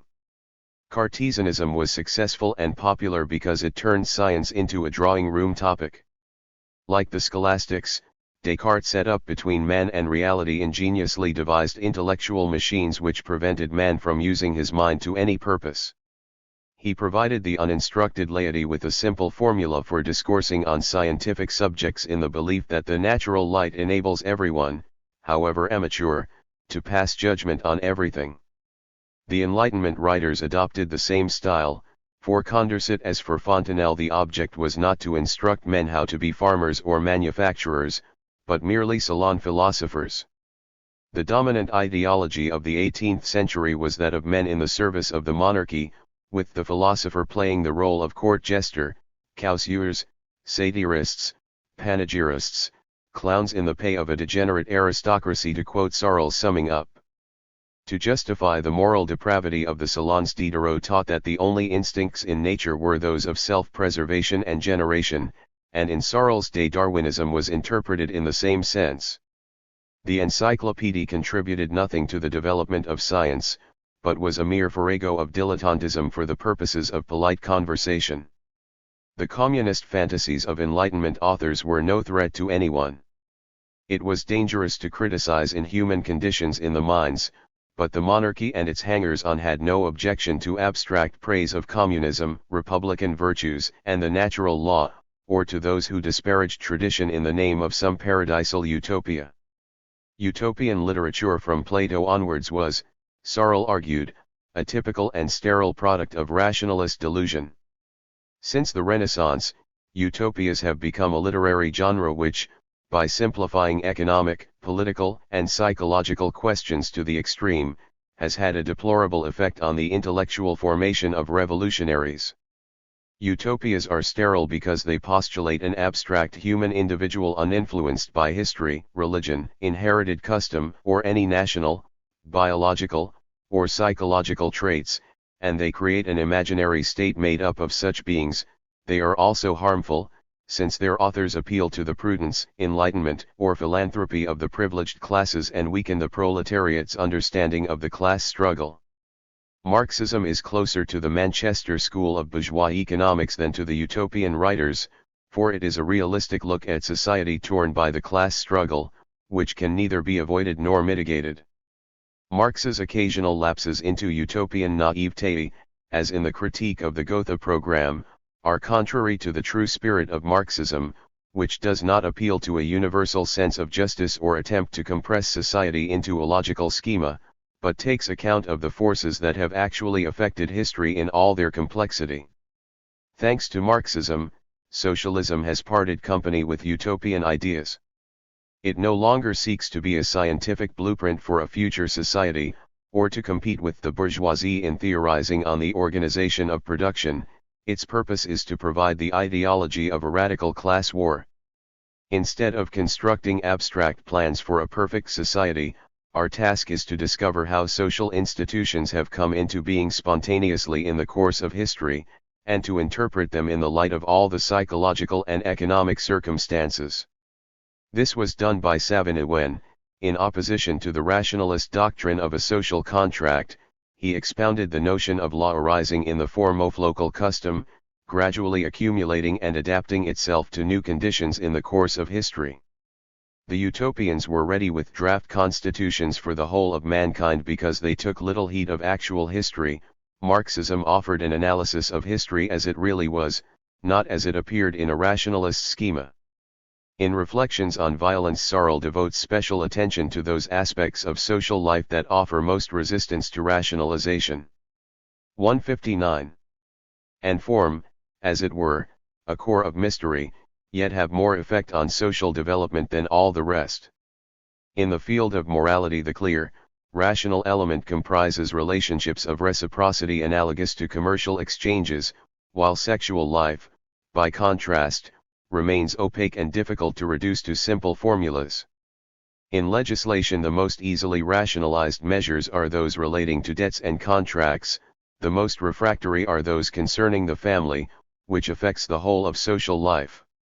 In economics, trade is a lucid area, but production, which is the final determinant, is obscurely embedded in local and historical traditions. The rationalists come to grief whenever they try to reduce to simple legal formulas aspects of life which belong to the dark areas of experience and whose qualitative differences are the result of historical contingency. True history is more like a work of art than a pellucid logical construction. The contrast between the rationalistic and the historical mentality is very similar to that between optimism and pessimism, in the special sense in which Searle uses these terms. Among the optimists he includes Socrates, the Jesuits, the philosophes, the ideologists of the French Revolution, the utopians, believers in progress, socialist politicians, and jurors. Among pessimists the early Christians, Protestants, Jansenists, and Marxists. Optimists believe that the evil in the world is due to inadequate legislation, a lack of enlightenment and of human feeling. They are convinced that legal reform will soon bring about the earthly paradise, but in practice their delusions and ignorance of social reality lead them to adopt policies of terror like those of the Revolution. Pessimists, on the other hand, do not believe in any all-embracing theory or infallible method of introducing order into the universe. They are conscious that human projects operate within narrow limits set by the weight of tradition, human weakness, and the imperfection of our knowledge. Aware of the interrelation of all aspects of life, they regard social conditions as forming an indivisible whole that cannot be reformed piecemeal, but must either be left alone or destroyed in a catastrophic explosion. In ancient Greece, pessimism was the philosophy of warlike mountain tribes, poor, proud, uncompromising, and wedded to tradition, while optimism was that of prosperous city traders. The early Christians were pessimists, believing that no human effort could reform the world, they 160 withdrew into themselves and impassively awaited the second coming. Protestantism began as an attempt to revive Christian pessimism, but later it fell under the spell of Renaissance humanism and adopted the latter's values. The pessimism of true Marxism lies in the fact that it does not believe in any automatic law of progress, in the possibility of gradual reform, or in the attainability of general happiness by a simple process of imposing on society some arbitrary construction of the mind. Marxism is an apocalyptic challenge to the proletarian consciousness, not in the name of some utopian program but in that of an apocalyptic myth. A myth, in Searle's sense, is not a kind of utopia but the very opposite, not the description of a perfect future society, but the call to a decisive battle. Its value is not cognitive in the ordinary sense, it is not a scientific prediction, but a force inspiring and organizing the militant consciousness of a self-contained group. The myth of the proletariat is the general strike. Only by means of a myth can a fighting group maintain its solidarity, heroism, and the spirit of self-sacrifice. It is a state of mind that expects and prepares for the violent destruction of the existing order at a single blow, but has no ready-made paradise to set up against it. Unlike utopias, a myth is primarily negative, regarding the present world as a coherent whole that can only be destroyed root and branch. It represents a spirit of total opposition and cannot be criticized as though it were a plan of reform or a blueprint for the future. It must be wholly accepted or wholly rejected, and its devotees are impervious to any doubt that may be cast on its effectiveness. Utopians and social scientists imagine that they can foresee and plan the future, but the myth is an act of creation, not of prediction. The myth of a general strike embodies the whole idea of socialism and the self-consciousness of the proletariat, which radically severs its connection with the present society and seeks no help or allies of any kind. These results could not be produced in any very certain manner by the use of ordinary language. Use must be made of a body of images which, by intuition alone, and before any considered analyses are made, is capable of evoking as an undivided whole the mass of sentiments which correspond to the different manifestations of the war undertaken by socialism against modern society.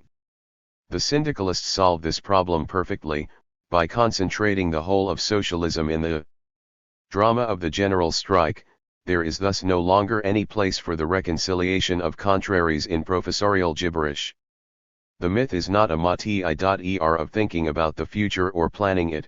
It lives in the present, which it also helps to form. The myth must be judged as a means of acting on the present. Any attempt to discuss how far it can be materially applied to the course of history is devoid of sense. It is the myth in its entirety which is alone important, its parts are only of interest in so far as they bring out the main idea.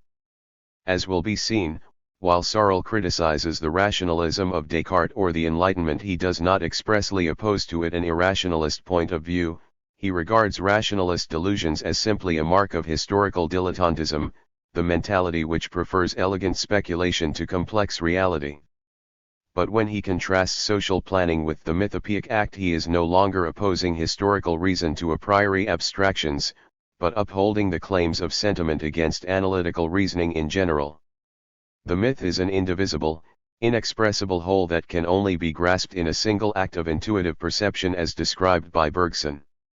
Acceptance of the myth is not an intellectual act, but an expression of readiness for destructive action.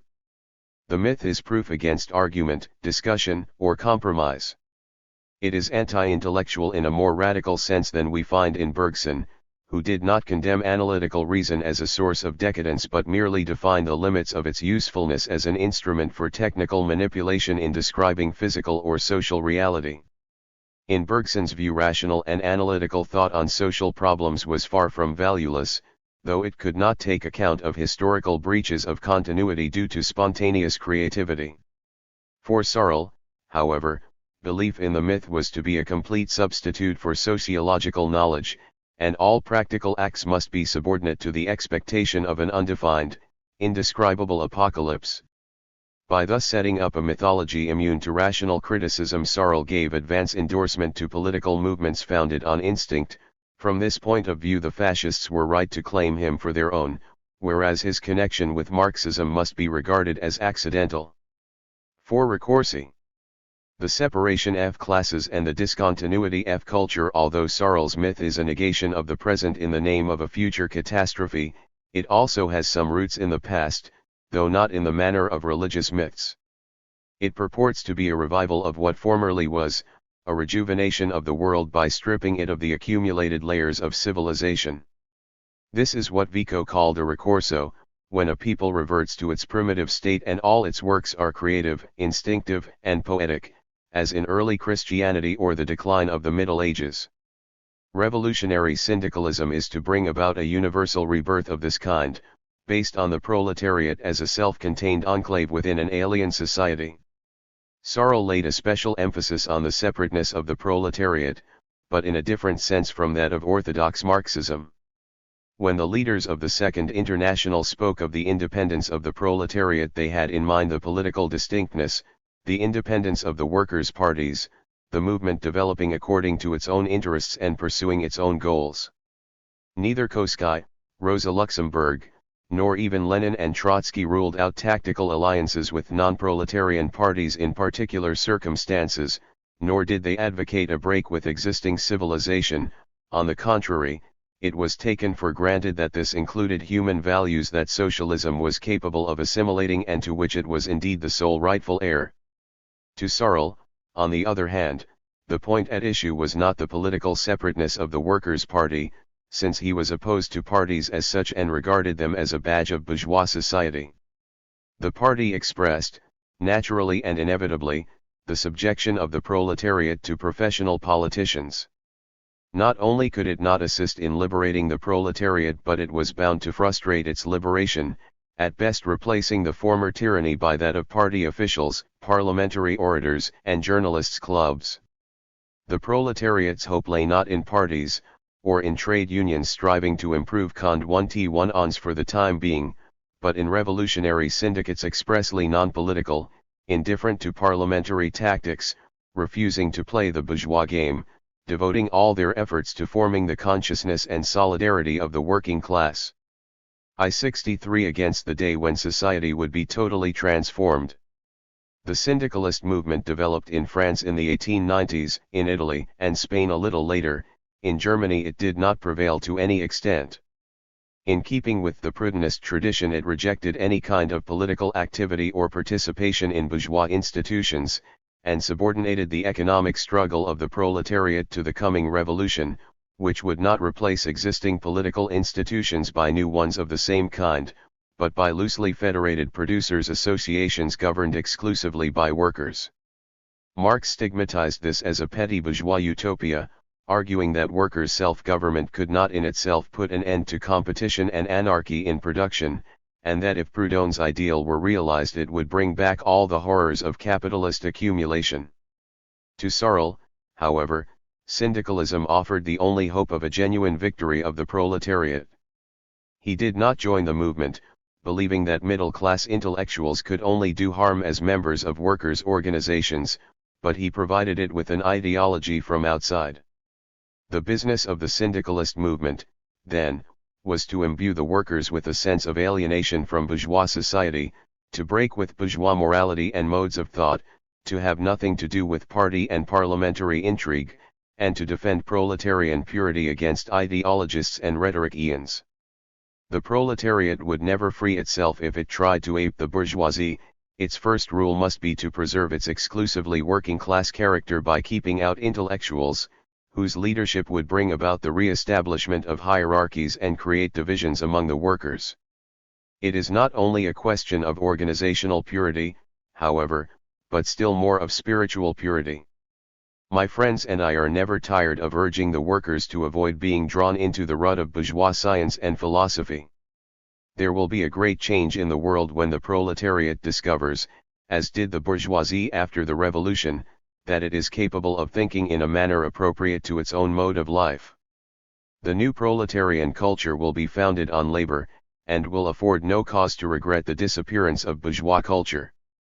The war that the proletariat is called on to wage against its masters is, we know, calculated to arouse in it a sense of sublimity that today's bourgeoisie completely lacks. We must make every effort to ensure that the rising class is not poisoned by bourgeois ideas, and for that reason we cannot do enough to free the people from the shackles of 18th century literature. The new philosophy is one of arms and not of heads, its purpose being to convince the working class that its whole future lies in the class struggle. It is a philosophy that comes into being spontaneously. The revolutionary syndicalist movement is created by men who know little of Marxism, but it expresses the truest need of the class of producers. Without it the proletariat would be exposed to the same fate as the ancient Germans who, after conquering Rome, felt ashamed of their barbarism and succumbed to the decadent culture of the rhetoricians, or the men of the Reformation who let themselves be corrupted by the values of humanism. The proletariat, engaged in the class war, must firmly understand that all other classes without exception are opposed to its liberation. The society of the future will inherit capitalist technology, but there will be no place in it for the spiritual culture of capitalism. Any ideological or political battle, however justified in other ways, will do the workers more harm than good if it involves their cooperating with bourgeois radicals, for instance, in combating the church and clericalism, not to speak of defending patriotic causes, since it will weaken the sense of class separateness and foster the dangerous illusion that the proletariat can effectively join forces with liberals to bring about social change. The revolution will be an absolute separation between two historical eras, and the proletariat, which is to carry it out, must have no moral scruples vis-a-vis other classes.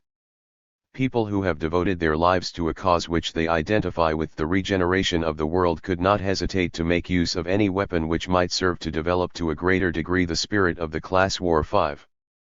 Moral revolution and historical necessary. This does not mean, however, that the proletariat is, or can be, indifferent to morality. On the contrary, the basic purpose of the revolution and of the preparatory period is to effect a moral transformation of the working class that will restore its dignity, pride, independence, and sense of mission and exclusivity. Although his best-known work is largely an apologia for violence, Searle regards violence as being morally right only insofar as it plays a part in the moral education of its users. It is a military and not a police type of violence that he has in mind, devoid of cruelty and certainly not motivated by envy of the wealthier classes, which would be immoral and degrading to the proletariat. Far from seeking to replace the present form of government by one equally authoritarian, the object of proletarian violence is to do away with government altogether. Morally commendable violence is evinced, he argues, in spontaneous acts of popular justice by Norwegian mountain dwellers, in lynch law, or the Corsican vendetta. It is the advocates of political revolution, such as the socialists who wish to supplant the privileged minority of today, who are liable, as the revolution showed, to adopt inquisitorial methods of cruelty and terror as a cure for political or economic difficulties. In this absurd and hopeless course the Jacobins were encouraged by Rousseau's doctrine of the social contract, since they regarded themselves as the embodiment of the general will and therefore entitled to do whatever they chose. Being morally unprepared to rule, the best thing they could think of was to imitate the Ancien regime. The same kind of despotism would result if power were placed in the hands of Jaures and others like him, who use humanistic rhetoric to imbue the proletariat with a bourgeois desire to see its party in power, instead of preparing it to smash the machinery of public authority. For these reasons syndicalism is against democracy, which encourages the proletariat to take part in bourgeois institutions, especially parliament, and is a source of demoralization, corruption, and the undermining of class solidarity. The general strike, which is the proper aim of the proletarian struggle, is thus to be distinguished from political revolution.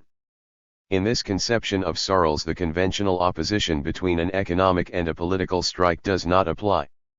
The general strike is not an economic one in the sense of an attempt to improve the situation of the working class in capitalist conditions, but it is also the contrary of a political revolution.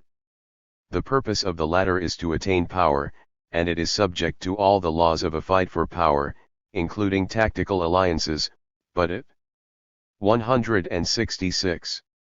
does not premise the division of society into only two camps. Besides the syndicates, it presupposes other organizations, committees, or parties with programs and ready-made forms for the future. It must be planned, and can therefore be criticized in detail. Moreover, a political revolution is not based on the Marxian doctrine of class division but on an anti-Marxist opposition between rich and poor. It appeals to base instincts of envy and vindictiveness, instead of the sublime heroism of popular champions. A general strike means the destruction of the existing order without any idea of setting up a new authority. Its purpose is to restore control of production to free men who have no need of masters.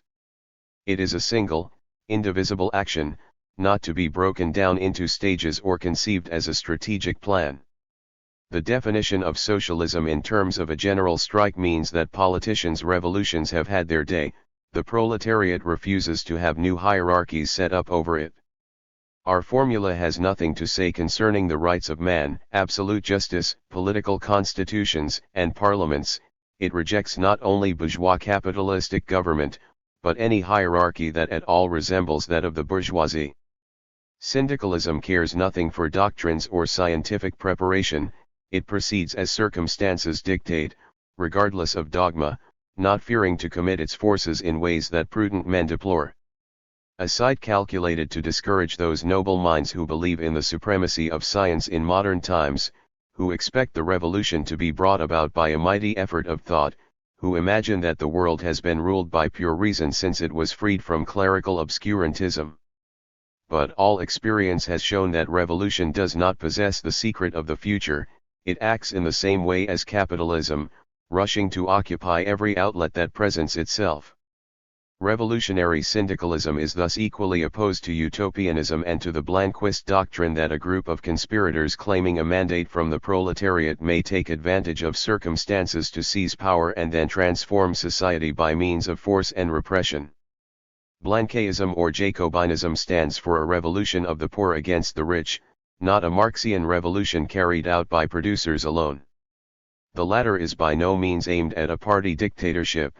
Bernstein is right when he says that the assumption of power by the Social Democrats R67 would not make the people sovereign, but merely dependent on professional politicians and newspaper owners. Until such time as the workers have a strong economic organization and attain a high standard of moral independence, the dictatorship of the proletariat can only mean the dictatorship of party orators and men of letters. Again, the syndicalist revolution cannot be simply the result of the economic decadence of capitalism. Revolutions that take place when the old regime is in a state of impotence and collapse do not lead to improvement, but petrify the state of decay. The syndicalist revolution requires capitalism to be expansive to suffocate by its own energy, not to die of inanition.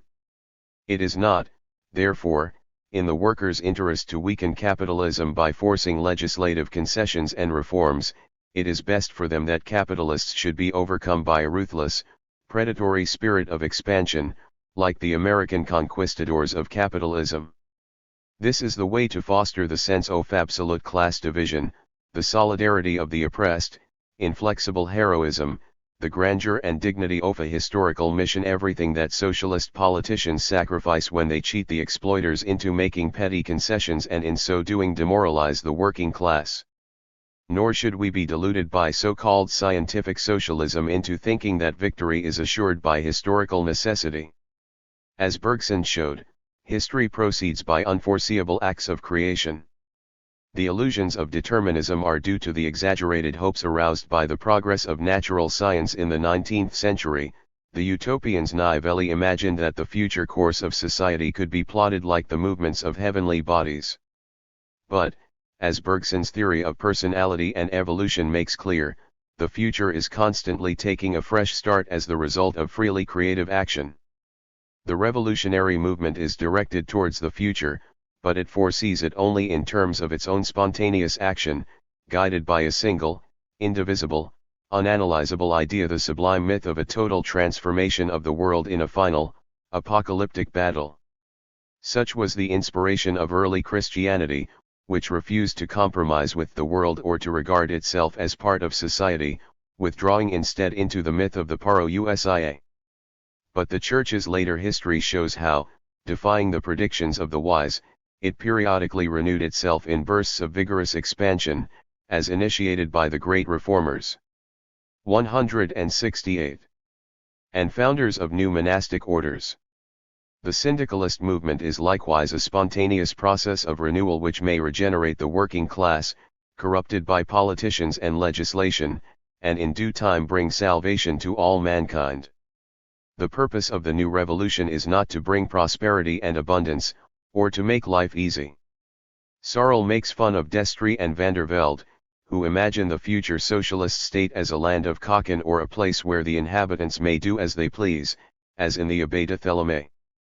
The mainspring of the revolutionary movement is not poverty but class antagonism, and the workers' cause is not that of the poor who want to take away the property of the rich, but that of direct producers who wish to be the organizers of production.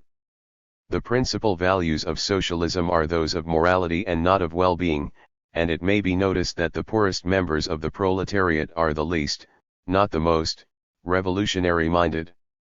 A just society must, as Proudhon put it, acknowledge the law of poverty. A frugal life is an honest and happy one. Proudhon saw the future society as a loose federation of agricultural and industrial associations, with public life based on communal and provincial units, freedom of the press and of assembly, and no standing armies. Searle despised all planning for the future and vouchsafed no details cf. the perfect society, but as an exponent of Proudhon he no doubt imagined it on similar lines.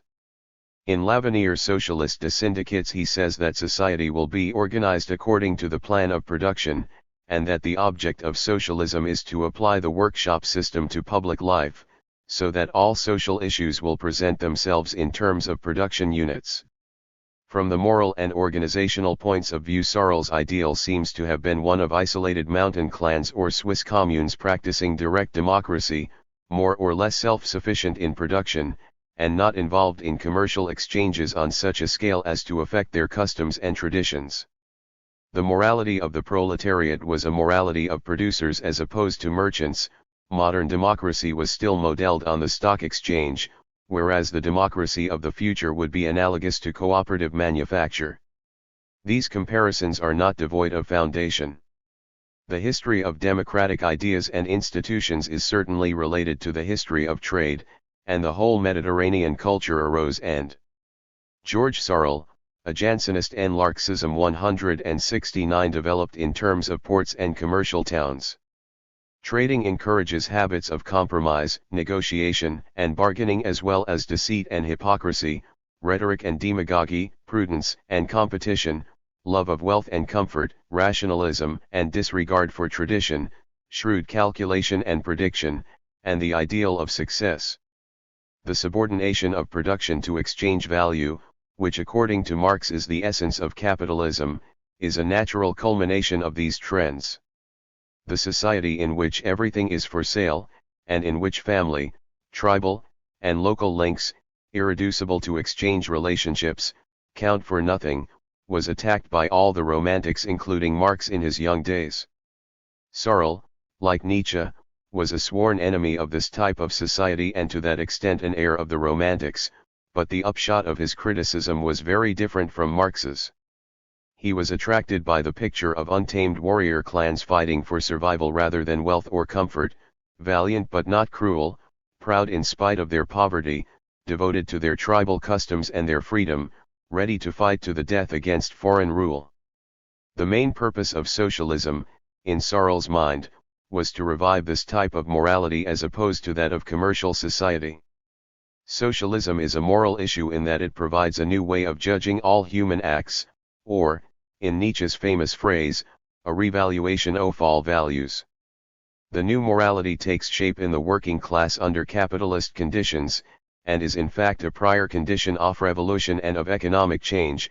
Here Searle agrees with van der Velde, who says that a victory of the workers without a radical moral transformation would plunge the world into a state of suffering, cruelty, and injustice as bad as the present, if not worse. The chief points at which the new morality comes into play are the family, war, and production, and in all these spheres it means an increase of dignity, solidarity, heroism, generosity, and personal responsibility. Searle attaches a special importance to sexual restraint and family virtues, the weakening of which he regards as a natural reinforcement of bourgeois society. The world will become a juster place only in so far as it becomes more chaste. I believe there is nothing more certain than this. The ideal to which he looks up is that of the Homeric heroes as seen by Nietzsche. 170. 6. Marxism, anarchism, fascism. As we have already observed, the interrelation of values and ideas in Searle's work is quite different from that of the orthodox Marxists or any critic of Marxism. In this respect he stands unique. His attacks on reformism are sometimes very like those of the orthodox social democratic left, but his criticism of Marxist orthodoxy has much in common with that of the anarchists. He attacks anarchism from a Marxist standpoint, yet on some points he criticizes Marx from the angle of Bakunin or Proudhon. The usual classifications of socialist thought at this period do not apply to him. Like Marx, Searle regarded socialism not merely as a better form of social organization but as a complete transformation of every aspect of life, morality, thought, and philosophy, not a mere set of reforms, but a reinterpretation of human existence. The socialists of his time did not, in his opinion, take a serious interest in human nature and the final aim of life. They adopted the shallow metaphysics of the 18th century freethinkers and failed to realize the importance of evil in Marx's historiosophy. Their rationalistic optimism prevented them from matching the church in understanding men, but it was necessary for socialism to offer all the values that the church did if it was to prevail. Searle, following Gustave Le Bon, did not hesitate to ascribe to socialism a religious and charismatic character. In this he differs from Marx's views, at all events in capital. Marxism, to Searle, was above all the poetry of the great apocalypse which he identified with social revolution. He combated reformism not because it was ineffectual, on the contrary, he knew it to be effective, but because it was prosaic and unheroic. He believed in the class basis of socialism and the unique role of the producers as agents of the revolution. The proletariat, as a militant sect, must guard above all things its independence of existing society. Searle dreamt of a free society, i.e. an association of producers with no bosses over them, its basic values deriving from the fact that it was devoted to material production. Marx, on the other hand, thought the great achievement of socialism would be the conquest of leisure, enabling people to devote themselves to creative work as the labor hours. 171. Necessary for material production were progressively shortened. Marx put his faith in technology, which he thought would liberate mankind from the cares of material existence. Searle, on the contrary, regarded productive activity as the source of all human dignity, and the desire to be free from such cares was, to him, no better than bourgeois hedonism. Marx was a rationalist inasmuch as he believed in scientific socialism, i.e. that a rational analysis of the capitalist economy would show that it was bound to be replaced by a collective system. He also believed in the continuity of civilization. Searle regarded the idea of the historical necessity of socialism as a survival of the Hegelian Weltgeist. He accepted Bergson's theory of spontaneity and advocated a complete break in cultural continuity, yet at the same time he wished to preserve the traditions of the family and tribal solidarity. His arbitrary treatment of Marxist doctrine may be seen in the definition, which he ascribes to Marx, of a class as a collectivity of families united by traditions, interests, and political views, and possessing a degree of solidarity such that they may be regarded as forming a single personality, a being endowed with reason and acting accordingly. Searle did not profess to be an anarchist. The anarchists of his day were not well defined from a class point of view, but tended to enlist support among the lumpenproletariat and the déclassé intelligentsia. A movement led by lawyers, journalists, and students clearly had nothing to do with revolutionary syndicalism as Searle understood it, and he was also repelled by the anarchist groups of Bakuninist persuasion who combined conspiratorial methods with authoritarian principles. At the same time, he shared with the anarchists their basic premise of the need to do away with all state institutions and their refusal to take part in parliamentary life or to support political socialism. From Bakunin's time onward it was a constant feature of anarchist propaganda, emphasized, for example, by Makachsky, that political or party socialism was only the prelude to a new tyranny, and that the dictatorship of the proletariat as a form of state organization meant subjecting the workers to the despotism of professional politicians. Searle also agreed with those anarchists who insisted on a moral revolution as an integral part of the social revolution. Social democracy is cruelly R72 punished today for having fought so hard against the anarchists, who tried to bring about a revolution of minds and hearts. The nationalization of means of production was valueless in itself as far as liberating the workers was concerned, for it merely increased the power of politicians over producers.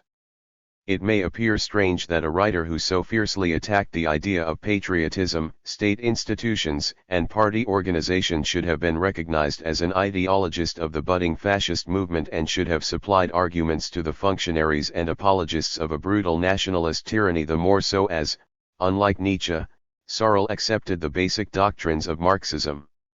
Yet his link with fascism is a real one, though clearly it was impossible to judge the first intimations of Italian fascism in 1912 with the eyes of those who witnessed the Second World War.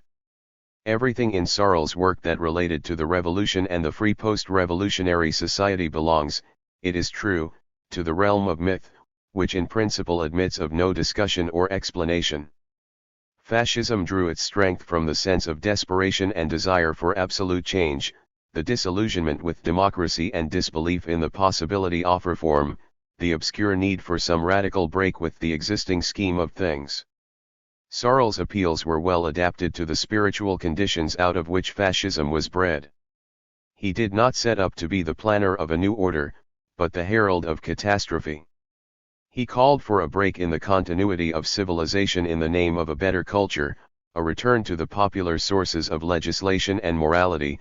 In so doing he unconsciously showed that an attack on the whole of an existing culture is in effect an invitation to barbarism unless it is based on already existing values and a clear knowledge of what the new order is supposed to comprise.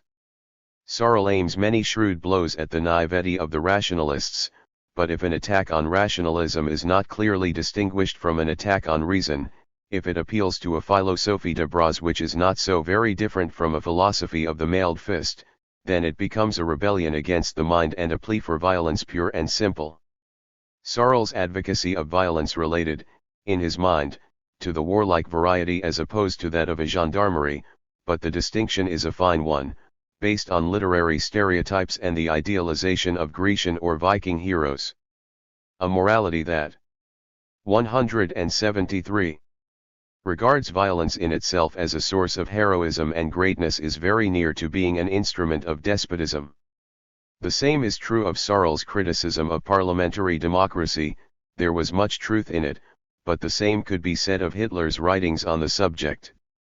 The criticism of pervading corruption, abuses, cant, petty squabbling, and the competition for jobs masquerading as a conflict of ideas, all these have been denounced by anarchists, communists, and fascists in very similar terms. But a criticism of democracy that wraps itself in myth and advances no tangible alternative, merely the absence or the negation of democracy, can be nothing but an apologia for tyranny, at any rate when it descends from the realm of literature into practical politics.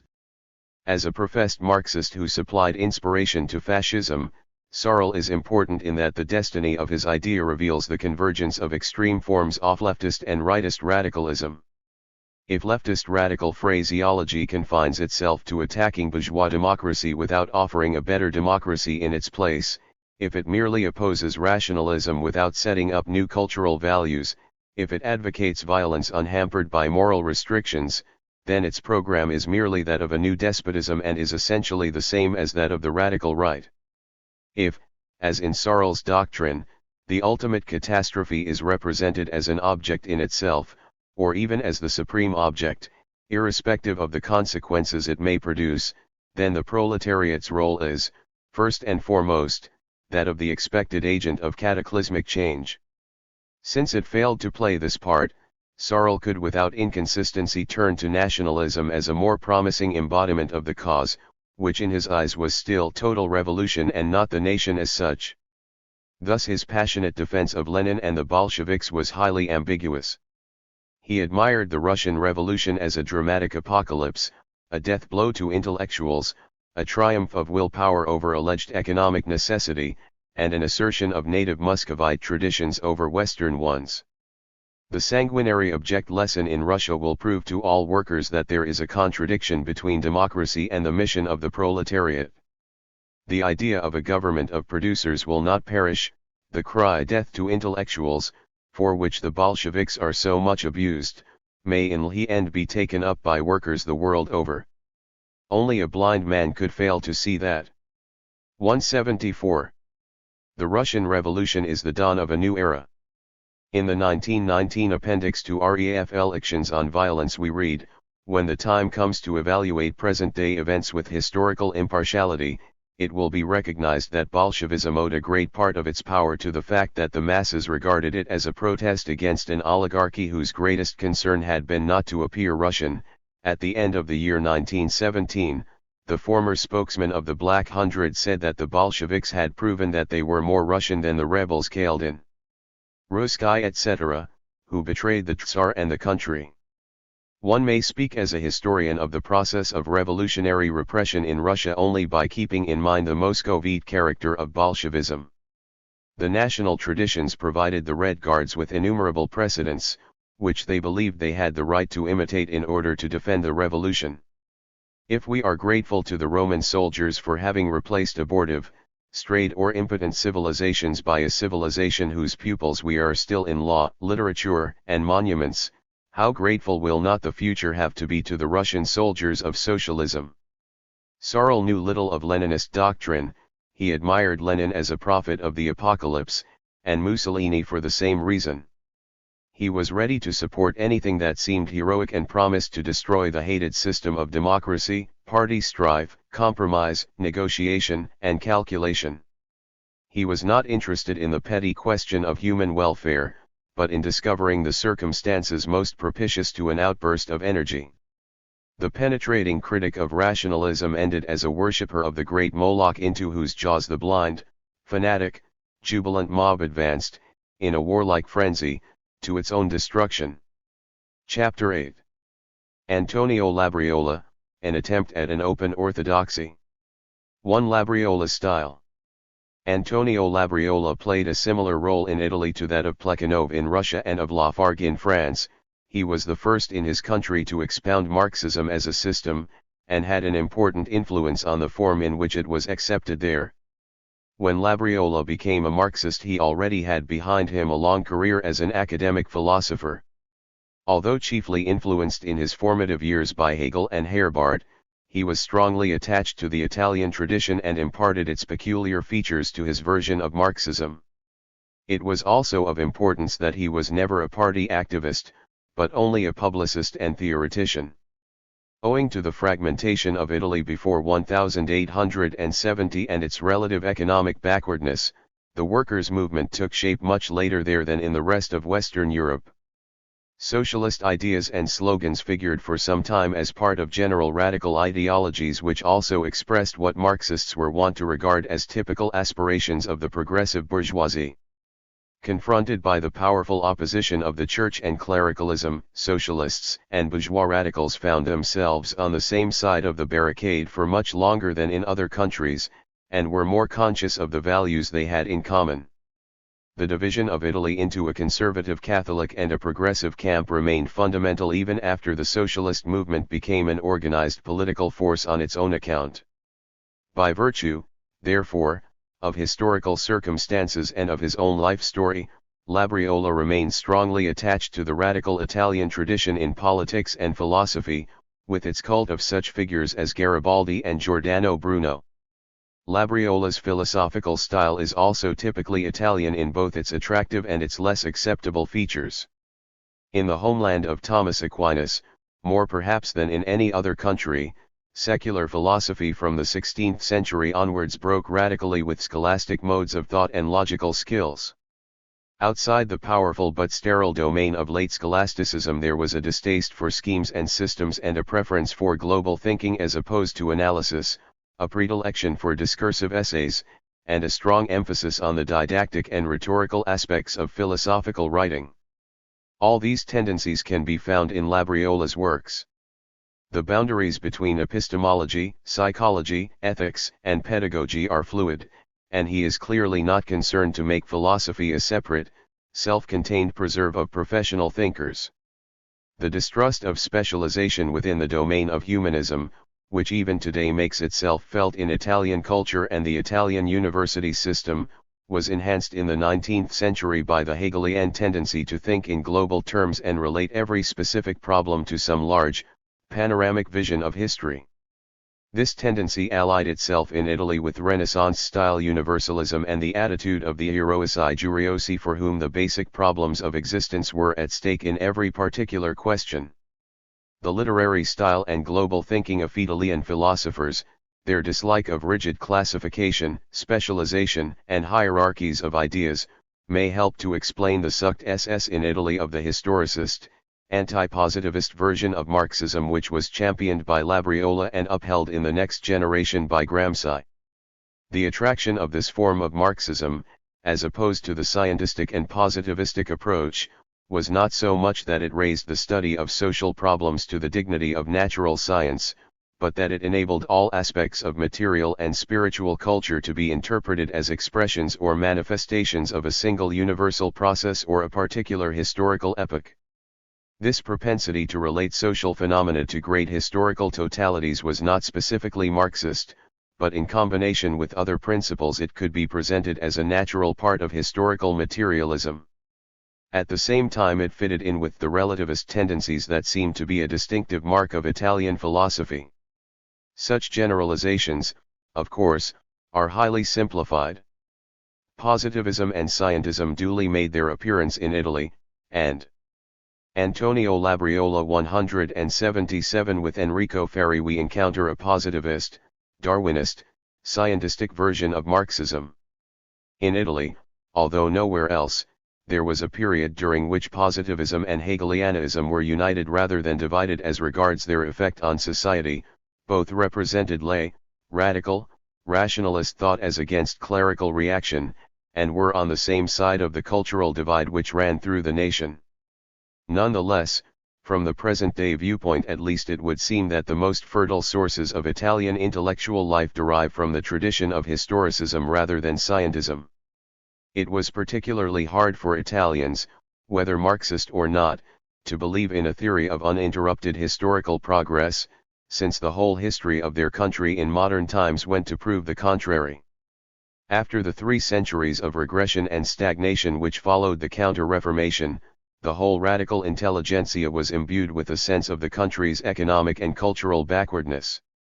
The hopes aroused by the Risorgimento were not such as to encourage the conviction that progress was an inevitable consequence of historical laws, and Italian philosophers, including Marxists, tended to be more sensitive to the variety, dramatic complexity, and unexpectedness of the historical process. From this viewpoint also, Labriola instilled into Italian Marxism a sceptical attitude towards comprehensive explanations of universal history. 2. Biographical note. Antonio Labriola was born at Cassino, the son of a teacher. He was brought up on the ideals of young Italy and dreamt from his youth of the independence and unification of his country. He entered the University of Naples in 1861 and was influenced by Hegelianism, the chief exponents of which in Italy were Bertrando Spaventa and Augusto Vera.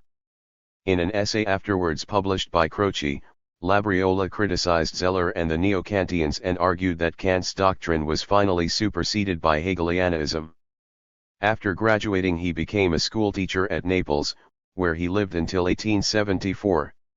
His first philosophical work during this period was an analysis of the theory of affections in Spinoza.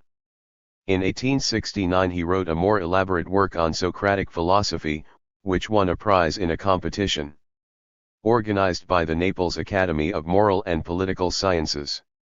He continued his studies and became erudite in philosophy, history, and ethnography, he was also interested in Herbart's associationist psychology, which he adopted to a large extent, and in the works of Vico, which influenced him all his life. In the early 1870s he took up political journalism in a liberal and anti-clerical vein. In 1873 he published Moral Liberty and Morality and Religion, which show a departure from the Hegelian viewpoint, though they are in no way specifically Marxist. In the following year he was appointed to a professorial chair in Rome, where he spent the rest of his life teaching, writing, and joining in all the important controversies of the day. His conversion to Marxism was not sudden but gradual. In 1889 he wrote in a lecture on socialism that he had criticized liberalism from 1873 onwards and had embraced a new intellectual faith in 1879, based especially on his studies of the preceding 3 years. His essay on the idea of freedom shows no clearly Marxist tendency, but his writings of the L890s reflect the viewpoint of a definite school.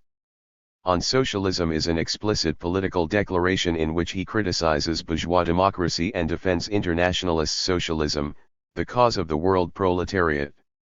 His best-known Marxist work is Essays on the Materialist Conception of History, containing a general account of historical materialism and a discussion of the Communist Manifesto. This was published in 1896. And to the second edition in 1902 he added a polemical article against Masaryk's book on the foundations of Marxism. The work was soon translated into French and became a classic of European Marxist literature. Labriola intended to write a fourth section based on his lectures of 1901 and giving a general account of the 19th century. He did not live to complete this, but the parts he had written were published by his great pupil Benedetto Croce in 1906 in a collection of Labriola's unpublished or little-known works entitled Various Writings on Philosophy and Politics, while the remaining notes were published in 1925 by Luigi Dal Pane, who subsequently wrote a monograph on Labriola. The latter's Marxist philosophy is also set out in a collection of letters to Sarl, published in 1897 under the title Talking of Socialism and Philosophy. It is noteworthy that of the many articles Labriola published in the last 15 years of his life, some clearly stress his Marxist position, while others could equally well have been written by a radical rationalist. In this respect too Labriola differs from the orthodox German Marxists, who proclaimed their allegiance in everything they wrote. 3. Early writings. Labriola's essay on Spinoza's theory of affections is of no special importance, being merely a summary for school purposes of the relevant part of the Ethics. It is worth noting that he emphasizes the moral background of Spinoza's metaphysics and the latter's general naturalistic viewpoint, while adding that the significance of Spinoza's doctrine lies in the fact that he denies the metaphysical basis of value judgments and derives the noblest human impulses from egoism as the sole creative force. He is also concerned to validate the category of freedom within the limits of a deterministic view of the universe. The essay on Socrates, a much more important work, is an erudite and in part polemical dissertation on the theme, borrowed from Hegel and Zeller, that the key to Socrates' thought is to be found in Xenophon and not in Plato, and that we must resist the temptation to ascribe Plato's metaphysics to the elder philosopher. Labriola regards Socrates as a pedagogue first and foremost, and interprets his personality in terms of the internal contradictions of Athenian culture. He is not concerned with finding out Socrates' implicit metaphysical views, but with describing those that were consciously articulated in his mind. In Labriola's opinion, Socrates' activity is to be understood as an attempt to resolve the conflict between traditional conservatism and the scepticism and relativism produced by the variety and richness of Athenian culture. The humanism and relativism of the sophists was a symptom of the breakup of traditional communities, while Socrates' endeavor was to discover absolute norms of morality independent of human beings. He was not fully aware how far his own investigations transcended traditional values, but in fact he was looking for a new interpretation of the world that would afford support against the sophists. Socrates' belief in the chronic inadequacy of human knowledge was necessary in order to justify his search for absolute cognitive and moral norms independent of the arbitrary decisions of individuals. This search was evinced particularly in his revaluation of the concept of deity, which made him following Aeschylus, Pindar, and Sophocles the herald of a new religious consciousness, turning by degrees from the traditions of the old mythology towards monotheism. But the functions of the Socratic deity were exclusively moral. It was to be the repository of absolute values, proof against relativism and subjectivism. In the same way, Socrates' logical investigations and his endeavors to elucidate concepts were not born of disinterested curiosity but were inspired by the same pedagogical purpose, hence his contempt for natural science. He had himself no metaphysical intentions and was purely pragmatic. Nevertheless, he provided a basis for Plato's theory of ideas and metaphysic of the good. Labriola's views on Socrates illustrate his indebtedness to Hegel for the belief, which became part of his Marxist faith, that philosophical ideas are the expression of changing historical needs, arising from the internal contradictions of a particular phase of civilization. The influence of Hegel is also visible, besides that of Kant and Herbart, in Labriola's treatise on moral freedom. This is an obscure work as regards both argument and conclusions, which indeed is generally the case with philosophical treatments of this subject. However, it is clear that Labriola regards the question concerning free will as wrongly framed, and that in Hegelian fashion he seeks to replace the question of freedom in the sense of indifference by that of freedom conceived as the conformity between choice and conscience. He tries in this way to distinguish between determinism and fatalism, but does not get beyond vague general formulas.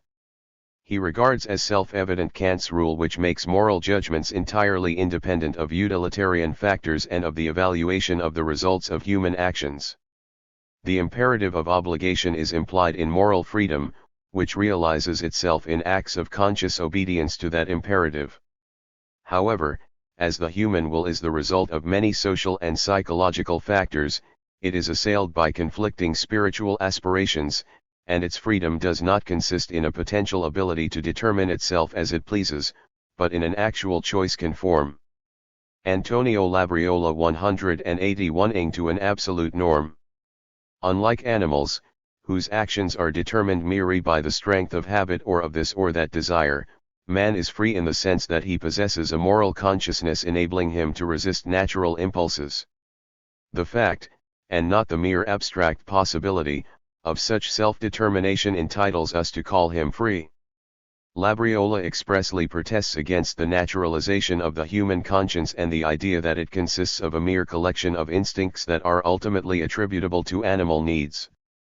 Like Herbart, however, he rejects the idea of the soul as a metaphysical entity or of separate spiritual powers, but is content to analyze the motivations that constitute an expression or a denial of freedom according as they do or do not conform to the individual's awareness of the moral imperative. There is, strictly speaking, no contradiction between the principle of causality and moral freedom, provided we regard human acts, in Leibnizian fashion, as self-determined, or, following Schopenhauer, as causality seen from the inside. It is easy to see in this way that freedom can and must be the purpose of an education that inculcates a moral consciousness and assimilates it to habit. To treat freedom as an innate quality of the soul is not only misleading but pernicious in practice, as it dispenses with the obligation to educate men to freedom. Such education is the supreme purpose of the state, which in its ideal form is, above all, a pedagogical institution. The essay on morality and religion shows clearly the influence of Kant and to a lesser extent that of Hegel. Its main points are three. First, practical judgments are not derivable from theoretical ones and cannot be based either on psychological premises or on utilitarian grounds, but must be a priori. Morality is founded on those practical judgments which run most contrary to instinctive desires. The multiplicity of moral opinions is an empirical fact and does not invalidate the contention that there is only one morality par excellence. Second, moral values belong exclusively to the good will, regarded as autonomous in all respects including its relation to the hypothetical will of God.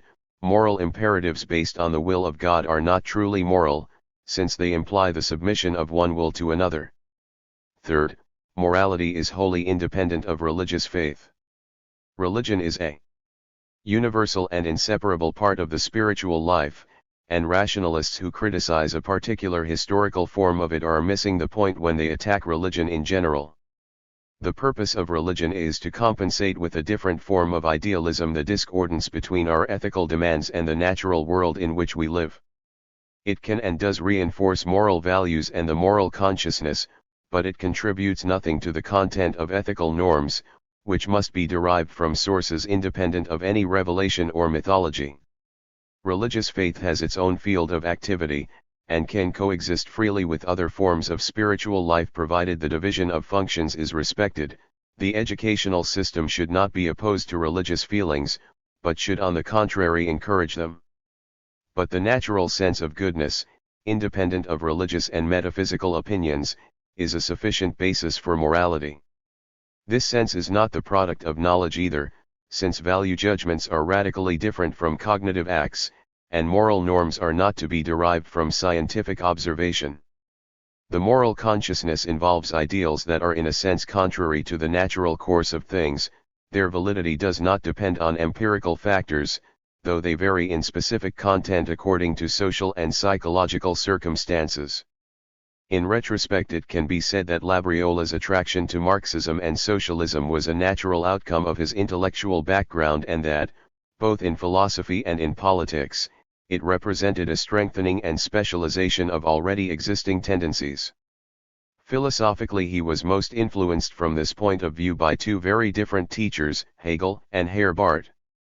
From the former he learned to think in terms of great historical concepts and to interpret cultural values as manifestations of the eras to which they belonged, to adopt a relativistic viewpoint and to regard ideas as historical instruments rather than the subjective embodiment of ideal patterns. Hegel also taught Labriola to accept the category of progress while regarding the historical process as a tragic spectacle. Herbart, by contrast, inspired him with a distrust of metaphysics and speculative philosophy, and with a belief in empirical psychology as necessary to the interpretation of civilization. From the political point of view, Labriola's socialism stemmed from his radical anti-clerical outlook and identification with the people's cause. Even in his Marxist days, however, his anti-clericalism was combined with an understanding and a certain sympathy for religious sentiment, though not for the church as an institution or a political instrument. 4. Philosophy of history. Apart from his role as a propagandist, can Labriola be regarded as an independent theoretician or the author of a specific variant of Marxism? It might be said by an ill-disposed reader of his works that their chief difference from contemporary orthodoxy lay in the vague and elusive manner in which he expressed his views. But if we read with closer attention and more goodwill, we may come to the conclusion that the generality of his style is not due merely to a preference for rhetoric over precision of thought, but to a distrust of cut and dried formulas and a conviction that Marxism is not a final, self-sufficient rationalization and schematization of history, but rather a collection of pointers to the understanding of human affairs. These must be imprecise if they are not to degenerate into a dogmatic contempt for the variety of forces at work in history, and thus to reduce complicated social processes to a handful of bloodless universal categories. The individuality of Labriola's Marxism does not consist so much in any combination of theses to be found in his work, as in the elasticity and openness of general formulas which enable Marxism to be enriched by ideas from other sources. It is easier, perhaps, to characterize his philosophy by those elements of hardcore orthodoxy that are absent from it. Contrary to Togliatti's claim, Labriola did not seek to make Marxism an integrated, self-contained system, but wished to preserve a certain degree of imprecision so as to prevent the doctrine from ossifying into self-satisfaction and an imagined mastery over universal knowledge. He took seriously the description of scientific socialism as a critical theory, not in the sense that it attacked other doctrines, for the most obscurantist sect may do this, and the more obscurantist it is, the more violent the attack, but in the sense that it regarded no truths as everlasting, recognized that all established principles were provisional, and was ready to drop or modify its own ideas if experience should so dictate. It is characteristic of Labriola that he approached Marxism, Antonio Labriola, from a historical and not a sociological point of view. In his eyes it was not a matter of discovering general, permanent relationships between artificially distinguished aspects of social life, but of describing a single, unique, actual historical process, having regard to the whole variety of forces at work in it. As he wrote in his lectures of 1902-3, history is always concerned with the heterogeneous, with nations conquering other nations, classes oppressing other classes, priests ruling the laity and layfolk getting the better of priests. All these are sociological facts, but they do not fit into sociological schemata, they can only be understood empirically, and this is the whole difficulty of historical investigation. The abstractions of sociology give us no clue as to why, in the general process of the development of the bourgeois classes, it was only in France that the events occurred which we call the Great Revolution. Labriola was thus very far from believing that the notion of class enables us to interpret the whole of past history and to foretell the future. He accepted the Marxist position that individuals do not choose their social links at will, and he opposed the rationalist delusion that social phenomena can be reconstructed on the basis of deliberate behavior of individuals. The social bond is not the result of anyone's intention. Society is given a priori, since we know nothing of man as a ferus primavis. The original datum is society as a whole, classes and individuals appear as elements in that whole and as determined by it. But it is one thing to recognize the objectivity of the social bond and another to claim that it can be reduced to a mere relationship of classes. Schemes of history which represent it as a uniform, continuous, self-contained process are criticized by Labriola on four main grounds: the independence of the national principle, the irreducibility of religious sentiment, the discontinuity of progress, and the unpredictability of the future. Nationality signifies to Labriola not only a social reality sui generis but also a value sui generis, irreducible to other ties and values. As he wrote to Sarl, languages are not accidental variants of some universal volapaic but, on the contrary, are much more than purely external methods of denoting and communicating thoughts and feelings. They determine the conditions and limits of our internal life, which for this and many other reasons expresses itself in national forms and not in merely Antonio Labriola accidental ones. If there are internationalists who are unaware of this, they can only be called amorphous and woolly-minded, like those who derive their knowledge not from old apocalyptic sources but from Bakunin, the master of appearances, who even wanted equalization of the sexes. In his lectures of 1903, Labriola used Hegel's division of nations into those historically passive and historically active, but did not seek to justify this in specifically Marxist terms. The category of nationhood is not, with him, merely a feature of tactical reasoning, but stands for an independent historical reality. In this he differs from the majority of Marxists. As to religion, while he was less explicit during his Marxist period than in morality and religion, it is clear that he regarded religious sentiments as something other than the self-delusion of primitive minds, or a deception practiced upon mankind, or the result of a transitory class situation. In a lecture on popular education he advocated non-religious schools but emphasized that he did not want to introduce anti-religious elements. It is an historical misfortune that we have in our country the Pope, a spiritual leader claiming territorial power, but let us not add to this the misfortune that would result from turning tens of thousands of teachers into anti-popes. The problem in any case was not a purely political one. Essentially there was no opposition between religion and other forms of culture. Culture is no enemy to any sincere, healthy manifestation of the spirit, and it is certainly no barrier to deep religious feelings. These have nothing to do with theological systems imposed by the orthodox, or with priestly rule.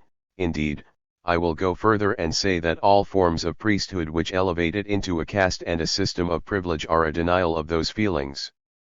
Similarly, in the lecture on socialism he declares that socialists are the truest disciples of Jesus and the only Christians of the present age. These are not mere rhetorical flourishes, as may be seen from Labriola's notes for the lectures that were to form the last part of his magnum opus on historical materialism. Here we read, "Is religion a permanent fact or simply an invention, an aberration, and a deceit? Certainly it is a need. Were the 19th century rationalists 186 Antonio Labriola therefore mistaken? Yes. It is not true, then, that the last century was an age of science. This is only partially the case. Is it then impossible to suppress religion? The fact that it is sometimes suppressed proves a certain thesis but does not define its limits. Is it the case, then, that man can never become master of the natural and historical world by virtue of his own intellect, moral autonomy, and aesthetic sensibility? Yes and no. These remarks are not clear enough to serve as the basis of an explicit theory of religion. They indicate, however, that Labriola never accepted the conventional Marxist view that religion is a historically explicable self-delusion and an instrument of mystification for class purposes, and is destined to die out as class antagonisms fade away and minds become more enlightened. Labriola distinguished clericalism and theological rationalizations of faith from the religious sense itself, and seemed to regard the latter as a permanent form of spiritual culture. This in itself suffices to create doubts as to whether he should be reckoned as a member of the Marxist camp by the criteria of his time. True, in a letter to Sarl of July 2 R 897 he says that the men of the future will probably give up any transcendent explanation of the practical problems of daily life, since primus in orb deos facit timor. But this does not conflict with the remarks quoted above, since he did not regard the religious sense as offering explanations of any kind. It was not for religion, he thought, to compete with science or to usurp its role in any way. As regards the idea of progress, Labriola considers it necessary to the understanding of history but emphasizes that its role is a normative one. He repeatedly rejects the prejudice that history is a tale of continuous progress, in particular if this means that it is free from regression or that all civilizations have to go through the same stages of development. In Problems of the Philosophy of History he observes that faith in progress was a superstition that took the place of theology and was encouraged by Hegel's monistic philosophy of history.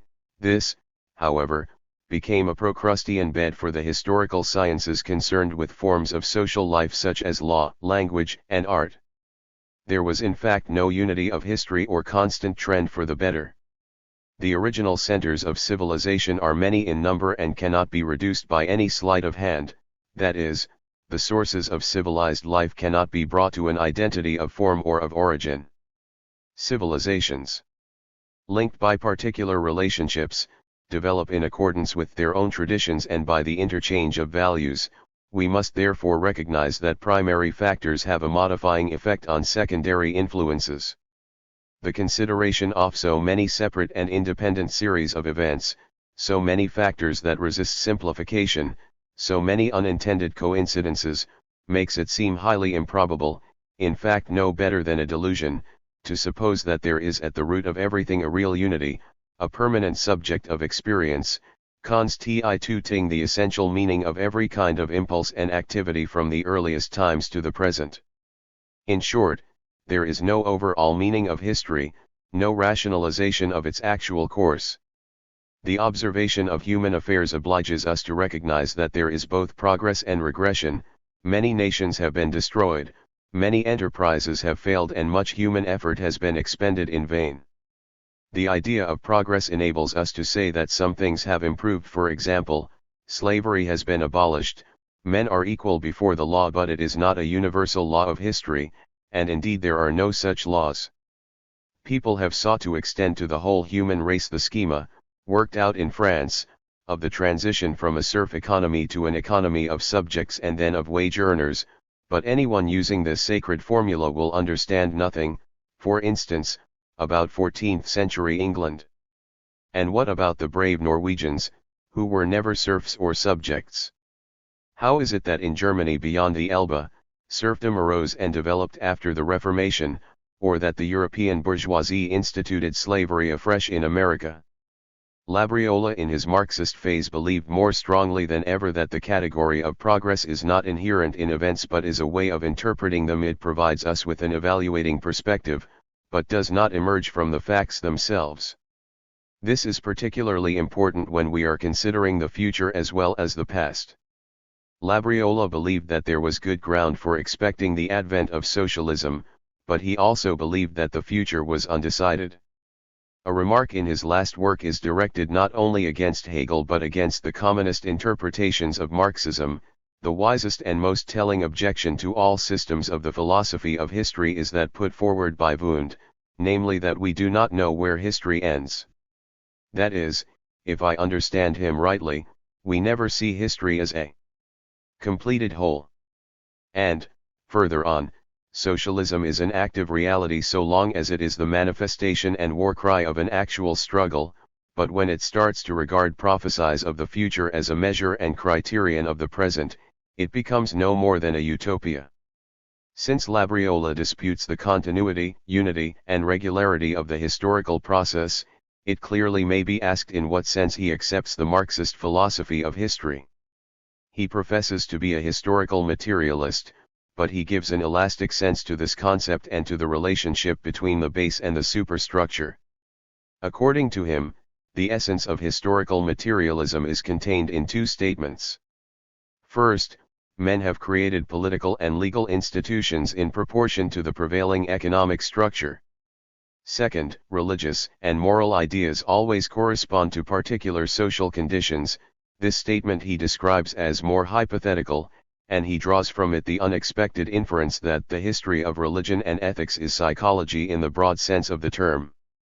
In his principal work he states that history is based on technical development, that ideas do not fall from heaven, that moral ideas in the last resort correspond to economic conditions, and so on.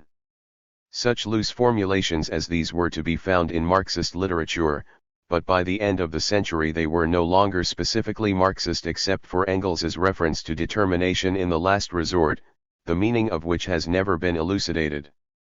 Labriola's work on historical materialism is largely a critique of what he considered vulgar interpretations of Marxism as a theory of the preponderance or dominance of the economic factor in history. The historical process, he argues, develops organically, and the so-called factors therein are conventional abstractions and not social realities. They are necessary to the historian as conceptual instruments and to delimit the sphere of his investigation, but they should not be hypostatized into separate historical forces as a prelude to assigning one of them causal priority over all the rest. Historical events cannot be translated into economic terms, although in the last resort they may be explained by economic structures, and these structures may, in the long run, give rise to corresponding political and legal institutions. In general, it must be acknowledged that Labriola did not help to dispel the obscurity of the general tenets of historical materialism, though he tried to give them as undogmatic a sense as possible. Like Engels, he believed in the interrelation of all fields of human activity, and the independent force of the crystallized tradition of institutions and ideologies.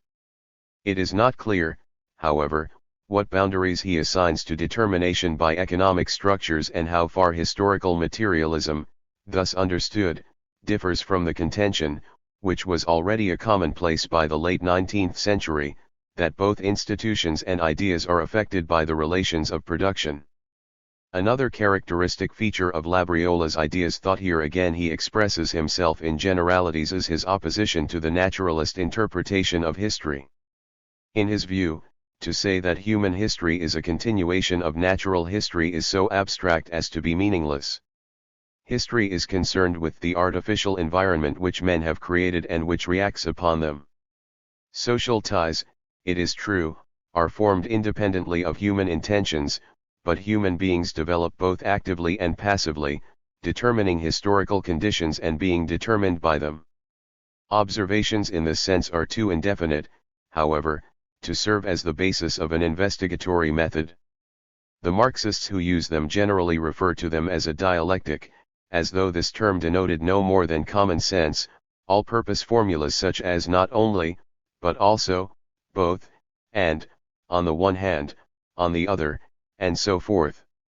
Historical materialism in such watered-down terms may provide a contrast to the type of history, such as St. Augustine's, which relates everything to designs of providence, but it does not constitute a specific method over and beyond what every historian is prepared to recognize.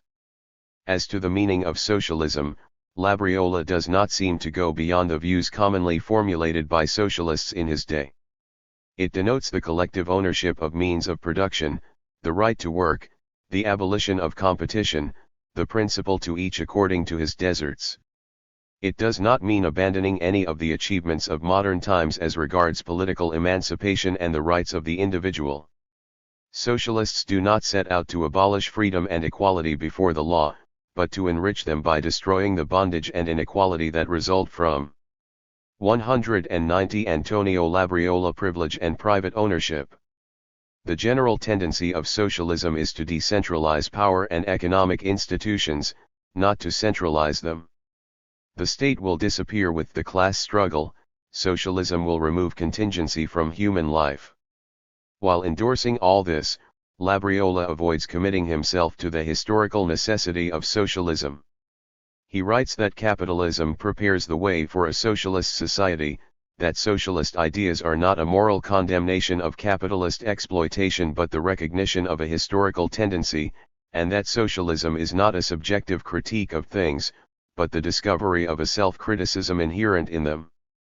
All this, however, does not add up to a belief in the inevitability of a socialist future. Labriola also did not hold that socialism could only come about by a violent revolution, but hoped that the new social forms could be grafted by degrees onto the common stock of liberal institutions, a view close to Bernstein's evolutionism. True, he opposed revisionism in a letter to Hubert Lagardelle published in Le Mouvement Socialiste, but the grounds of his objection are not clear, except that he accuses Bernstein of writing about everything at once and of being the spokesman of those who abandon socialism in disappointment because changes do not come soon enough. In the same way Labriola's polemics against writers such as Masaryk, Croce, and Sarl, who claimed that Marxism was breaking down, are very general in character and are rather a proclamation of loyalty to the Marxist camp than an objective contribution to its defense. One of the reasons which, on his own showing, inclined Labriola towards Marxism was his dislike of metaphysical speculations and the esprit de système.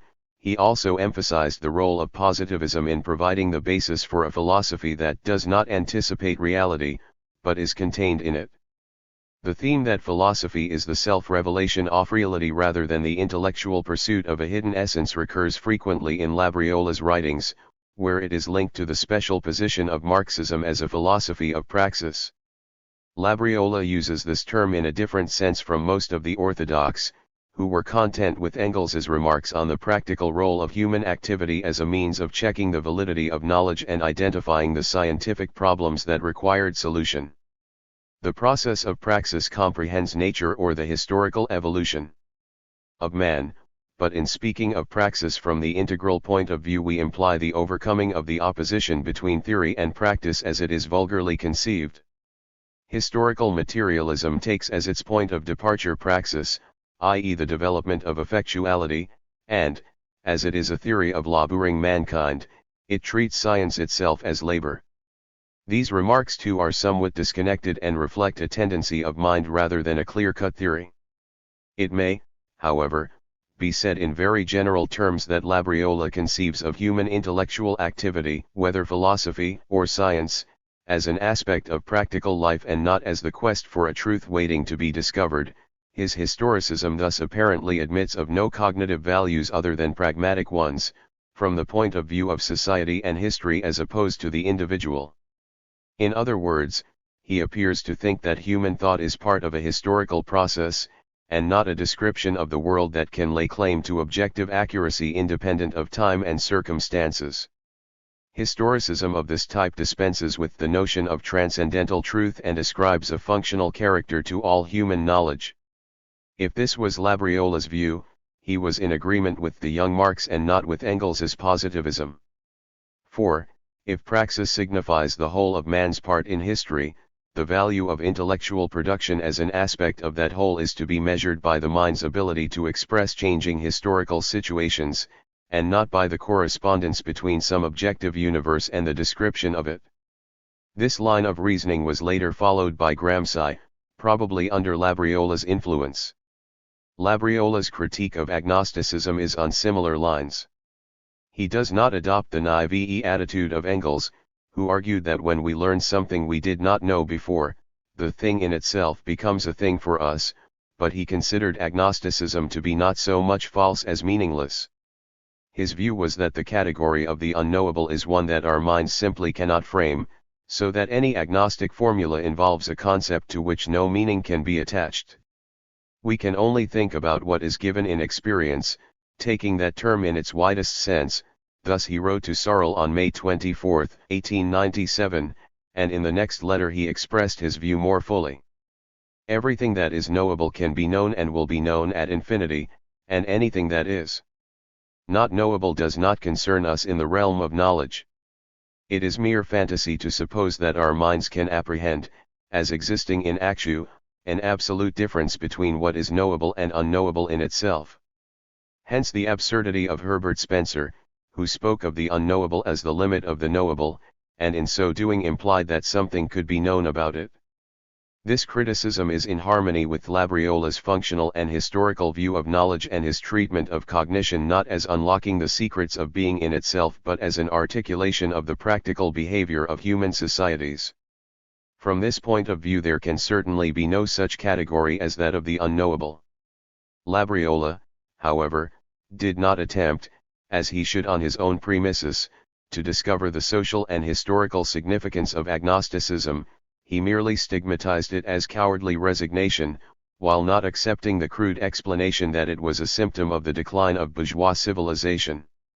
Despite his dislike of metaphysics and his radical humanization and historicization of knowledge, Labriola did not advance any theory of the demise of philosophy.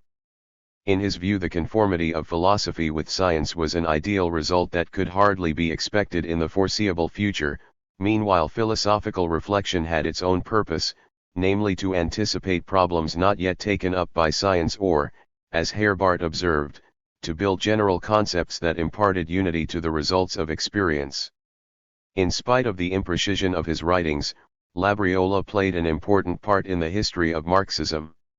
His was probably the first attempt to reconstruct Marxism as a philosophy of historical praxis, treating this as a concept in terms of which all aspects of human life should be interpreted, including intellectual activity and its product. He was thus opposed to the scientistic ideology that dominated Marxism in his day. The doctrine outlined in his works was revived in the 20th century by Gramsci and Lukács among others, inspired by the publication of Marx's early writings. This version gave new life to the idea of humanism as an epistemological standpoint, treating human history as the boundary of attainable knowledge and re-stressing the relativistic aspect of Marxist doctrine. Chapter 9. Ludwig Krzyzewicki, Marxism as an instrument of sociology. Marxist theoreticians may be divided into two broad intellectual categories. The first consists of those whose interest centers on Marxism itself, and who study the problems of philosophy, history, economics, or sociology for the purpose of demonstrating the correctness of Marxism. They are, as it were, professional Marxists, concerned to vindicate the doctrine in every branch of human thought. They may interpret it in different ways, but each of them is determined to prove that his interpretation is closest to the spirit of Marxism conceived as a pre-existing whole. They are imbued with orthodoxy in the sense that, whatever they are engaged in, they never forget that the purpose of all their endeavors is to defend and exalt the doctrine of which they are custodians. They generally regard Marxism as self-sufficient and embracing every need, and they seldom refer to any other philosophy except to criticize it. At the time we are concerned with, the outstanding representatives of this type were Plekhanov, Lafargue, Lenin, and Rosa Luxemburg. The second category comprises sociologists, philosophers, or historians who make use of Marxist conclusions as an aid to solving the problems of their respective disciplines. Marxism is to them a means, not an end. They are not interested in proving it right, but in understanding social phenomena. They are not regarded as orthodox by writers of the former class, who treat them with suspicion or disdain, realizing that they cannot be counted on to support the cause at any given moment. They do not assume that Marxism implicitly contains the answers to all important questions and that one has only to look properly in order to find them. they are indifferent to doctrinal purity and 194 Ludwig Krzyzewicki, Marxism as an instrument are prepared to use the work of Marxists and non-Marxists alike. Ludwig Krzyzewicki was one of the outstanding members of this second category. His numerous works are almost entirely in Polish, except for a few Russian translations and minor contributions in other languages, and he therefore had no direct influence on the mainstream of European Marxism. In Poland, however, he had a strong intellectual and moral influence on 2 or 3 generations of the intelligentsia, and played the chief part in familiarizing social and human scientists with Marxist concepts. Krzyzewicki belonged to the last generation in which it was possible for a highly gifted and industrious person to master almost the whole of contemporary knowledge on social problems. Accordingly, he covered an extremely wide field as an investigator, teacher, and publicist. The subjects of his works include Slav archaeology, demography and statistics, fairy tales and folklore, primitive societies, modern literature, the details of political and economic life in many countries of the world, questions of the family, religion, and education, the psychology of artists, parapsychology, agriculture, and foreign exchange problems. His chief interest, however, was social anthropology, the beliefs and customs of primitive peoples and the psychology of communities. He paid much attention to phenomena of social pathology, in which he hoped to discern causes and effects that were less evident in normal conditions, cases of mass delusion, moral infection, collective hallucination, panic, massacre, ecstasy, religious and political crazes, the psychology of martyrs, sadists, and cannibals. His literary style, apart from some youthful articles, is descriptive and not aggressive, but is permeated by an ideological approach, a sense of solidarity with the downtrodden, revulsion against capitalist society in which everything was for sale, disgust with urban civilization, and the dream of a society bound together by goodwill after the fashion of primitive communism. He did not engage in party activities, however, and only belonged for a brief period to the political socialist movement. One biographical note. Ludwig Krzyzewicki was born at Plock in Russian Poland. Like most of the Polish intelligentsia of his generation, he 195 belonged to a family of impoverished gentry. He grew up under the shadow of repression following the 1863 insurrection. Police terror, enforced Russification of the educational system, and a general atmosphere of impotent discontent. The landowning classes were falling into economic and cultural decline. Industry, however, was on the upgrade. Politically and culturally, Russian Poland did not begin to revive until the late 1870s. Meanwhile, as a result of the growth of industry and the defeat of hopes for early political liberation, there came into being the slogan of organic work.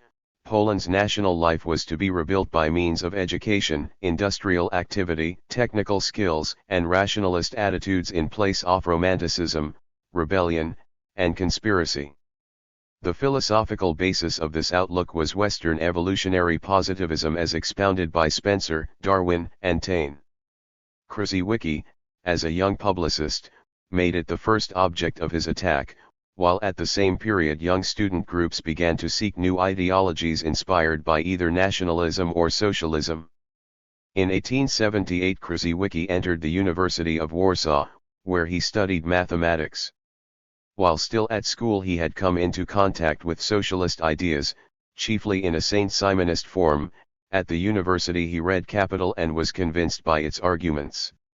Together with Stanislaw Krzyzewski and Bronislaw Białobłocki, both of whom studied in Russia, he founded the first Marxist group in Poland and introduced its ideas to the reading public. Neither he nor his fellow students, however, were orthodox Marxists in the strict sense.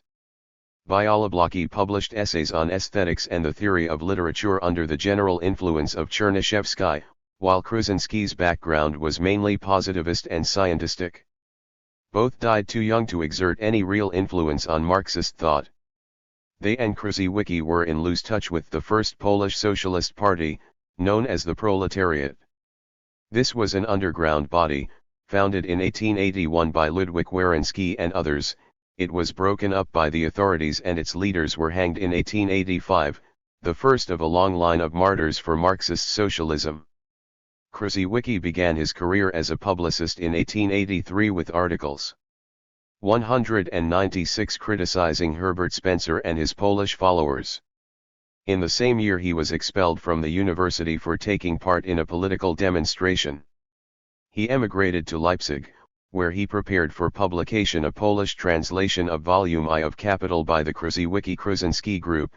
This appeared in parts between 1884 and 1890. After studying anthropology, sociology, and political economy at Leipzig, Krzyzewski went to Switzerland and, at the beginning of 1885, to Paris. During this period he published in Polish émigré journals several articles in a revolutionary Marxist vein. In 1885 he returned to Poland, but to avoid arrest stayed for the first year in Galicia. He moved to Plock towards the end of 1886 and settled in Warsaw in the middle of 1888, writing extensively and taking part in numerous educational activities, legal and underground. Clandestine socialist organizations were just beginning to reform in Poland. Krzyzewski was closely connected with the Union of Polish Workers, founded in 1889, which concentrated on the economic struggle. When the workers' movement crystallized into two mutually hostile camps, the PPS and the SDKPL, Krzyzewski became a member of neither, though he contributed to PPS journals from time to time. Between 1890 and 1910 his political writing became distinctly milder in tone as his mind moved in the direction of evolutionary socialism. At this time he also wrote his most important theoretical works on historical materialism, published in 1923 as Sociological Studies, and several books on ethnography and anthropology, Peoples. An Outline of Ethnic Anthropology, a course of systematic anthropology. Physical Races, Psychic Races, The Wisdom of Primitive Peoples, The Sociology of Herbert Spencer. His articles on literary subjects and on urban civilization were collated in a volume in the Abyss. Except for visits to Berlin and the USA in 1892-3, Krzyzewski remained in Warsaw until the First World War, becoming an acknowledged authority on scientific and social questions. After the war he taught at Warsaw University and elsewhere and was director of the Institute of Social Economy, which studied conditions in Poland for the purpose of working out economic guidelines and which, in 1922, produced under Krzyzewski's 197. Editorship the first serious studies of economic and social life in Soviet Russia. During the post-war years he completely abandoned the idea of revolution and, like many European socialists, regarded the Soviet regime as an attempt to violate economic laws. He remained a socialist to the end, however, while believing that socialist ideals could be realized gradually by the rationalization and democratization of the capitalist economy. He also continued to believe in the validity of the principal Marxist criteria for the study of social conditions. He died in Warsaw during the German occupation. 2. Critique of the biological theory of society. Krzyzewski's writings in the 1880s did much to spread the knowledge of Marxism in Poland, but they did not contribute a great deal to theory and for the most part followed the standard version of historical materialism. They are largely polemical in tone. In his critique of Spencer and social Darwinism, Krzyzewski argued that the evolutionists, constructing models of society after the pattern of a living organism, were in effect propagating the ideology of class solidarity, endeavoring to put an end to the class struggle, and closing their eyes to the dissolution of traditional bonds in a society rent by contradictions and competition.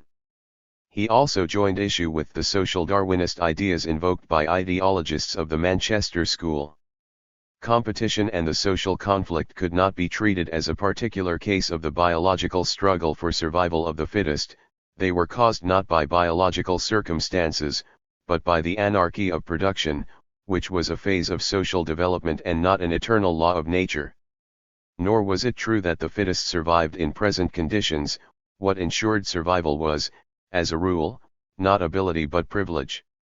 Krzyzewicz attacked the biological view of society on other occasions also, for example in reply to Gobineau's racialist philosophy of history and anthropological concept of the nation, and Lombroso's theory of criminality.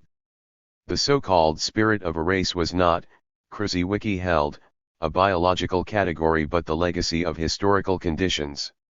Racialism could not account for changes in social institutions, or the fact that they differed in societies that were racially akin, or were similar in societies of different race, but all these things could be explained if social institutions and ideologies were seen as dependent on 198 changes in the method of production and exchange.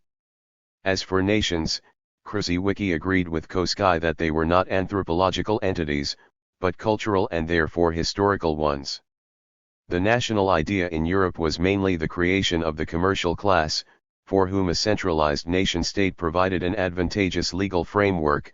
True, ethnic unity had preceded the growth of national markets, but the latter had stimulated it into awareness of itself.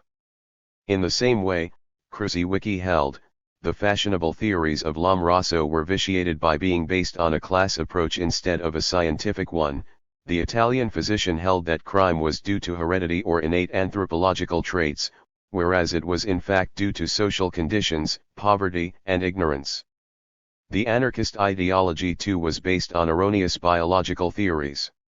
It was a mistake to hold that anarchism differed from socialism as to means but agreed with it as to the purpose of the struggle.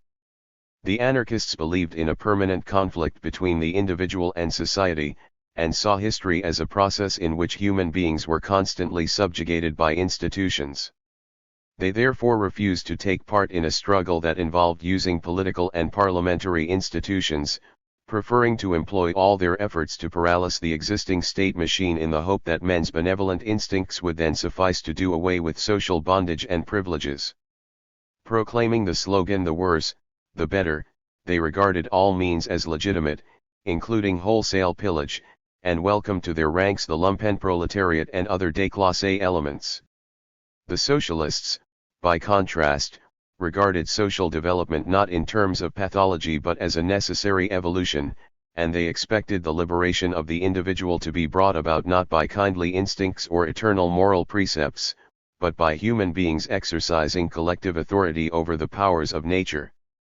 Anarchism, in their view, was a sterile revolt by pre-capitalist forms of production, ruined by the progressive concentration of capital. 3. Prospects of socialism. Krzyzewicz's attack was directed, finally, against all solidaristic doctrines and movements, whether attempts at a Christian pseudo-socialism, combating capitalism in the name of feudal institutions and seeking a solution of social problems in a system 199 of tutelage over the workers, or democratic ideologies which glossed over the class system by the undifferentiated concept of the people. What such democrats called the people consisted of several strata whose interests by no means always coincided. Workers, rich peasants, small tradesmen, craftsmen, etc. Only in backward Poland was it possible for such a vague form of democracy to survive. In the more developed countries the various strata had separated and were at odds with one another. Only capitalists and the working class really stood for progress in the sphere of production, while the other classes, especially the peasantry, represented bygone forms that were doomed to destruction by the development of modern industry. In all these arguments Krzyzewicz's viewpoint is that of classical Marxism. He stands for the independence of the proletariat as the only class that can liberate society on the basis of technical progress and not of hopeless attempts to revive a pre-capitalist system. He confidently expects the middle classes to disappear as the concentration of capital increases. He accepts the basic principles of historical materialism and especially the view that historical development takes place when spontaneous technical progress comes into conflict with the politico-legal system and calls forth ideas which lead to the alteration of that system. In all societies, from the most barbarous onwards, the distribution of goods, and hence the class division, depends on the mode of production. Economic conditions account for the genesis of ideologies or are the basis of political institutions, moral and political ideas arise in response to social needs as the necessary forms in which men envisage their own interests and are capable of uniting to defend them. Ideas are not only a powerful agent of social development but a necessary condition of institutional change.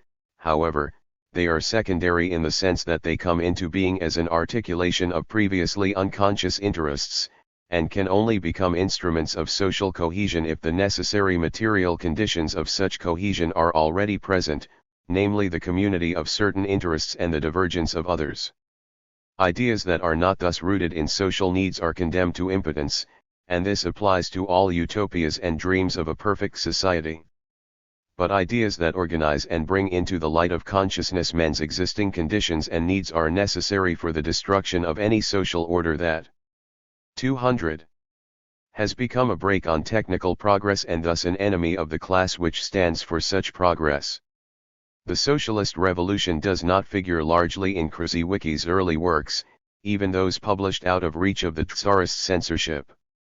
It is clear, however, that on this point too he shared the view of orthodox European Marxists, namely that at a certain stage of development the contradiction between technical progress and the system of private property would lead to the revolutionary overthrow of capitalism.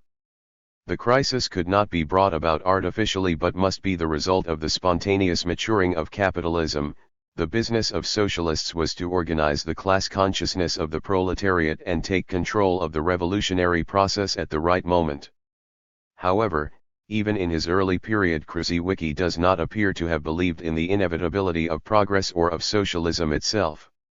In an article entitled An Outline of Social Evolution, which appeared in Gloss in 1887, he wrote that new productive forces did not always succeed in breaking up old societies, as witness India, where the caste system had proved stronger than other factors and condemned the country to centuries of stagnation. In his preface to the Polish translation of Kolakowski's book on the economic doctrines of Karl Marx, he stated that the new order that would result from the evolution of capitalism and the polarization of classes might be the work of either the proletariat or the bourgeoisie. In the former case there would be collective ownership of the means of production, in the latter, private ownership and wage labor would remain but be subordinated to the state organization. In later articles he repeated this view more than once. His ideal was a socialist society with industrial democracy as its chief feature. He thought it possible, however, that capitalism would succeed in curing the anarchy of production and competition by transforming the whole of production into a state monopoly. This would mean a kind of state capitalism more or less similar to that envisaged by Rodbertus or Brentano. The workers would enjoy social security and economic planning would be introduced, but the basic features of socialism would be missing, namely the abolition of wage labor and the control of production by the entire working class. In his discussion of early society, Krzyzewicki shows special sympathy towards primitive communism, which he considered 201 to be the most democratic system known to history. Lafargue, who shared this view, was not an ethnologist by profession, but Krzyzewicki's scientific interest was no doubt reinforced by the vision of a community of equals, united in mutual respect and eschewing slave labor. His investigations were based on the theories of Lewis H. Morgan, whose classic work Krzyzewicki translated into Polish. The study of primitive societies, which he continued throughout his life, led him in course of time to conclusions that were hard to reconcile with historical materialism, or at any rate limited its scope. For mind and production, tradition and change. Krzyzewicki regarded himself as an adherent of the materialist interpretation of history. However, when we look at his best-known expositions of the theory, we are struck by the extent of the reservations with which he accepts the rules of Marxist historiosophy. In the first place, he regarded historical materialism as completely independent of any specific philosophical viewpoint, materialistic or other. To emphasize this point, he referred to historical materialism with the second word in quotation marks, indicating that he regarded it as conventional and misleading. He seldom dealt with epistemological or metaphysical problems, but from certain articles, 1914, it is clear that, like many in his time, he took a phenomenalist view, close to that of the Empiria critics and certain Kantists. He states that we apprehend the world in our own human fashion, making distinctions and categories that are instruments of prediction but not objective realities. We create objects out of impressions, distinguish force from matter and impose laws on nature after the manner of human legislation. There are in fact no natural laws independent of human perception, but within the limits of that perception we can express the relations between phenomena in cause and effect terms that admit of prediction. All this is to be understood as independent of metaphysical assumptions, particularly materialistic ones. The whole evolution of the world is originally a construction of the mind, and the reason we project it onto reality is that in present-day society men are 202. The servants and not the masters of the machines they have created. The secondary nature of mental phenomena thus has nothing to do with any metaphysical opposition between spirit and matter, but is a sociological fact signifying that material needs exist before they are consciously articulated. The question arises, however, within what limits we are justified in accepting the dependence of mental phenomena on material conditions of life. Krzyzewski does not refer here to the Marxist opposition between base and superstructure, but he illustrates by various examples, some classic and others less so, the way in which technical changes give rise to new needs that cannot be satisfied within the existing legal order. The new problems arise spontaneously but can only be solved by conscious activity, with the aid of an ideology that plays an indispensable part in organizing social forces hemmed in by the political system of the day. Throughout history there have been arbitrary utopias or ideals unrelated to any real economic tendencies. These are mere chips and shavings of the historical process. The seminal ideas of history do not operate by any immanent power of their own but because they express the as yet unconscious aspirations of new sections of society for whom the old conditions have become a straitjacket. In this way Krzyzewski accounts on classical lines for such principles as personal freedom and equality before the law, the condemnation of theft, the right to lend at interest, and the cult of knowledge, all resulting from the development of trade and the increased importance of the bourgeoisie in Western Europe. He cites the case of Thomas Müntzer, who dreamt of an egalitarian evangelistic community but, when it came to practical reforms, could propose no more than changes that were feasible because they reflected the interests of the merchant class. This does not mean, however, that ideological phenomena can do no more than express existing needs and organize forces that are already present in society. Historical materialism explains the genesis of ideas, or rather of those ideas that have had an effect on history. But the idea, once come to maturity, has a life of its own and may call forth new social forces in countries where material conditions have not developed to the point of generating them independently. As a striking example of social 203. Evolution being thus hastened by ideas imported from outside, Krzyzewski quotes the adoption of Roman civil law by European countries in the late Middle Ages.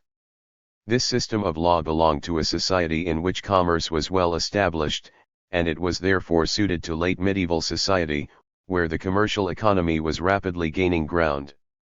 But the adoption of Roman law itself did a great deal to accelerate the material process that was then beginning. But for the monuments of Roman law the development of Europe might have taken place some centuries later and followed a different course. Thus a legal doctrine or any other ideology, while secondary at the time of its origin, might subsequently, in other circumstances, become a primary, creative force, not a mere barometer of change, but a cause of it.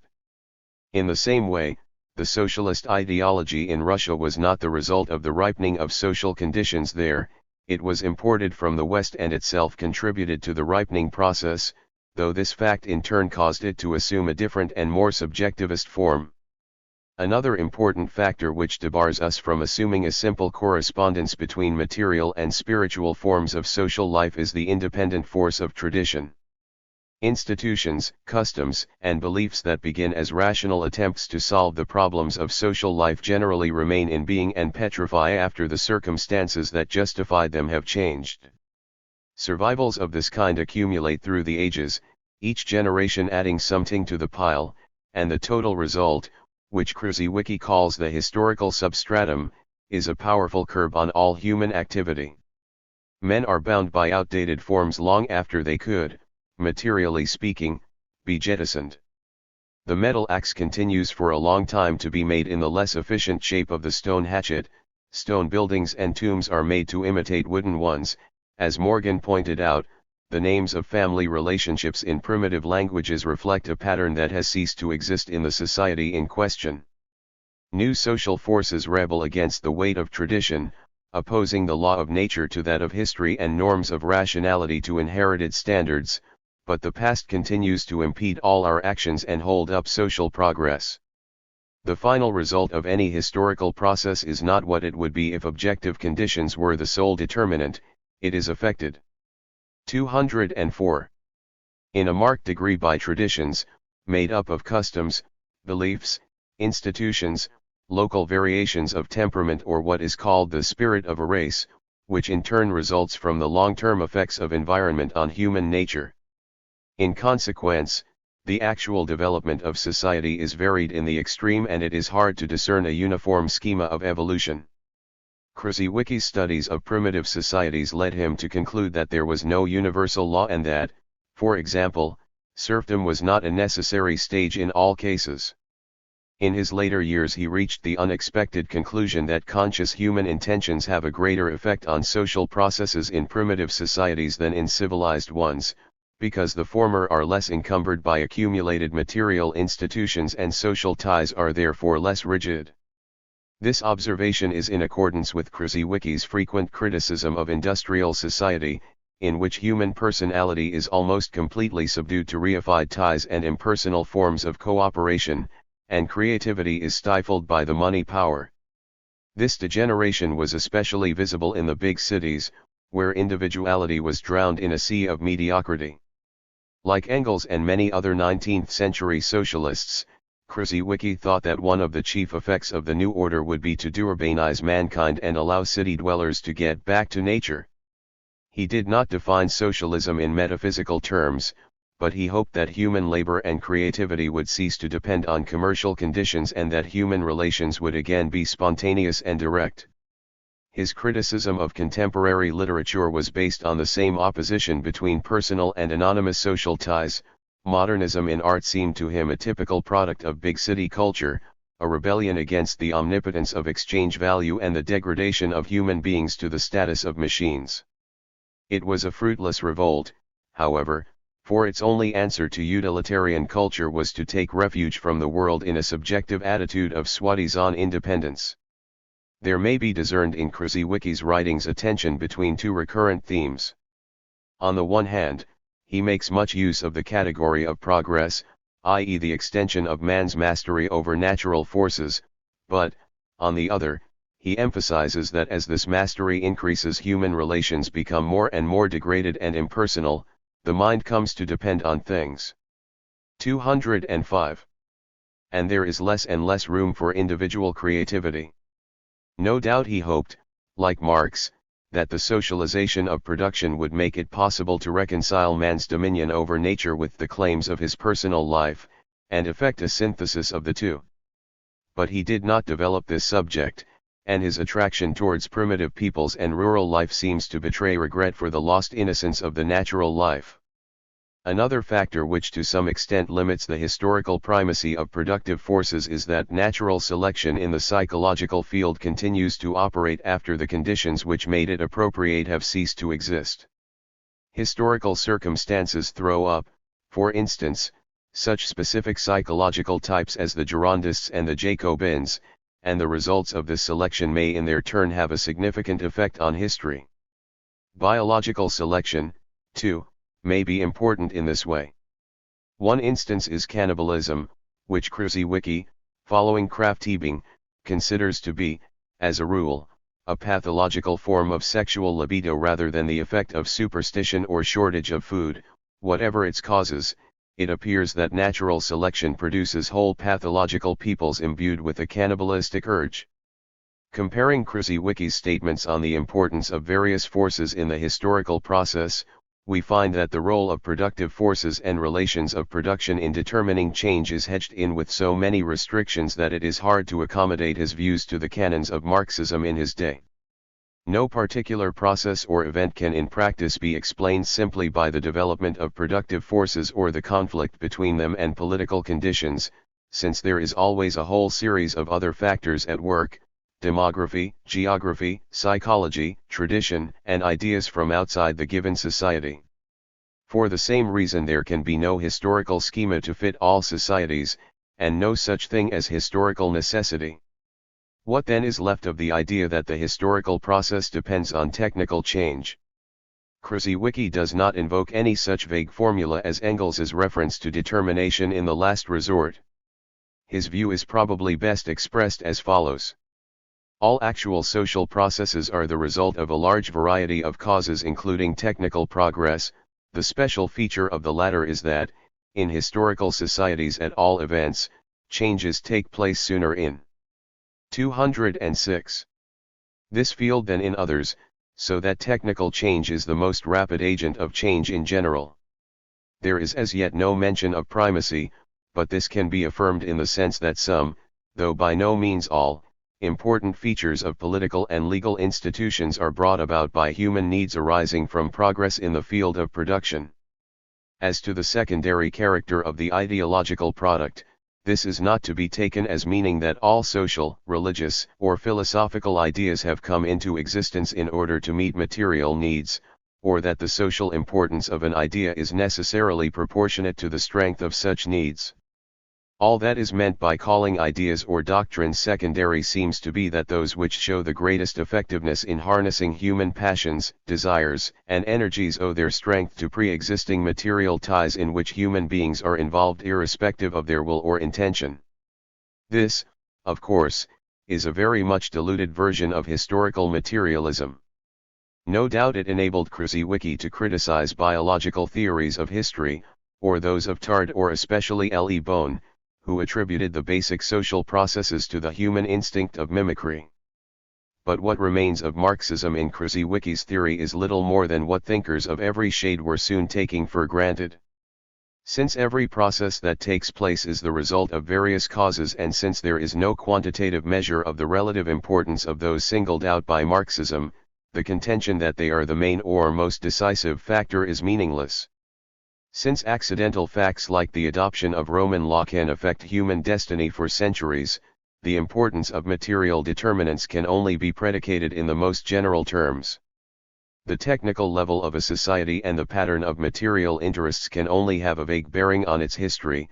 The course and outcome of social conflict and even the ultimate effect of objective conditions are not predetermined by historical laws but belong to the realm of contingency. Historical materialism in this form is not a theory of history or a self-sufficient method of investigation. It is a very general reminder that we should as far as possible look beyond political institutions and ideologies to discern factors and interests arising out of production methods, while not expecting that the latter will provide a complete explanation of the former or enable us to predict their evolution. It is also a reminder that historical processes do not depend on the arbitrary decisions of individuals, that not every plan for reforming the world has any hope of success, that not all ideas take root, and that the social effectiveness of an idea does not depend on its authorship, value, or accuracy.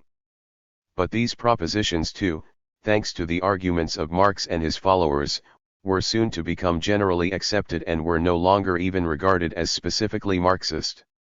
Krzyzewicz's role in the dissemination of Marxist theory is thus an ambiguous one. He did much to introduce Marxist ideas and methods into Polish intellectual life, but the flexibility and eclecticism of his approach was one of the reasons why Polish Marxism failed to take on orthodox forms and tended to dissolve into a general rationalist or historicist trend. In this sense Krzyzewicz, like Labriola in Italy, though for slightly different reasons, was perhaps, from the Marxist point of view, not so much a battering ram as a Trojan horse. Chapter X. Kazimierz Kelly's Kraus, a Polish brand of orthodoxy. Kazimierz Kelly's Kraus was the chief theoretician and ideologist of the mainstream of the Polish socialist movement, i.e. the PPS. Among the Polish Marxists who played an important part in formulating and disseminating the doctrine, he also stood closest to the German orthodoxy of his day, though he deviated from it on some major points. Throughout his short adult life he was a party propagandist and advocate of Marxism in a form acceptable to those left-wing socialists who also strongly supported the cause of Polish independence. Kazimierz Kelly's Kraus was born at Zachebrtecin in the southeastern part of Russian Poland. While attending the gymnasium at Radom he joined one of the many socialist groups that were being formed among young people in the 80s. Expelled from school and refused entry to Warsaw University, he went to study in Paris in 1892 and there worked for the Association of Polish Socialists abroad. He published theoretical and political articles in French, German, and émigré Polish periodicals defending Marxism against critics of various kinds, including nationalists in the PPS, revisionists, and Rosa Luxemburg. He died of tuberculosis in Vienna. The most important of his many writings are, The Law of Revolutionary Retrospection as a Consequence of Economic Materialism, The Class Character of Our Program, The So-Called Crisis of Marxism, and the posthumous works Economic Materialism and Some Basic Principles of the Development of Art. Like many Marxist theoreticians of his time, Kelly's Kraus took the view that Marxism does not claim to decide philosophical or epistemological questions in the traditional sense but merely asserts its own phenomenalist standpoint, so that historical materialism has only the name in common with materialism considered as a substantialist theory in contrast to a spiritualist one. He agreed with Labriola that Marxism was concerned with the relations between social consciousness and the external world, both regarded as phenomena, and not between mind and matter. The cognitive process was of interest to Marxism only as a social and historical phenomenon, not as a means of getting at things in themselves. Accordingly, Marxism must accept that any given state of knowledge was meaningful only in relation to the whole of a given civilization, and that its truth consisted in its historical function. This meant, however, that the principle of relativism applied to Marxism itself. With reference to the slogan of a return to Kant, Kelly's Kraus wrote, "We should in any case understand this idea somewhat differently. What we would wish to do is to translate the critical standpoint into social terms.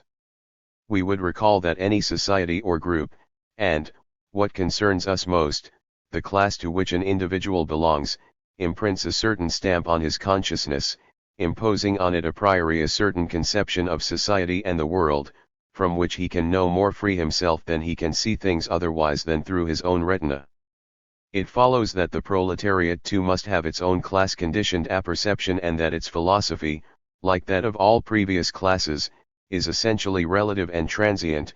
It will cease to be true, or to appear true, when but not before the new social apperception of the future classless society takes the place of that resulting from the class struggle. The philosophy of that future society, while deriving from Marxism, must in the nature of things be different and in some ways at least contrary to Marxism as we know it today, but what exactly it will be we cannot tell." Kelly's Kraus did not believe, therefore, in any privileged historical situation in which the class viewpoint of the proletariat coincides with a universally scientific or objective viewpoint. In his recognition of the a priori principle in history and social affairs he is perhaps closer to Simmel than to Marxism. Within the limits of this relativism he supported the Marxist interpretation of history, while complementing it with observations of his own.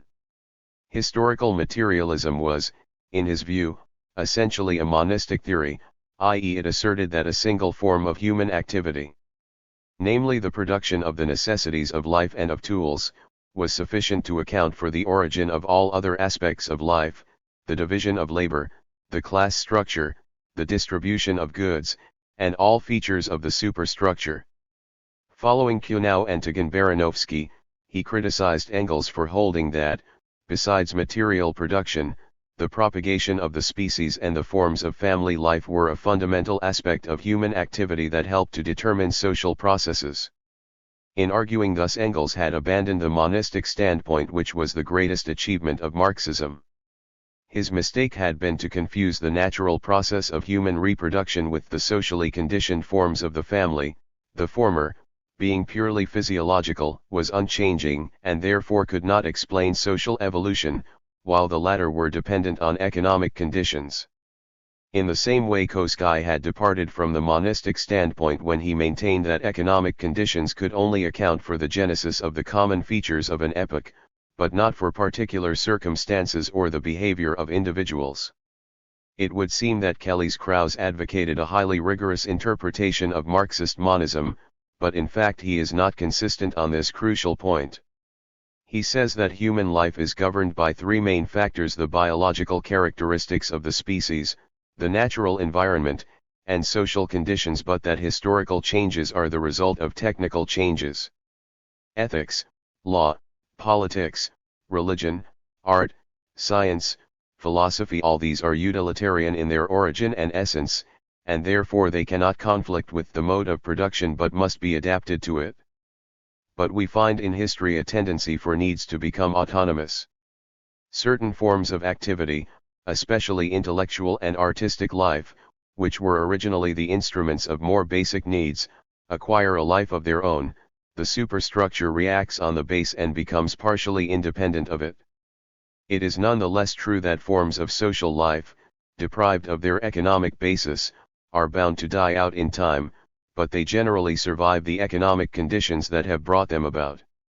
All these considerations are consistent with the Marxist stereotypes of the period.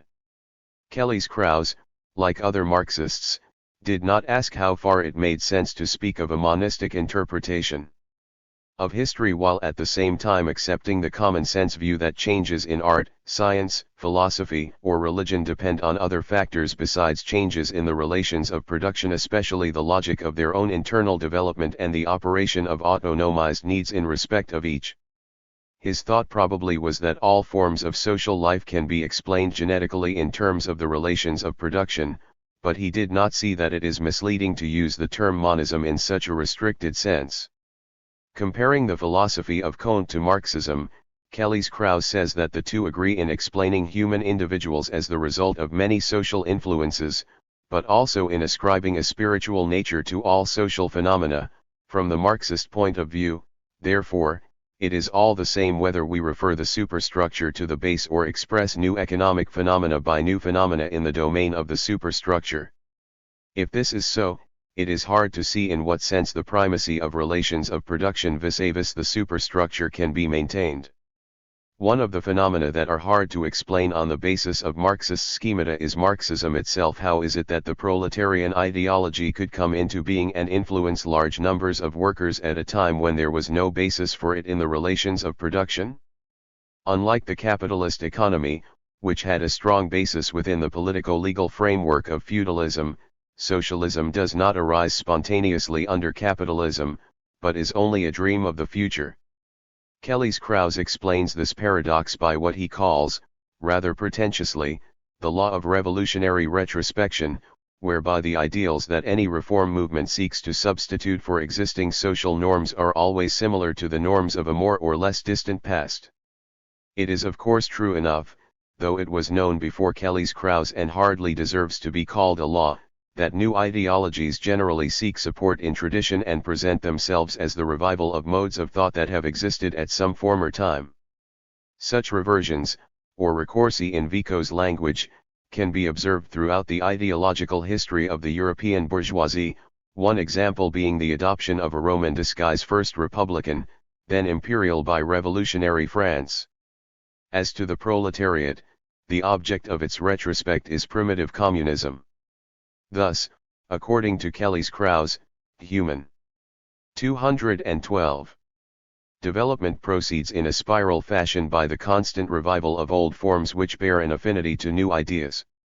This explains, among other things, the fact that reactionary ideologies closely resemble those which look towards the future, since both, though for different reasons, criticize the status quo in the light of values derived from the past.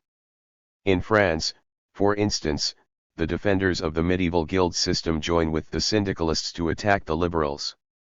In the same way, ideas that were to form the basis of Marxism, anti-individualism, belief in the regularity of social life, the historical sense as opposed to naive rationalist utopias, could all be found in the writings of conservatives like Vico, or the French counter-revolutionaries such as de Maistre, Bonald, and Ballanque. Socialism is a reversion to pre-classical antiquity, and this is why the development of Marxism has been so strongly influenced by the investigators of primitive societies Morgan, Taylor, and Bachofen. Kelly-Krause believed that his law could be explained in Marxist terms, but he does not seem to have realized that it limited the application of historical materialism by recalling the importance of autonomous tradition in social development. While upholding the view that Marxism was a monistic philosophy, in his replies to critics he emphasized, like other Marxist writers of his day, that it was a mistake to interpret historical materialism as denying that the superstructure had any effect on the evolution of the base. Like his fellow Marxists, he ignored the question how the relative independence of the spiritual life, and of the institutions of the superstructure, could be reconciled with a belief in the ultimate cause of human history, and what limits it imposed on the general formulas of historical materialism. The same ambiguity may be seen in Kelly-Krause's arguments on the social significance of art, a subject to which he devoted much attention. On the one hand, art may be explained genetically by utilitarian considerations, whether related to biology or to production. The development of art is related to conditions of production, for it adapts itself to political or religious aims which in turn depend on class interests. Thus, for instance, the Doric and Ionic styles respectively express the simplicity of patriarchal conditions and the aspirations of a rising class of craftsmen. On the other hand, art itself has played an important part in social change since the very beginning, first as a means of socialization and later as a form for the organization of political and religious needs. In the end it becomes autonomous to such a degree, and aesthetic needs assert themselves so strongly, that the dependence of art on the mode of production, though it never quite ceases, is much reduced. Elsewhere Kelly-Krause inclines to the opinion that independent aesthetic needs exist from the earliest stage of social life, and even among animals. These various opinions do not form a coherent whole. On this and other subjects Kelly-Krause was one of the many who, in a praiseworthy attempt to overcome the schematic one-sidedness and reductionism of primitive versions of Marxism, ended by unconsciously reducing historical materialism to the trivial statement that the various aspects of social life to some extent depend, and to some extent do not depend, on methods of production and the conflict of class interests. He regarded himself, however, as a Marxist in the full sense of the term, defending the doctrine against such eminent critics as Croce, Sombart, Masaryk, and Karayev. He opposed the German revisionists but thought the resolutions of the Dresden Congress, condemning revisionism, were ambiguous. The Congress rejected any concession or adaptation to the existing order of society, but, Kelly-Krause argued, any reformist activity could be described as adapting to capitalism. The Italian Socialist Party had adopted a better and clearer standpoint at its Congress at Imola. The party was reformist because revolutionary, and revolutionary because reformist. In other words, Kelly-Krause agreed with most socialist theoreticians of the time that the purpose of reforms was to prepare the way for revolution. He did not enter into the complex problems raised by the attempt to combine a revolutionary and a reformist point of view.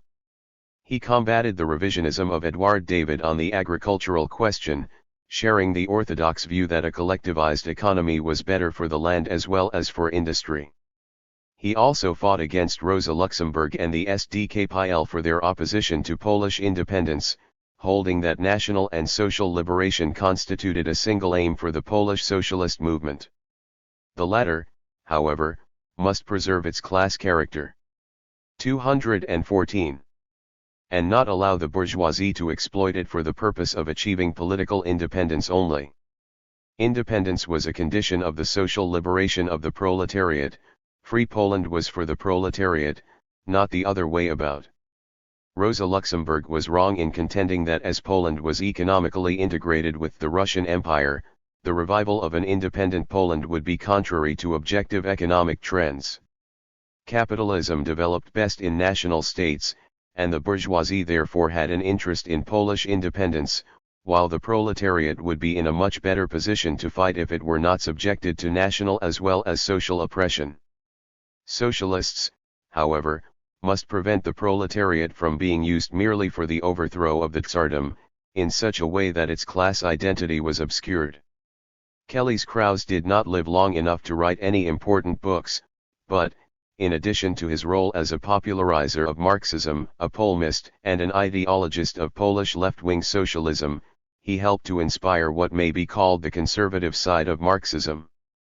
His law of revolutionary retrospection is not a law and is merely commonplace in its general formulation, as is his notion of socialism as a spear.al regression to primitive society.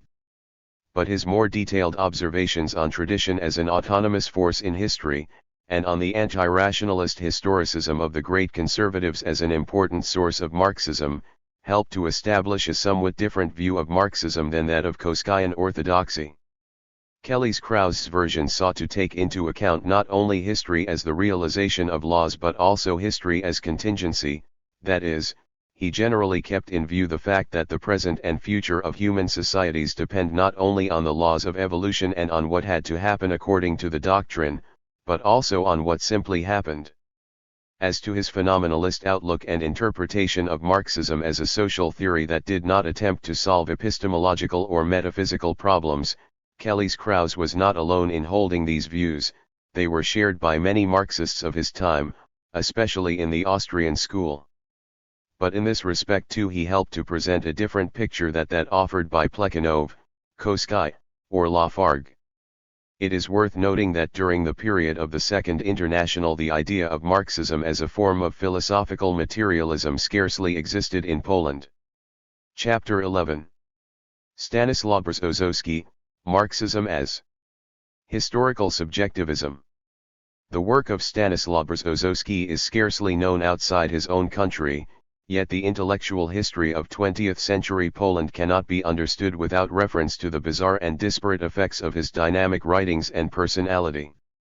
A philosopher, critic, and novelist who died of consumption before he was 33 and whose activity covered a span of barely 10 years, he remains a controversial and painful subject as regards both the value of his work, concerning which opinions are fiercely divided, and the more mysterious elements of his life history, which are still a puzzle to historians.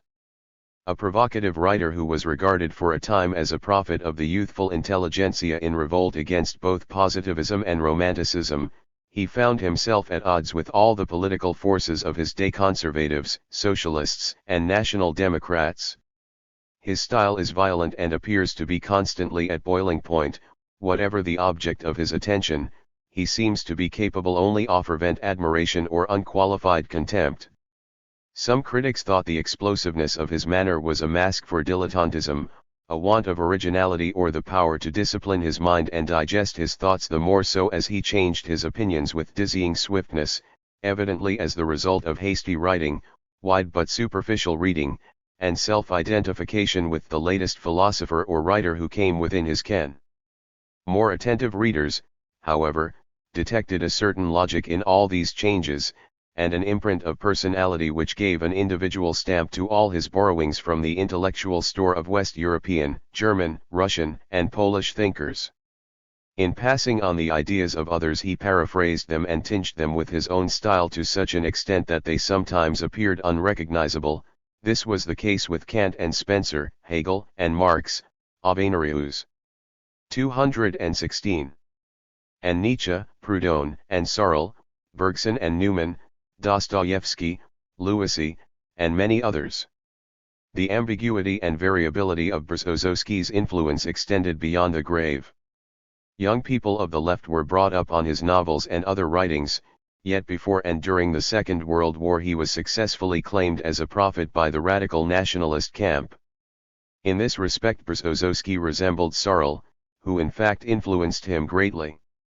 Was he a Marxist, and if so, to what extent? He wrote of himself that he had never been orthodox and that when he joined the Marxists it was in the capacity of a dissident. He believed, however, that the philosophy of labor which he professed in 1906 was a development of Marx's ideas, and he contrasted Marxism as it had figured in his life with the evolutionism of the orthodox and, above all, the whole tradition stemming from Engels. He was one of the first to contrast Marx and Engels as minds of a completely opposite stamp. Marxism, it may be said, was only one phase in his highly complicated intellectual history, but it was the phase of his maximum intellectual independence and influence on Polish culture. Marxism cannot be treated as the main line of his biography but only as a section of it, unintelligible without some reference to the remainder. His most important work from the standpoint of the history of Marxism is Ideas. It is almost impossible to summarize Brzozowski's views without distortion. He believed that philosophy was not merely a process of reflecting on life but an enhancement of it, and that the meaning of philosophy was determined by its social effectiveness. Hence, to describe the content of his writings irrespective of their personal and social genesis and function is to turn them into something they were meant not to be, namely an abstract doctrine. On the other hand, a philosopher who believes that philosophizing is an entirely immanent part of history has no right to complain that his ideas are distorted by critics, for if meaning is always created and not extracted from something ready-made, there can be no question of distortion when he proclaims his vision of the world or when others comment upon it. 217. Brzozowski's thought may be defined negatively in relation to certain intellectual positions which he opposed. In the first group of these are positivism, evolutionism, naturalism, and the theory of progress, all of which purport to interpret human life and make it intelligible as a function or extension of a natural process. Secondly, he opposed the romantic tradition which contrasts the independent interior of man with nature, alien to him and governed by its own laws. Brzozowski was, it is true, the most active exponent in Poland of modernist or neo-romantic thought, but he would have nothing to do with that aspect of it which he regarded as a continuation of the bad side of Romanticism, i.e. the view that art should be completely free and unfettered by any consciousness of its social functions. He was equally opposed to the positivist, utilitarian approach and to the doctrine of art for art's sake. He wished to preserve a place for artistic creation which was not determined by the laws of progress and did not owe its significance to other than human powers, yet at the same time did not represent a breach of historical continuity or claim to be exempt from social responsibility. A biographical note. Stanislaw Brzozowski, the son of minor gentry, was born in the village of Michiarnia in southeastern Poland. After a high school education he entered the science faculty of Warsaw University in 1896, but was expelled a year later for helping to organize a patriotic demonstration of students. Arrested in autumn 1898 for underground educational activities, he was released a few weeks later but kept under police supervision. Next year he contracted tuberculosis, and from then till 1905 he lived partly in Warsaw and partly at the nearby resort of Otwock. From 1901 he was extremely active as a writer of books and articles on subjects of popular philosophy, novels, plays, literary criticism, and drama reviews.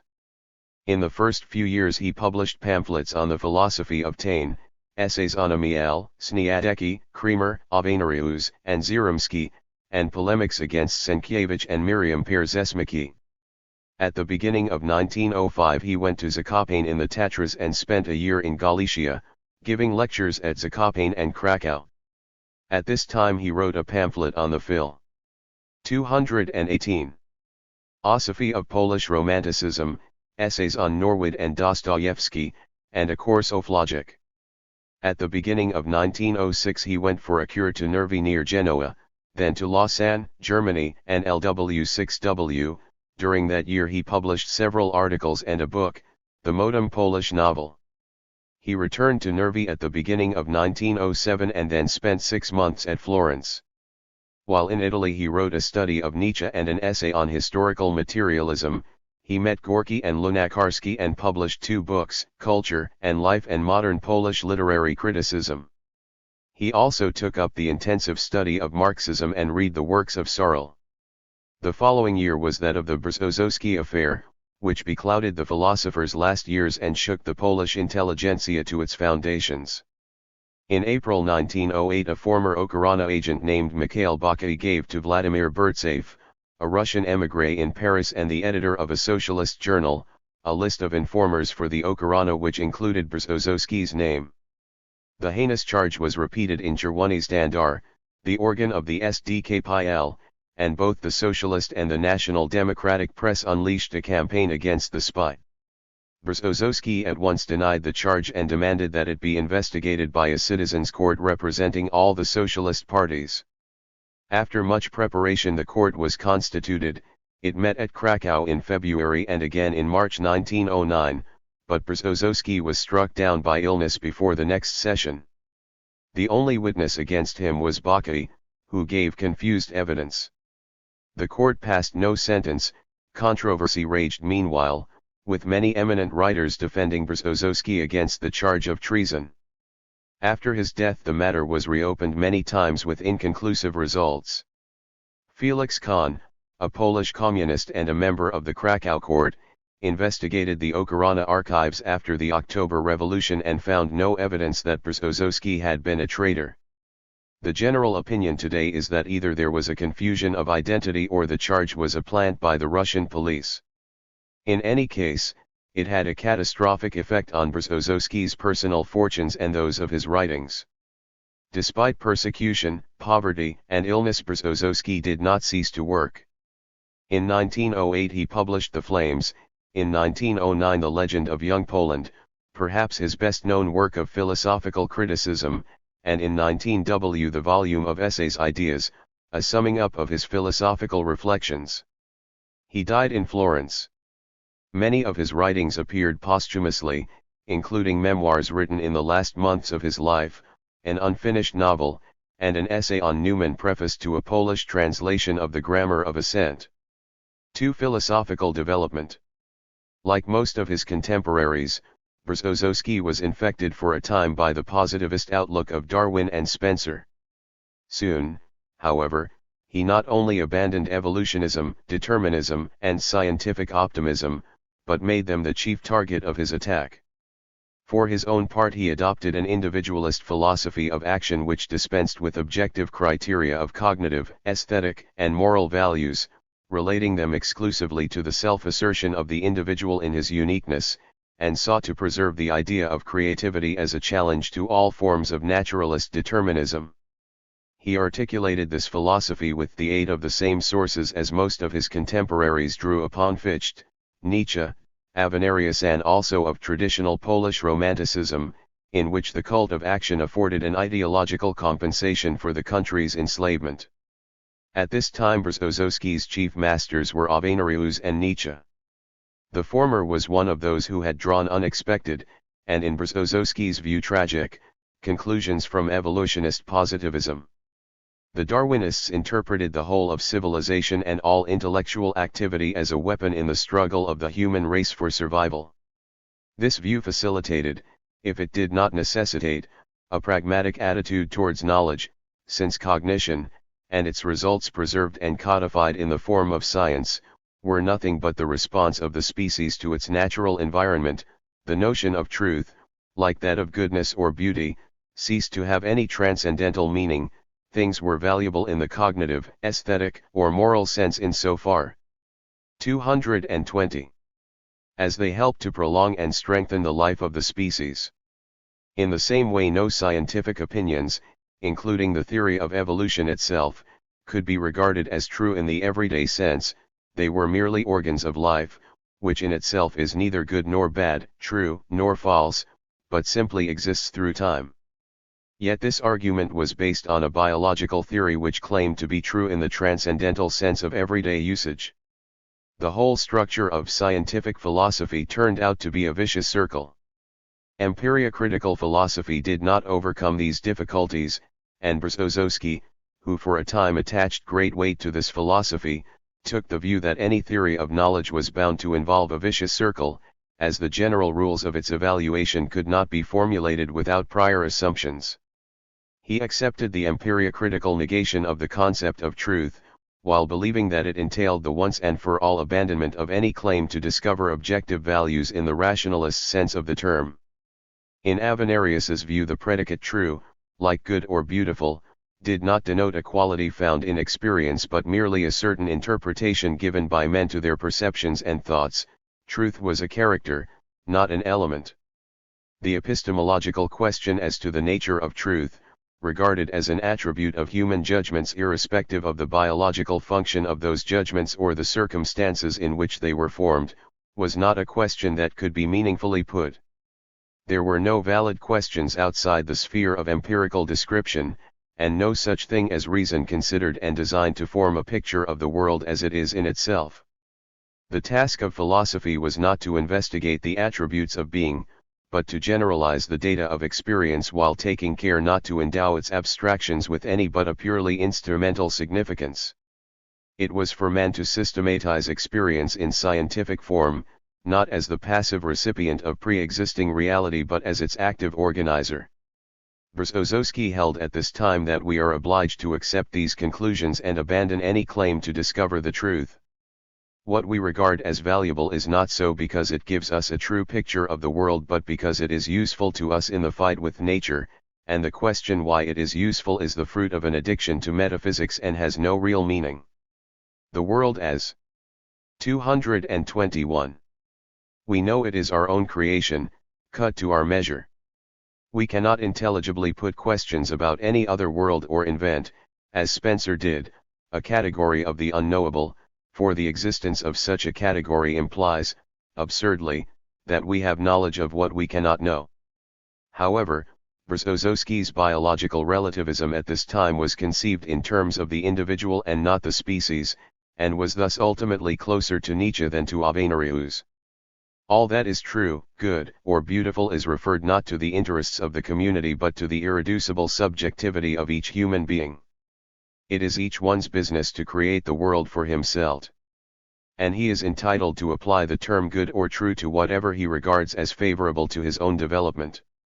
In science, art, and morality there are no universal criteria, only that of the individual who designs his own world in an act of unfettered creation. In this phase Berezovsky's thought did not go beyond the stereotypes of neo-romanticism, except for the dramatic rhetoric in which he clothed them. In 1906-07, however, without apparently quite realizing the extent of the change, he moved away from the solipsistic theory of value and the Nietzschean slogan of creativity, towards an anthropocentric viewpoint which he called the philosophy of labor, and in which he was most influenced by Marx, Searle, and Bergson. Although he never expressly unfolded the reasons for this change, they may be tentatively reconstructed by comparing his early views on the Romantic philosophy with his later criticism of it.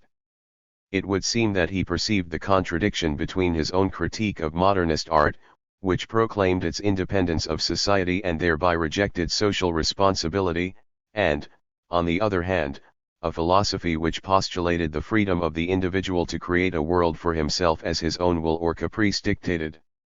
If creativeness is defined by the lack of any connection with existing culture or responsibility for it, and if the mind proclaims itself as creative insofar as it breaks off continuity with the universe, then we are back to the Romantic vision that opposed the internal and spiritual, to which alone it attached importance, to the indifferent world of objectivized nature and civilization, the realm of natural or sociological determinism. A philosophy based on this assumption is not a 222. Creation forming part of the world, but a flight from its imperatives. If, as Nietzsche contended, the existing world has no meaning for us, then the freedom of the creative subject is mere contingency, an irresponsible refusal to inquire what social conditions make creativity possible, how far and in what circumstances we can be masters of our fate. The ontology of culture which Berezovsky adumbrated at this stage was opposed both to evolutionist positivism and to romanticism. These appeared diametrically opposed to each other but, in his opinion, shared a common base. Both believed that external reality does not have a meaning of its own but is subject to its own laws, irrespective of mankind. To the positivists it was something to be manipulated for technical purposes, to the romantics it was an insensible world of necessity possessing no interest for us.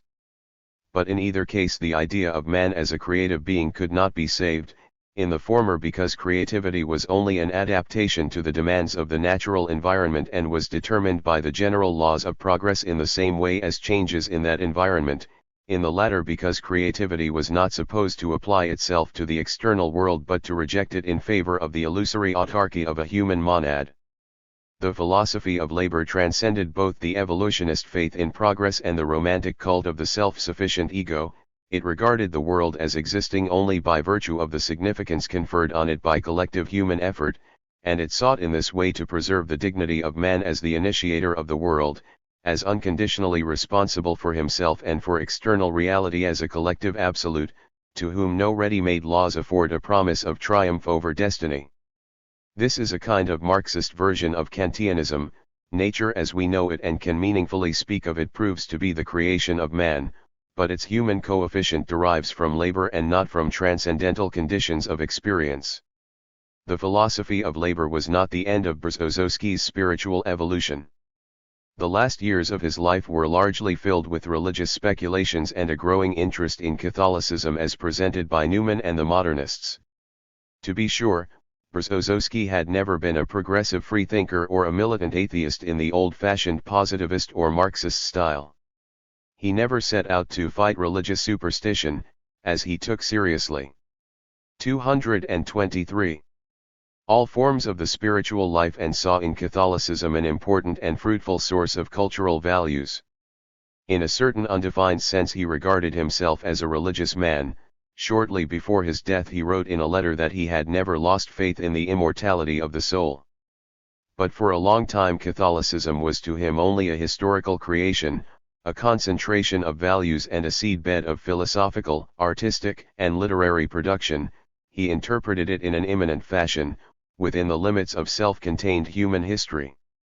He did not believe at any time that cultural values could be wholly detached from their historical roots, the form and manner in which they had come to be, or that everything of value in Christianity could be simply taken over, without its Christian integument, into secular civilization. But in his last years his thoughts took a different turn. He was attracted by Christianity not only as an important cultural factor and a transmitter of values, but also as a means of intercourse with the supernatural.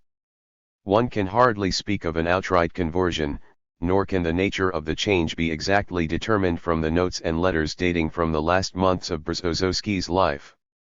It would seem, however, that there was no breach of continuity with his previous ideas but that he was still preoccupied, as he had been all his life, with the question, how can man give an absolute meaning to that which he himself creates? He appears to have decided that this absolute meaning, on which depends also man's faith in his own absolute dignity, can only come from the belief that our endeavors are capable of reaching the divine, timeless foundations of all being. Any realistic metaphysic of Christianity, or attempt at rationalizing faith, was alien to his mind. If he died as a Catholic it was the continuation of his philosophical pilgrimage, not a break with what had gone before.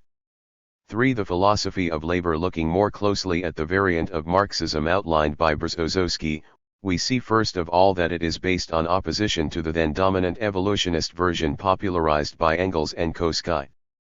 In Berezovsky's view all the Marxist writings of his day, except those of Labriola and Searle, were a successful attempt to distract attention from the essential problems that Marx had raised. There was not a single concept, vision or 224 method which, in the transfer from Marx's mind to Engels, did not become completely different, and indeed diametrically opposite as far as the philosophical nature of concepts is concerned. Engels shared with the positivists a belief in the natural evolution of the world, of which human history was one aspect.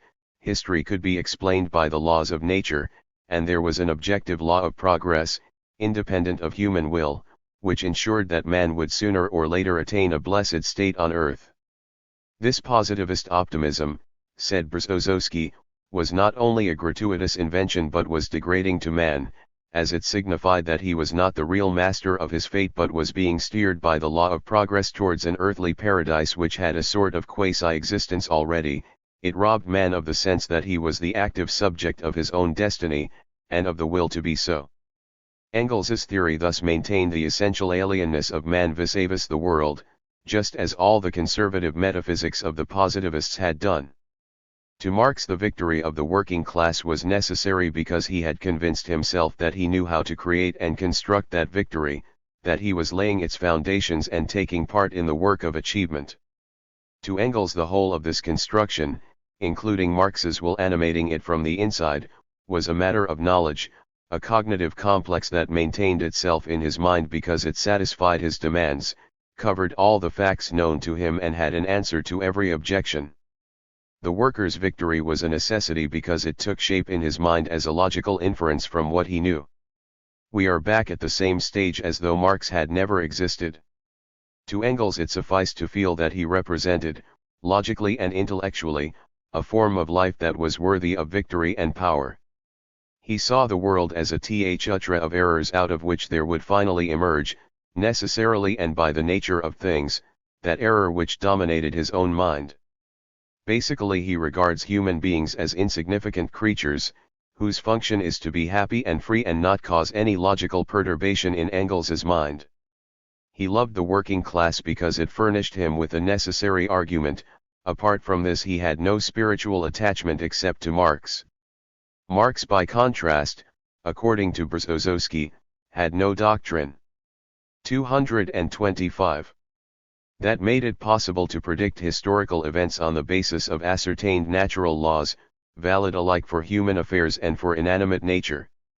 This does not mean, however, and the point is worth stressing, that Brzozowski opposed the determinism of Engels to the voluntarism of Marx. He ascribed to Marx, not a voluntarist doctrine as the negation of determinism, but a philosophy that conceived itself as historical praxis. That is to say, Marxism was not a theory about praxis but was a form of social activity comprehending both history and itself as a historical factor, or, to put it otherwise, contemplating the historical process from the inside. In this way Brzozowski's interpretation is more radical than the collective subjectivism of the Russian empiriocritical Marxists. He not only regards the world as a meaning created by the collective effort of human beings, but relativizes his own meaning in the same manner. Brzozowski was perhaps the first who, anticipating Lukács and Gramsci, rejected the dispute among Marxists between determinists and followers of Kant. Both sides in this dispute regarded Marxism as a sociological attempt to ascertain social laws, but to Brzozowski the sense of Marxism consisted not in what it described or predicted, but in what it brought about. Brzozowski had not much ground for taking this view, except the theses on Feuerbach. He relied more on intuition than on Marx's writings. He believed firmly, however, that he had rediscovered the basic philosophical impulse which Marx himself had, as it were, forgotten when he came to concentrate on the problem of attaining power. The first target of attack by the philosophy of praxis as thus understood was the idea of a ready-made world subject to laws of its own which mankind was capable of ascertaining in so far as it could exploit them for its own use. Such a world was an intellectualist delusion, a means of evading responsibility for the fate of humanity. What we know as nature, he argues, is not being in itself but is, at each particular stage of our knowledge, the degree of the power we exercise over being. He expresses this idea in different variants in several places. From the point of view of the critique of creolage, nature in the scientific sense of the term is the power achieved by human technical ability over the outside world. Nature, as an idea, is experience envisaged in categories created by our real power over the surrounding universe. Nature, as an idea, is experience envisaged as the work of man, the world as a possible object of technical activity. Man does not acquaint himself with a ready-made world, but first unconsciously creates various forms of activity and later becomes aware of them. The reality encountered by human thought is nothing but human activity and human life. What lies beyond humanity is something against which only human labor can assert itself. Man has no resources other than himself and that which he deliberately creates. Science is the awareness, the plan and method of our activity, and there are no boundaries to it, as human life and labor endure and develop. In other words, man's contact with reality is primarily active contact, i.e. labor. All the rest, including the perception and understanding of the world, is secondary.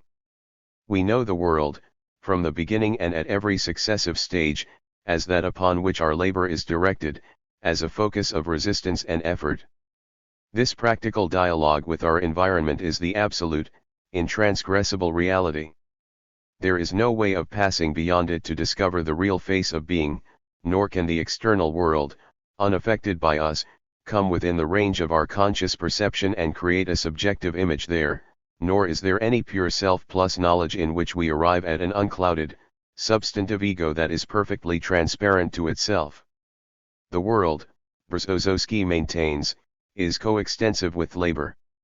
In the same way we cannot, in our intellectual activity, separate perception from evaluation, for there is no perception or theoretical reflection that does not have a human, partial, evaluative slant, working within the horizon which is bounded from the outset by man's practical need to control the world. Labor is an absolute for human beings in the sense that no theoretical reflection can go beyond the realities created by labor and organized according to its requirements. In the most general sense Kant is right, objects conform to our concepts, because the very presence of an object presupposes a human faculty of organizing experience. But this faculty does not consist in a set of a priori forms, nor is it due to any transcendental rationality. It is simply the practical ability to transform the environment in accordance with our needs. Humanity, therefore, cannot itself be explained. We cannot interpret man by referring his origin, existence, and perceptions to pre-human conditions, since these conditions can only be known to us within the practical perspective brought about by the totality of human efforts to maintain life and enhance its quality. We know things as the counterpart of our practical activity, and our own selves in the same state of interlocking tension. Neither the self nor the object is at any time given in the form of a separate image, both are inescapably relativized vis-a-vis each other, and this interrelation is the final, unanalyzable basis of all our knowledge of the history of men and nature and the laws of the universe. This, in Berezovsky's view, is not simply another attempt to solve epistemological questions, but involves a radically new conception of our relation to the world. To believe that we find a ready-made world obeying its own laws and waiting for us to observe or exploit it is to accept, as it were, the consolidated results of human activity as an inescapable necessity, and thereby to accept that human labor must be enslaved forever. To believe that man is, in a radical sense, the creator of the universe is to accept responsibility for the future, rejecting the domination of the results of past labor over the world that our own efforts are bringing to birth.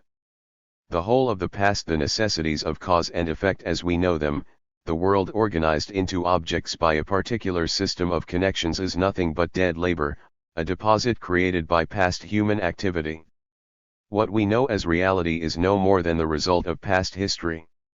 When we say, then, that reality imposes certain bounds on our historical activity, we should say that past history or reality as it is, or the ideas occasioned by that reality, set absolute limits to our thinking. For any philosophy of history, or metaphysics of being, or theory of knowledge that purports to abstract from history, is only possible on the basis of labor that has not recognized itself as the sole human activity that has consequences in the realm of being. It is easy to see that if we take the view that there is nothing which is not immanent in human history, the dispute between materialism and idealism falls to the ground, since both are based on a false assumption. Both these opinions regard the content of the mind as constituting the essence of the universe. Idealism tells us how the world is created by what is in our minds, while materialism accepts the result and tries to forget the process. Bergson, quite rightly, points out that evolutionism a la Spencer is essentially the same thing as evolutionism a la Fichte. History is the creator of what we call our minds and nature, it is the ground on which we stand and which prevents us from falling into the abyss. We are from it, and only through it have we any contact with what is not human. All the attributes that ignorant conservatism, with its eyes fixed on the past, would have us regard as features of a ready-made world are, from the point of view of the philosophy of labor, secretions of human effort, and this radically alters their significance. This applies in particular to the notion of time, which is neither a natural frame within which events occur, nor a relationship between them independent of ourselves. We create the category of time in order to make ourselves aware of the possibility of controlling our own destiny, by opposing the human effort crystallized in past history to the energy which is free to project itself as it chooses. The past is what we have already done, the future is the open realm of our hopes and intentions. To the conservative way of thinking which dominates the evolutionist version of Marxism, time is not a reality, the future, in some mysterious way, already exists and is determined, human happiness and contentment are already inscribed on some future part of the unwinding scroll of progress. But this optimistic philosophy is a self-delusion and a flight from reality in the eyes of those who have learned from Bergson that the future does not exist in any form and that only duration is real, i.e. nothing is real that has not appeared in actual duration. It is absurd, Berezovsky says, to attribute to Marx a belief in time as something that only actualizes eternal laws and thus entrusts human fate to higher powers of which men are the compliant instruments. Teach me to feel myself the tree, and not the withered leaf. The quotation from Meredith preface to Berezovsky's ideas is central to his understanding of Marxism.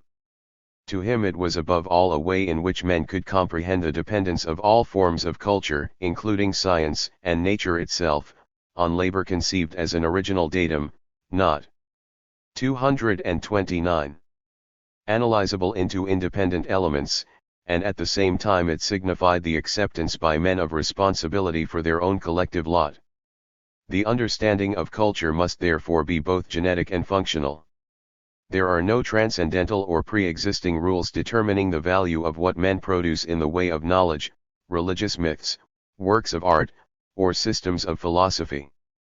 Forms of civilization cannot be discussed without a knowledge of their origin. The question of truth, again, is not that of a connection, independent of ourselves, between the content of certain ideas and a self-existing object. Truth is whatever strengthens society and aids it in the fight for survival. This, of course, is close to the pragmatist approach, but Berezovsky differs from James, whose philosophy he knew, in that he does not derive the meaning and truth of the products of culture and knowledge from particular situations or individual needs, but always relates them to the community. Only the whole laboring people can impart the dignity of truth to anything they produce, in so far as it proves able to survive in their world and serves to further its development. In the same way Berezovsky, in accordance with his argument, refuses to accept the category of use or life value in relation to pre-cultural, biological needs or instincts, for as humanity cannot be defined, or its origin explained, in terms of pre-human factors, so it cannot be treated as a complex of instincts or animal needs to which consciousness is superadded at a later stage. Needs and the demands of life are historical, human categories, and the pragmatic significance of civilization relates to man as the creator of himself, not as a creature who grafts cultural institutions onto his animal existence. However, Berezovsky shares with pragmatism the fundamental conviction that the same value criterion applies to scientific knowledge as to art, morals, social systems, religious sentiments, and institutions, viz. their utility to humanity as the master of its own destiny. This view does away with the traditional dichotomies of rationalism, positivism, and free thought as between religion and science, fact and value, art and knowledge, cognition and creation. If life is the sole touchstone of value, no branch of culture can claim supremacy over another or set up uncrystal criteria, but all deserve equally to be judged as instruments of the human struggle to survive and create a more abundant life. They are good if they enhance energy, and bad if they dissipate it in backward-looking delusions. Since humanity is its own final basis and there is nothing beyond it to which we can appeal, it is no good looking for any guarantee in the shape of historical necessity or a pre-established order. The present state of humanity is the profoundest metaphysical work of man, it is reality par excellence. Our towns, factories, wars, arts, and sciences are not a dream behind which something more profound waits to liberate us, they are absolute reality, irreducible to anything else. There is no such thing as relations to the world, to nature, to logic. There are only intra-historical, intra-social relations between different efforts, tensions, and directions of the will. What we call the world is a certain property of the human will, we take it for the world because we do not so much create it as find it. But what we find is brittle and uncertain, we can and do preserve ourselves daily by fresh efforts, nothing is truly ours, no satisfaction is permanent, no gain is everlasting. The meaning and value accumulated by centuries of human effort has to be maintained by an effort constantly renewed. The human condition is not a steady progress towards final satisfaction, happiness, or the enjoyment of benefits acquired once and for all, it is an unceasing struggle, the result of which is not and never will be certain. All we can hope to do in that struggle is to preserve our own dignity. We have no calling other than what we actually decide our calling to be.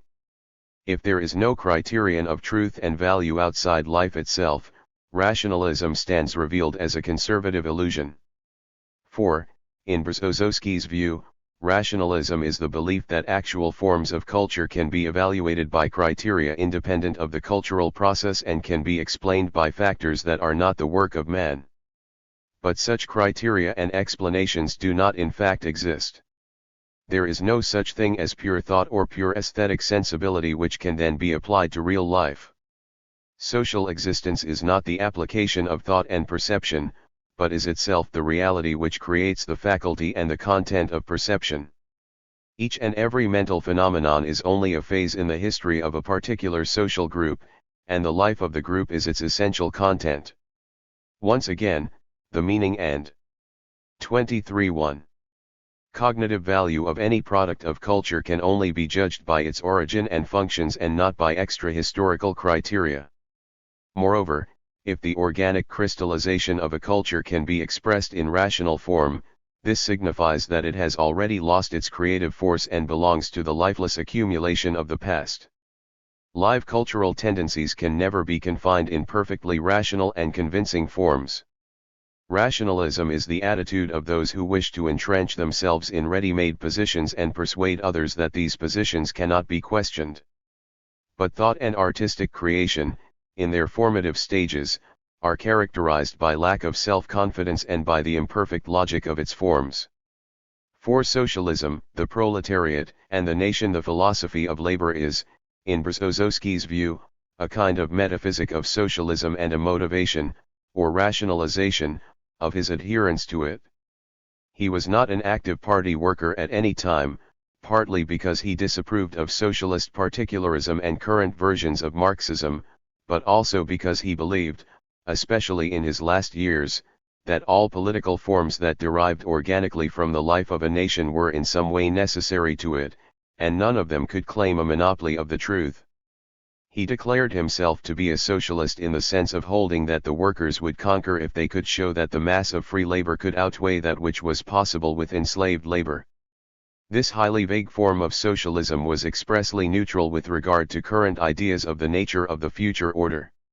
He believed that as the whole of civilization must be interpreted as the self-organization of the working community, and as it was only from the point of view of labor that men could understand the meaning of their own efforts, it was from the class of direct producers that humanity must learn to understand itself and be imbued with the necessary hope and confidence to govern its own destiny. In this general sense, Brzezinski believed in the special mission of the proletariat, and his Prometheanism on its behalf was expressed in formulas close to the syndicalism of Sarl. The class separatism of the proletariat is the only way to bring about a moral atmosphere among mankind, to rediscover the meaning of the word humanity. The proletariat's increasing class consciousness is the one great 232. Metaphysically genuine spiritual reality of our time. This is the point at which man's tragic dilemma is decided. We do not demand justice, no one knows what it is, nor do we promise or look for happiness, mankind never will be happy. Suffering has its absolute values which we do not want to lose. But we believe that man must exist because he has loved and valued his existence, because he creates himself as that reality whose existence he desires, as his own absolute meaning and as the purpose of the world. Socialism is thus expressed not in terms of welfare, security, and contentment, but of human dignity. The struggle for dignity is a struggle for free labor, defined as the opposite of labor controlled from above, or as a state in which the laborer, while at work, is not subject to any higher authority. Like Searle, Berezovsky did not go beyond this general formulation, which is, of course, in accordance with Marxist tradition as far as it goes. He was not interested in the question of the seizure of political power by the proletariat, or of economic organization. What was needed was for the mind and will of the working class to rise to a level at which the workers were in full control of the vital processes of society based on the productivity of labor.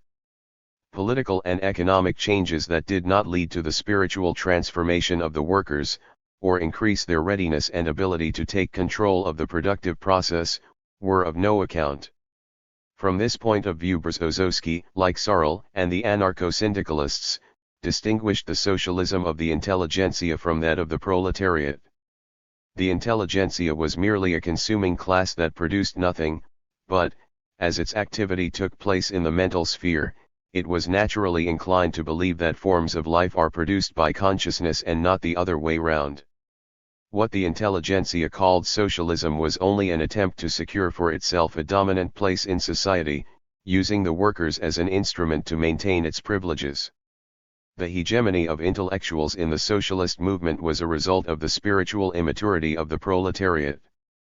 Berezovsky dreamt of a mass struggle of the proletariat, not led by the intellectuals but fully capable of fighting for itself. No historical law guaranteed the success of socialism. If free labor showed itself to be more productive, socialism would be possible, if not, not. The productivity of labor was to be the 33 final criterion of social progress, but not, and this is a particular feature of Berezovsky's thought, because increased productivity would make possible an increase of consumption. The advance of technology and increased productivity meant the growth of man's power over his environment. This was to Berezovsky an end in itself, not simply the means to a more comfortable life. His whole conception of socialism was heroic and adventurous. Man's conquest of nature needed no material gain to justify it. Production was not a means to consumption, but to the maintenance of man's position as the independent lord of creation. The proletariat, in his eyes, was a collective warrior with the traits of a Nietzschean hero, the idealized embodiment of humanity as a metaphysical entity. Human ideals and values made sense and were historically momentous in so far as they helped man to wrestle with refractory nature, but that wrestling itself was in the last resort justified on spiritual grounds, as a self-assertion of the will. To critics brought up on Marxist orthodoxy, this Prometheanism with its metaphysical and prophetic tone appeared highly suspect. Faced with the popularity of Berezovsky's writings amongst left-wing youth, Polish communist intellectuals attached importance to destroying his influence and, in effect, wrote him off as an ideologist of the right. Andrei Stawar, for instance, declared that the undifferentiated cult of labor belonged to the ideology of class solidarity. This was an exaggeration in that Berezovsky strongly emphasized the separate cultural identity of the proletariat and its special role in social development. It was true, however, that unlike the Marxists he defined the proletariat by the fact that it performed physical labor, and not by its place in the scheme of production or, especially, the sale of its labor as a commodity. In general, Berezovsky did not pay attention to the class division of society and the social conditions of production. In the last resort we cannot say exactly what he meant by the proletariat, free labor, or socialism. He used these terms as metaphysical categories to aid in the description of man as the conqueror of nature. Labor, and the struggle itself, were their own reward. By means of labor the ideal becomes a fact. Labor is the divine element in which nature, for labor is a fact of nature, becomes the body of an ideal. Labor is the fruit of the will, the 234 basis of its domination over the world. In this sense the reproach that Berezovsky leveled against the socialist parties that they treated the proletariat as a means to the conquest of power by intellectuals who were professional politicians can, mutatis mutandis, be directed against himself. To him the proletariat was the instrument of a Promethean ideal derived from metaphysical reflection and not from observation of the actual tendency of the workers' movement. He was not concerned with what the workers actually wanted, but with what they must become in order that the conquistadors' vision of human destiny might be fulfilled. Another point of contention with Polish Marxists was Berezowski's attitude to the national question. As time went on, the ideas of nation and fatherland became more prominent in his writing, as did the role of traditional culture. Moreover, he used biological metaphors which, vague as they were, became increasingly suspect when radical nationalist movements of a more or less fascist type began to use similar metaphors in defense of national values. On such grounds, Paweł Hoffman, another orthodox communist, denounced Berezowski as a forerunner of fascism. Berezowski gave no thought to the tensions that might arise from an attempt to reconcile the national and the class points of view in social philosophy. It seemed clear to him that his loyalty to the workers' cause in no way conflicted with his belief in Poland as a source of national and cultural values. On this subject he wrote, "People have been at pains to show that the workers' movement can be, and is, a national movement. I do not know that their efforts were necessary. Poland is the field of action of the motive forces in Polish life and the resources which sustain it. To argue that the workers' movement can be independent of the nation's life and destiny is to say that it does not matter what range of forces and means of action it has at its disposal. As long as the Polish community is deprived of its rights, so long will our working class be an amorphous body of degraded paupers not occupying the fourth rank in the social order, but the fifth, sixth, or even lower. What is the issue here? To renounce one's national existence is to give up hope of influencing human reality. It means destroying one's own soul, for the soul lives and acts only through the nation. The so-called question of nationality does not arise, for it is the same as to ask whether we wish to lose our human dignity." 2. 35. There are no opinions, interests, or values that can dispense us from loyalty to the supreme value. A man without a country is a soul without substance. He is lukewarm, dangerous, and harmful. For the human soul is the result of a long collective struggle, a long process of creation, and all its significance is due to the length of time that has gone into making it.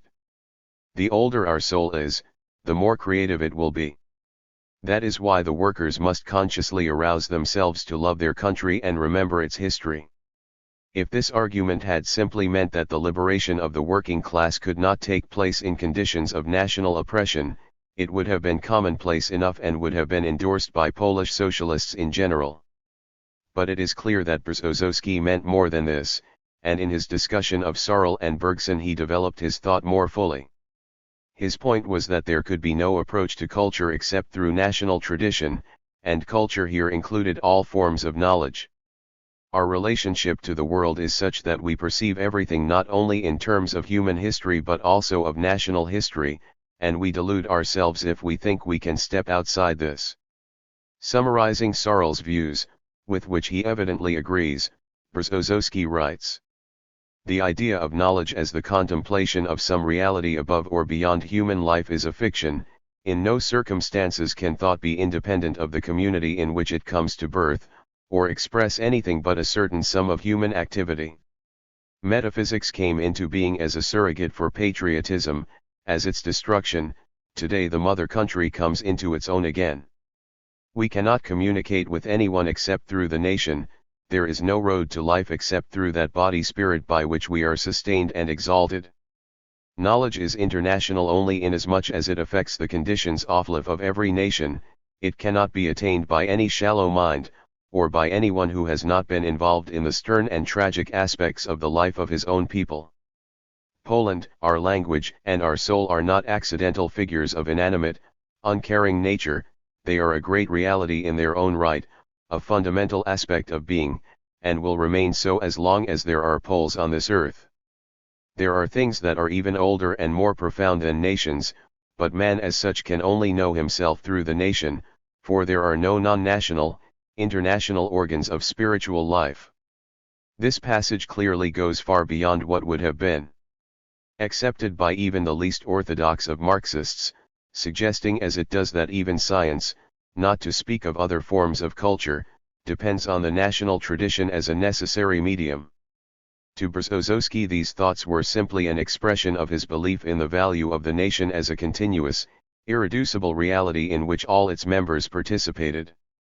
It is hard to deny, however, that his views gave a handle to nationalist radicalism with all its dangerous consequences. The attempts of extreme rightists to claim him for their own cannot be dismissed as simply mistaken, and it is not easy to acquit him of all blame for this.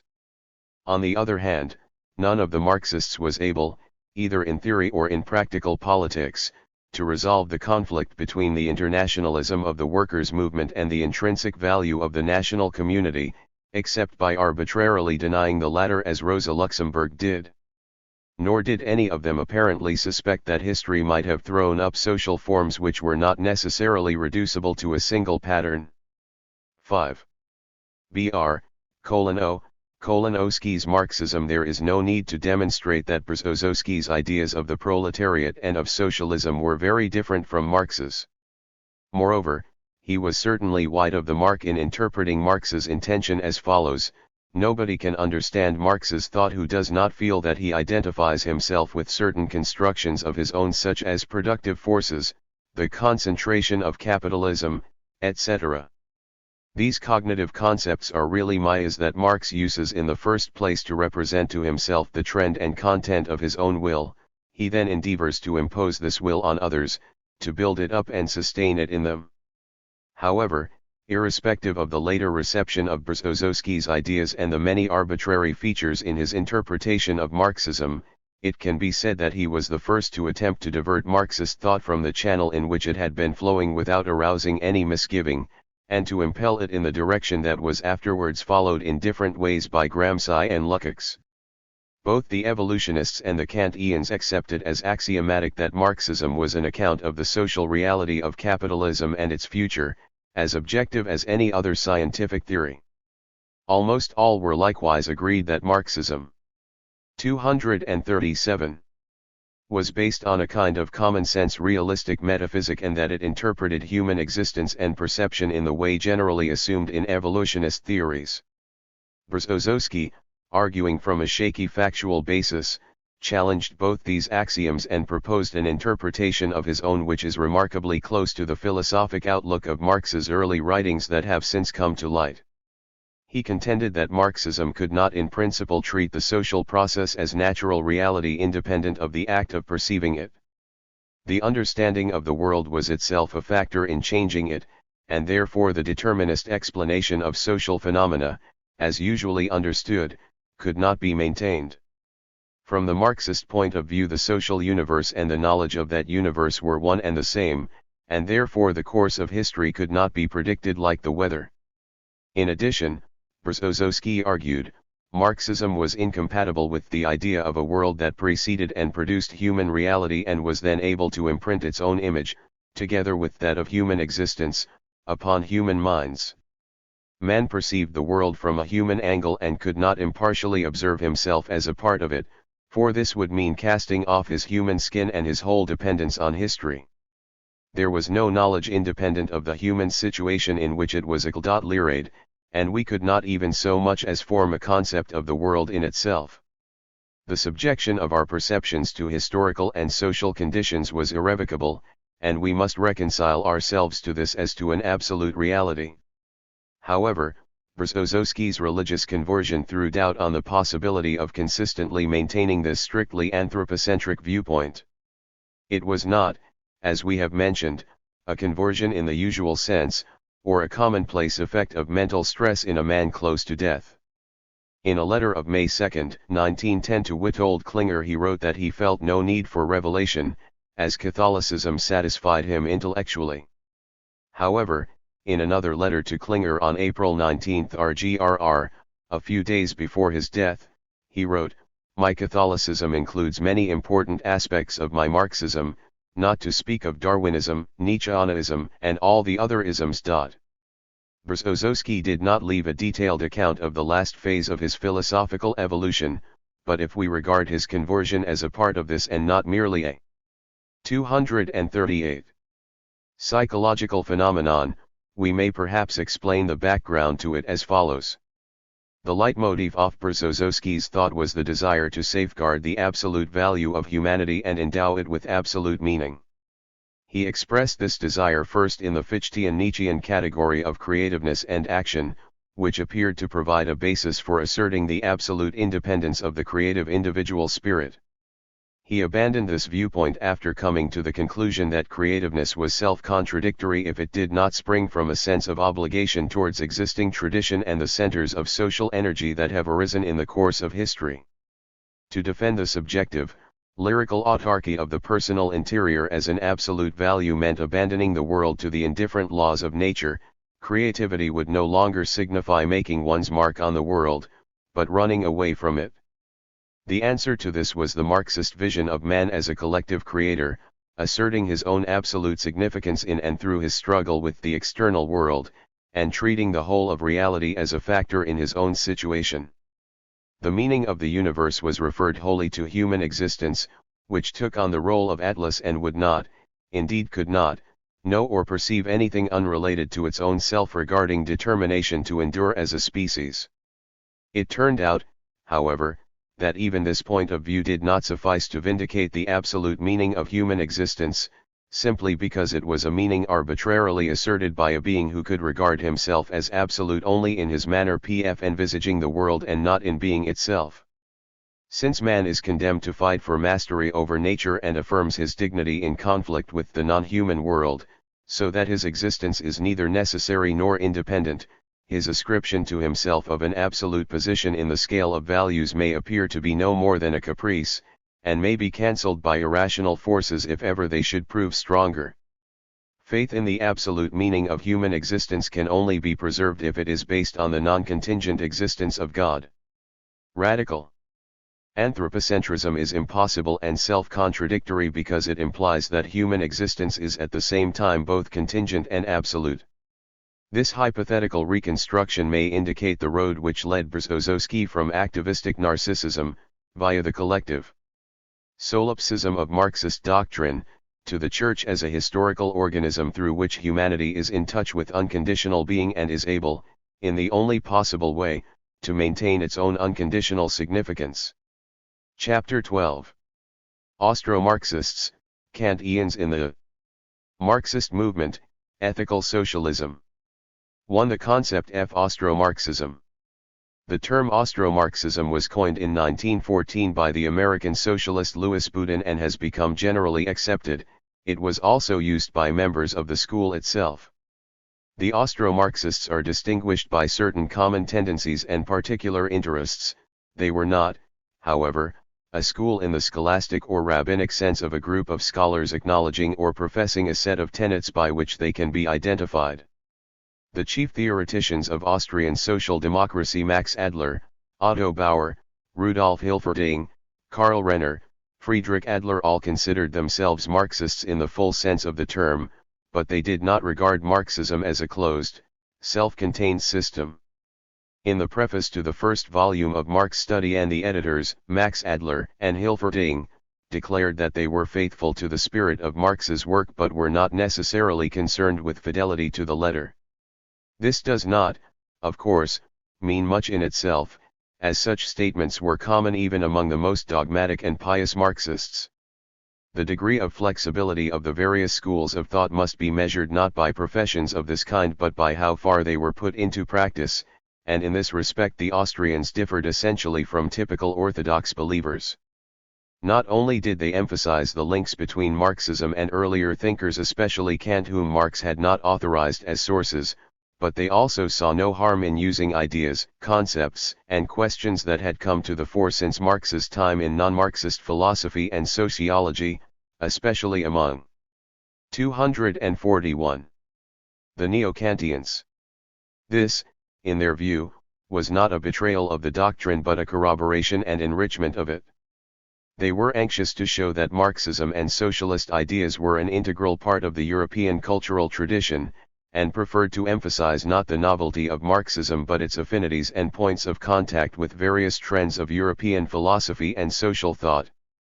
Another characteristic of the Austro-Marxists was their interest in re-examining the broad theoretical and epistemological foundations of Marxism, which Kantian criticism in particular had shown to be full of gaps and loose ends. While accepting the basic principles, including the theory of value, the class struggle, and historical materialism, they did not agree that Marxism logically presupposed a materialist philosophy or that its validity depended on the philosophical arguments of Engels, to which they objected as uncritical in the Kantian sense.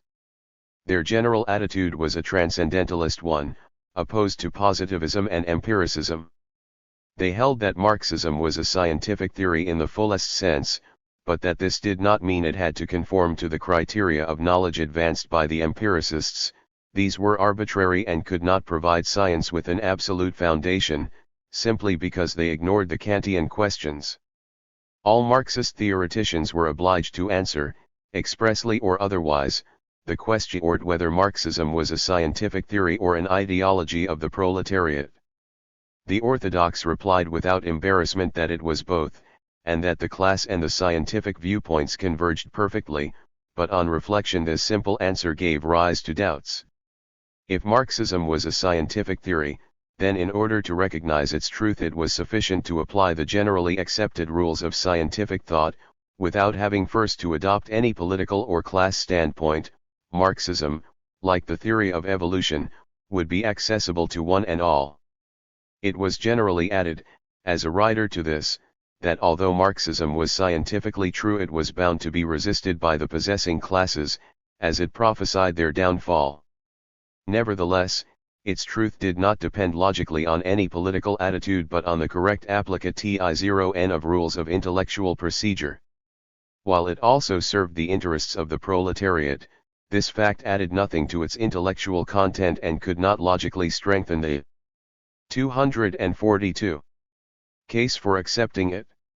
If, on the other hand, Marxism was the ideology of the proletariat, then its acceptance was not merely a theoretical position but a political commitment, and one was impossible without the other. Those who took this view, Lenin in particular, continued to emphasize the scientific nature of Marxism, but they treated it as an instrument of political warfare and refused to admit even in theory that its development had an immanent logic that was independent of politics and might in some circumstances conflict with political expediency. In spreading the doctrine, those of Lenin's school appealed purely to class interests and not to intellectual principles independent of class. The Austrian Marxists took a precisely opposite view, appealing to all rational minds and not only those who were interested in the theory by reason of their class position. In the field of ethics, similarly, they stressed the intellectual and moral universality of Marxism. To be a Marxian socialist it was sufficient to think aright and to respect humane values that were not those of any particular class but would be embodied most perfectly in socialism. Their attitude on this point resembled that of Jaurès, though they were much more rigid doctrinally. They regarded Marxism as the continuation of the natural development of social knowledge, and socialism as the natural interpretation of traditional human values in terms of present-day society. Here again, it was accepted doctrine that Marxism was valid for all mankind, but this principle was differently interpreted in practice. Since socialists also agreed that the working class was the unreplaceable champion of human values, it was possible to treat the universality of Marxism as an inessential flourish and bend all one's forces towards annihilating the political adversary. Contrariwise, it was possible to take the view of the Austrians and others who, while accepting the principle of the class struggle, believed that everyone who took seriously the ideals of liberty, equality, and fraternity must, to be consistent with himself, adopt a socialist attitude whatever his own class interests. To the Austrians universality was a major principle and not a mere piece of rhetoric. Consequently, when they wrote about the society of the future they had less to say about authority and institutional changes than about the free self-government of Austro-Marxists, Kantians in the Marxist movement 243 workers. They regarded the collectivization of property as an instrument of socialist change but not as the whole of socialism, which also involved socialization of the productive process itself and thus the control of all economic life by the society of producers. They believed that the Kantian rule of treating the individual always as an end and not a means was fully in accord with the principles of socialism, and that socialism would be a parody of itself if it did not have as its sole aim the free development of human persons in association. At the same time, the Austrians were opposed to Bernstein's revisionism and belonged in politics to the radical wing of European Marxism, or rather constituted a radical variant of their own, which included the idea of a democratic dictatorship of the proletariat and rejected that of the gradual building of socialist institutions within capitalist society. During and after the First World War, the main theoreticians of Austro-Marxism went different ways in politics. Hilferding and Renner became social democrats in the present-day sense, while Max Adler and Bauer maintained their position on the radical socialist left, identifying with neither social democracy nor with Leninist communism, but unsuccessfully attempting to mediate between them.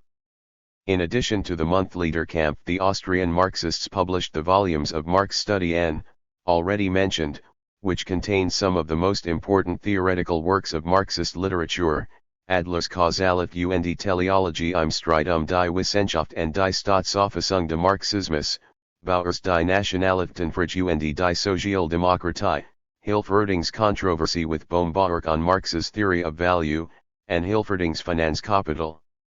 2. The revival FK Anti-Anaism. Austro-Marxism should not be identified with Marxist neo-Kantism. Those of the Austrians who concerned themselves with epistemology and ethics, i.e. especially Max Adler, but also Bauer to some extent, may, it is true, be regarded as belonging to the Kantian Marxist movement, but Austro-Marxism as such has other distinguishing marks besides a leaning towards Kant. 244. And many Kantian Marxists cannot be regarded as members of the Austrian school. The curious phenomenon of Marxist neo-Kantianism, or Marxism with Kantian overtones, is to be viewed not only within the history of Marxism but as an important part of the general revival of Kant's influence, which began in the R86 OS and led in the next few decades to an almost complete monopoly of Kantianism in German universities. Among the first leaders of this movement were Friedrich Albert Lang and Otto Liebmann. Before long, however, Kantianism divided into various trends and schools which differed both in their interests and in the interpretation of Kant's philosophy. Kantianism was not merely a philosophical trend but, above all, a bid to rehabilitate philosophy as such against the scientistic outlook of the positivists. Positivism and German materialism were not so much philosophies as attempts at philosophical suicide. They asserted that the methods used by natural science were the only means of attaining reliable knowledge, and that therefore philosophy either had no raison d'etre or could only consist of reflection on the results of science. Kantianism, on the other hand, offered an intellectual method within which philosophy was not only legitimate but indispensable, but was at the same time limited in its aspirations. It did not pretend to be a metaphysic and was not exposed to the reproach levelled against Hegel, Schelling, and their successors that their ideas were vague, feudal schwärmerei, an exercise of fancy untrammelled by logic. The Kantians taught that philosophy should concentrate on the critique of knowledge, natural science did not interpret itself, and there was nothing in it which guaranteed the validity of its results and methods. Particular sciences were concerned with knowing the world, but they did not study the fact of cognition, which required special investigation to prove its validity. Kantianism thus shared with scientism a general opposition to metaphysics, but did not hold with its nihilistic approach to philosophy as a whole. In the second place, it was particularly concerned with the theory of ethic values. The purely empiricist outlook seemed to lead naturally to a radical moral relativism. As science observes and generalizes facts, it knows the world of values only as a collection of social or psychological phenomena and has no means of forming value judgments, any set of which 245 is equally right or wrong so far as science is concerned. Here too Kantianism seemed to offer a protection against relativism. It promised to show that the realm of facts was indeed quite distinct from that of values, but that human reason is able to define at least the formal conditions that our ethical judgments must satisfy, so that we are not at the mercy of the arbitrary workings of human caprice. The Kantians, then, were opposed to all embracing ontological constructions but held, in opposition to scientism, that the critique of knowledge must logically precede all particular knowledge if the latter is to claim universal validity. 3. Ethical socialism. Kantianism in its original version was psychological rather than transcendental. That is to say, the a priori conditions of knowledge that Kant investigated passed simply for universal attributes of the human mind, which is so constructed that we cannot perceive objects without imposing on them the forms of time and space, causality, substantial unity, etc. This, however, does not do away with relativism but only shifts it to a higher level, for it means that science's picture of the world is universally valid in the sense that it conforms to the requirements of the species structure of man, but not that it would be equally valid for any possible rational being. Consequently, the next generation of Kantists, especially the Marburg school, passed from the psychological interpretation to a transcendental one, arguing that Kant's a priori forms were not psychologically or zoologically contingent and not peculiar to the human species or any other, but were inherent in reason as such and were necessary conditions of any act of cognition. Moreover, reason could not function on the basis of empirical facts as ready-made data. Philosophical criticism was based on science not, as the positivists claimed, in order to generalize its results but in the sense that it investigated the epistemological conditions that made science possible. The Marburg school looked mainly to mathematics and theoretical physics to confirm its generally rationalist outlook.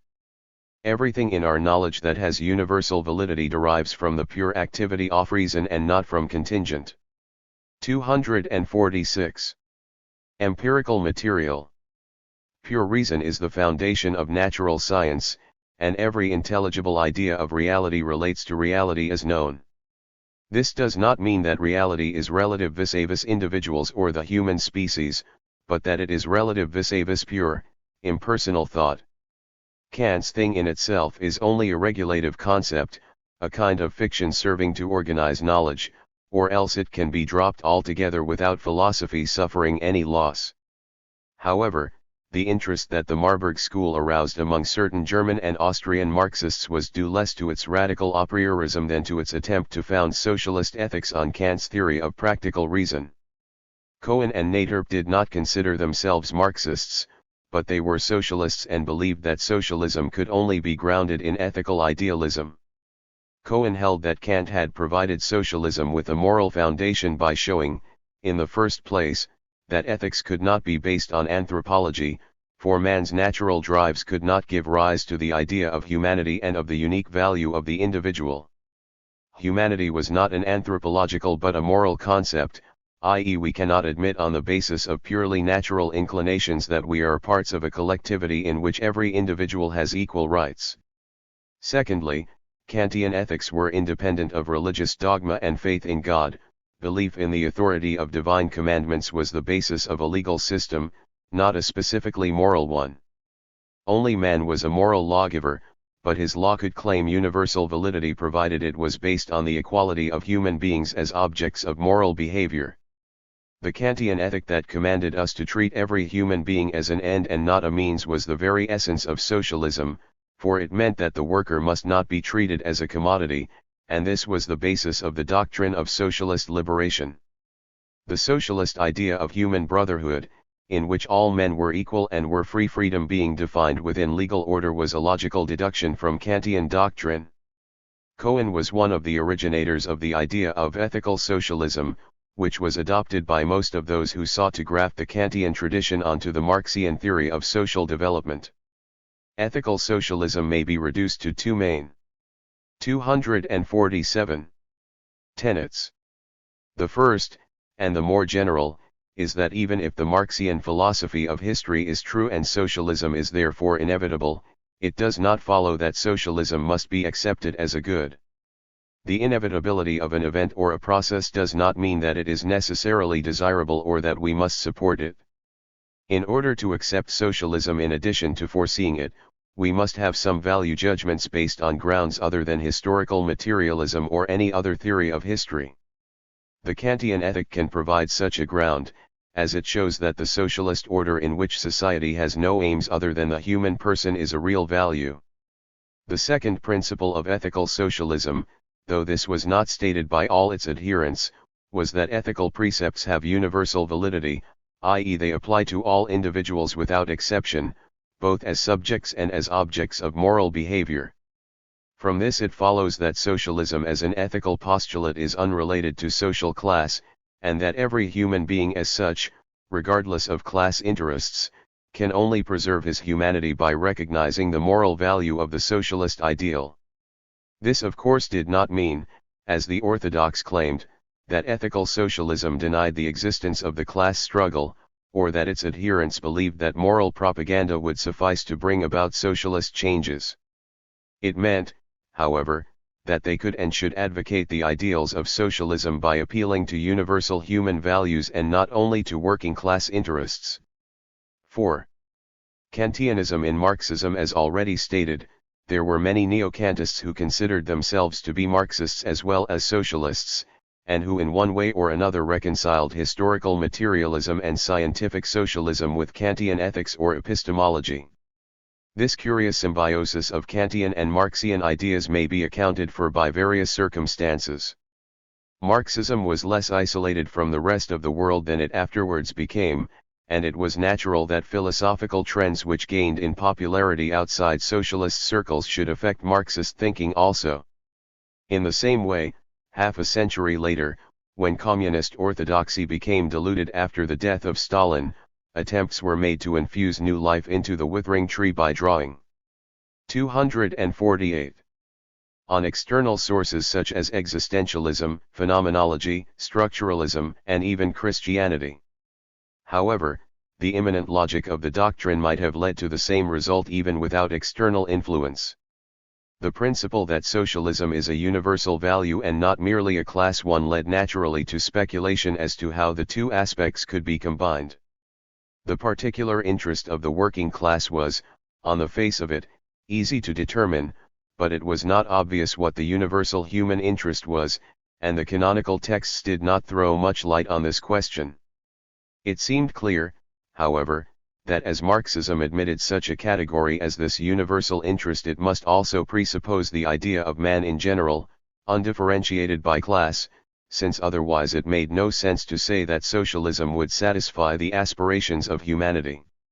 The workers, who were the historical standard-bearers of the universal cause, were supposed to fight exclusively for their own interests, which would coincide with those of humanity in some undetermined millennial future. But if the universal interest was to be an intelligible category, it must exist here and now in the shape of a tangible reality and specific claims. Humanity must, at the present moment, be a visible attribute of every human individual, and there must be moral precepts applying to everyone and not only to comrades in arms. This inference was a hard one for those fundamentalists of Marxism who, in the name of revolutionary purity and intransigence, demanded the complete separation of the socialist movement from bourgeois culture. The neo-Kantians, seeking formulas to express the universalist aspect of Marxism, seized upon and developed what had been something of a dead letter or an empty piece of rhetoric in the Marxist canon. But in so doing they came up against the question of the relationship between the universal and the class aspects of socialism, and were accused by the orthodox in general of advocating class solidarity, glossing over mortal antagonisms, and giving a handle to reformist tendencies. As a rule these attacks were couched in vague generalities, but there was some truth in the charge, unspecific as it was, that neo-Kantianism played into the hands of the reformist wing of social democracy. The neo-Kantians, however, at all events in the Austrian school, did not reject the idea of revolution. On more than one occasion they argued that Kant's own views were not opposed to revolution. 249. Either logically or in a historical sense, and they adduced as evidence his attitude to the revolution in France. In this they were right. It cannot be deduced from Kant's philosophy that it is illegitimate to overthrow an existing regime by force. But the Kantians, in conformity with their transcendentalist premises, defined socialism in terms of morality rather than institutions, and their theory thus suggested strongly that the moral changes which the workers were capable of bringing about here and now under capitalism would amount to the actual building of socialism. This was anathema to the orthodox, who believed that all the working class could do under capitalism was to prepare the way for revolution. Socialism could not be built piecemeal, it was indivisible and consisted in taking over political power and expropriating the capitalists. The effect of defining socialism in moral terms was to blur the sharpness of the transaction from one era to another. To this extent Neo-Kantianism, like Bernstein's revisionism, reflected an optimistic faith in socialism by degrees, though many or even most of the Neo-Kantian Marxists did not express this in so many words. The Neo-Kantian movement was probably also rooted in German national pride. The socialist idea turned out to be the most genuine product of the German Enlightenment, and not only Kant but Lessing, Fichte, Herder, Goethe, and Schiller were often cited among its ancestors.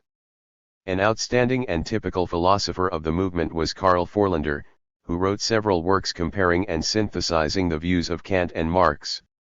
His arguments may be summed up under three main heads. In the first place, Forlander singled out the aspects of Kant's social philosophy which had been absorbed into the socialist idea, though they also applied to any form of radical democracy. Kant, for instance, opposed all hereditary privilege, he was against national oppression and standing armies and in favor of popular representation, the separation of church and state, freedom under law, and a world political organization. He regarded revolution as legitimate if its aim was to secure freedom. He rejected the conservative idea that people should not 250 be given freedom until they were mature enough to use it properly, as if they could ever learn to do so under a despotic system of government. So far Kant was no more than a radical democrat, but, in the second place, Forlander maintained that he had anticipated Marx's theory of progress by means of contradictions. Nature used antagonisms to bring about their resolution. The development of mankind was the result of the interplay of selfish impulses which, thanks to the mechanism of mutual limitation, led to increasing socialization. Wars, in the same way, would ultimately lead, in historical evolution, to the establishment of lasting peace. Conflicts of all kinds brought home to men the necessity of a legal order within which political freedom could flourish. At the same time Kant was a pessimist who believed that evil was ineradicable and that, as he put it, nothing quite straight could ever be made out of the crooked wood of which man consisted. But this pessimism, which assumed that laws would always be necessary, did not, in Forlander's view, conflict with Marxian historiosophy.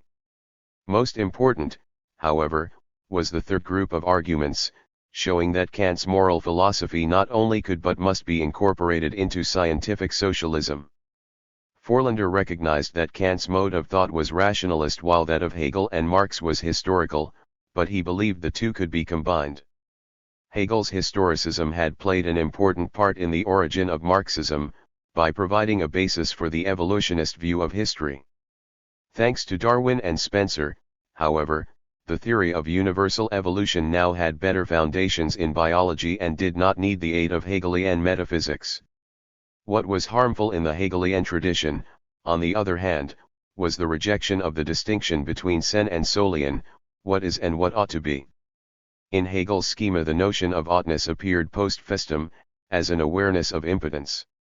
Marx had followed Hegel in ignoring the distinction, but without it there was no basis for the idea of socialism. Thus the theory of historical materialism was not thought through and lacked epistemological or moral foundations. The criticism of Kant by Marx and Engels was of minor importance, as they clearly did not know much about him. Engels's attack on the concept of the thing in itself proved his complete misunderstanding of the 251 problem. If Marx's theory was to form the consciousness of a social movement, it must represent socialism as an aim to be striven for, but Marxism failed to validate socialism as a goal. In general, the idea of progress involved evaluation, and there could be no theory of progress except from a teleological point of view. Kant's moral theory was thus a natural completion of Marxism. The categorical imperative laid down that desires and trends were morally good insofar as they could be included in a single order of ends. This of course was only a formal definition of the conditions that any moral precept must fulfill. Concrete rules were by nature not categorical, but must vary according to historical circumstances. Marxism explained what actions were effective in achieving the aim which it shared with Kantianism, i.e. universal brotherhood and solidarity together with recognition of the irreducible value of every human individual. There was no contradiction here between Kant and Marx, and the Kantian moral doctrine could be introduced into Marxism without affecting any of the latter's basic premises. All that was required was for Marxism to enunciate its own latent value judgments, without which it was ineffectual and unconvincing. These or similar arguments were used by all the Kantian Marxists, Ludwig Woltmann, Konrad Schmidt, Franz Staudinger, and the Austrian school.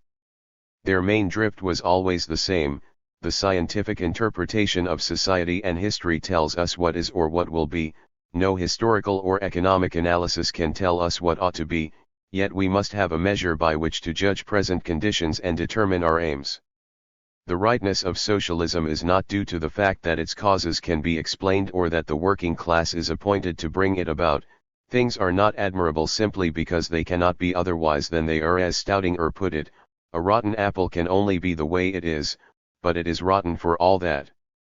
The Kantians opposed the Darwinian or biological interpretation of man as a being defined by the sum of his natural needs.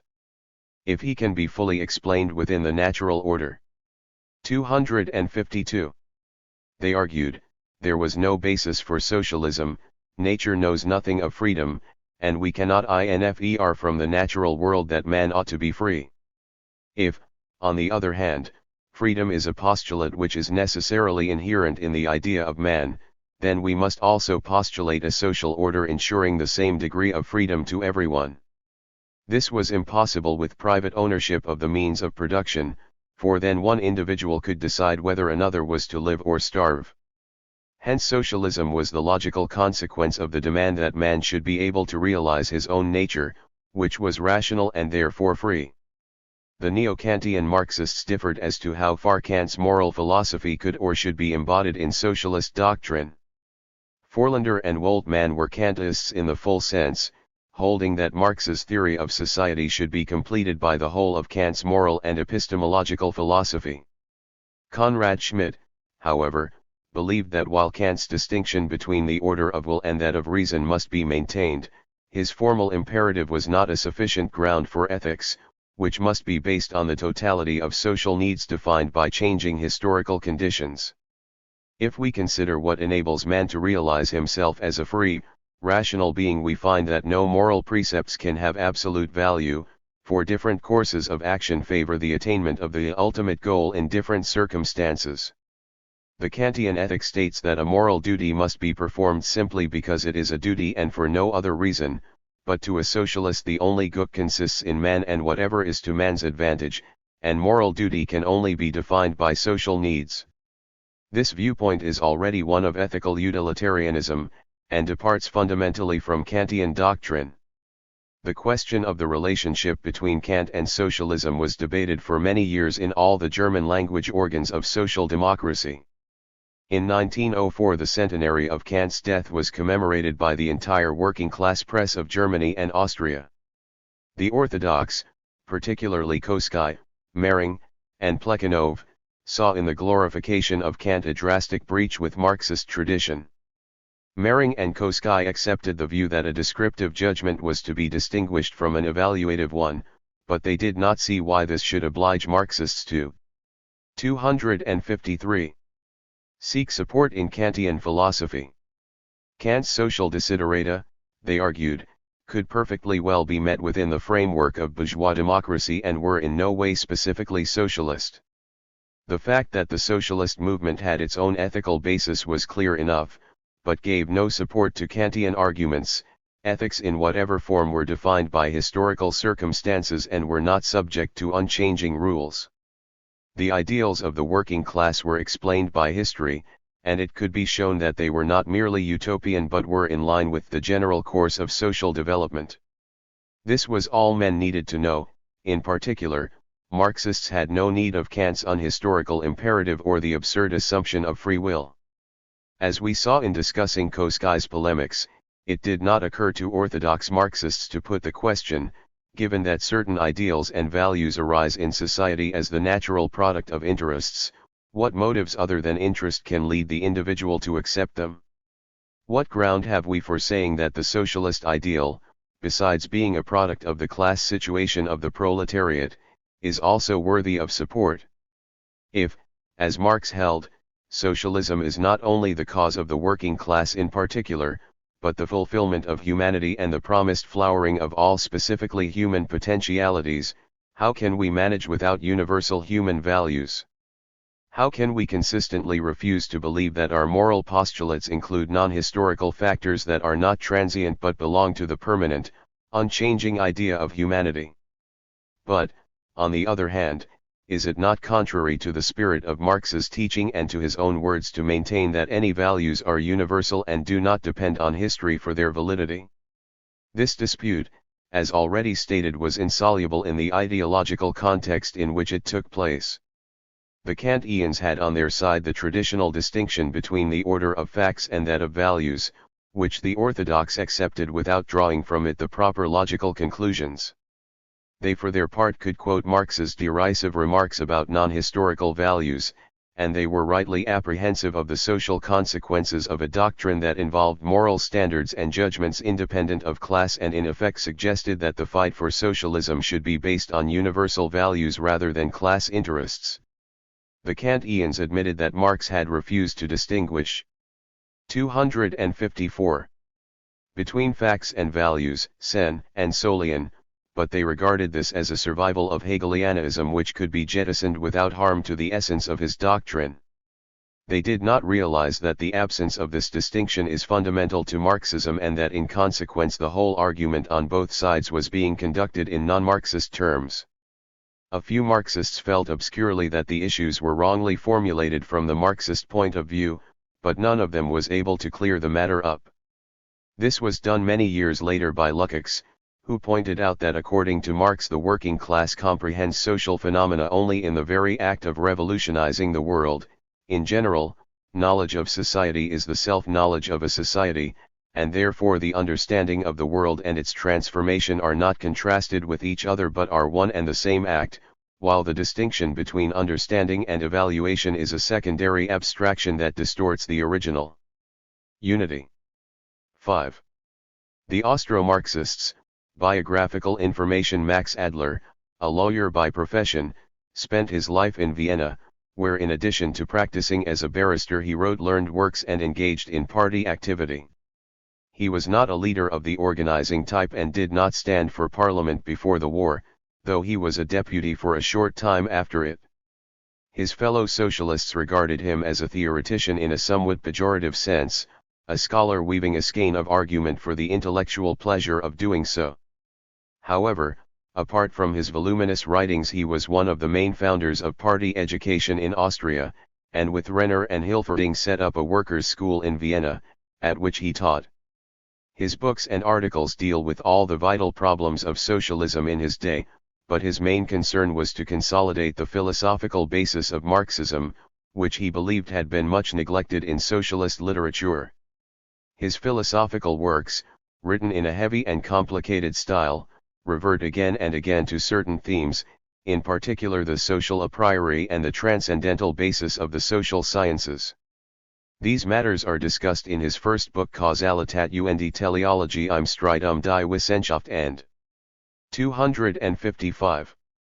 Recur in M. Marxistische Probleme, das Soziologische in K. Answerkenntniskritik, Lehrbuch der materialistischen Geschichtsauffassung, Part I, and the last of his works published during his lifetime, Das Ratzel der Gesellschaft.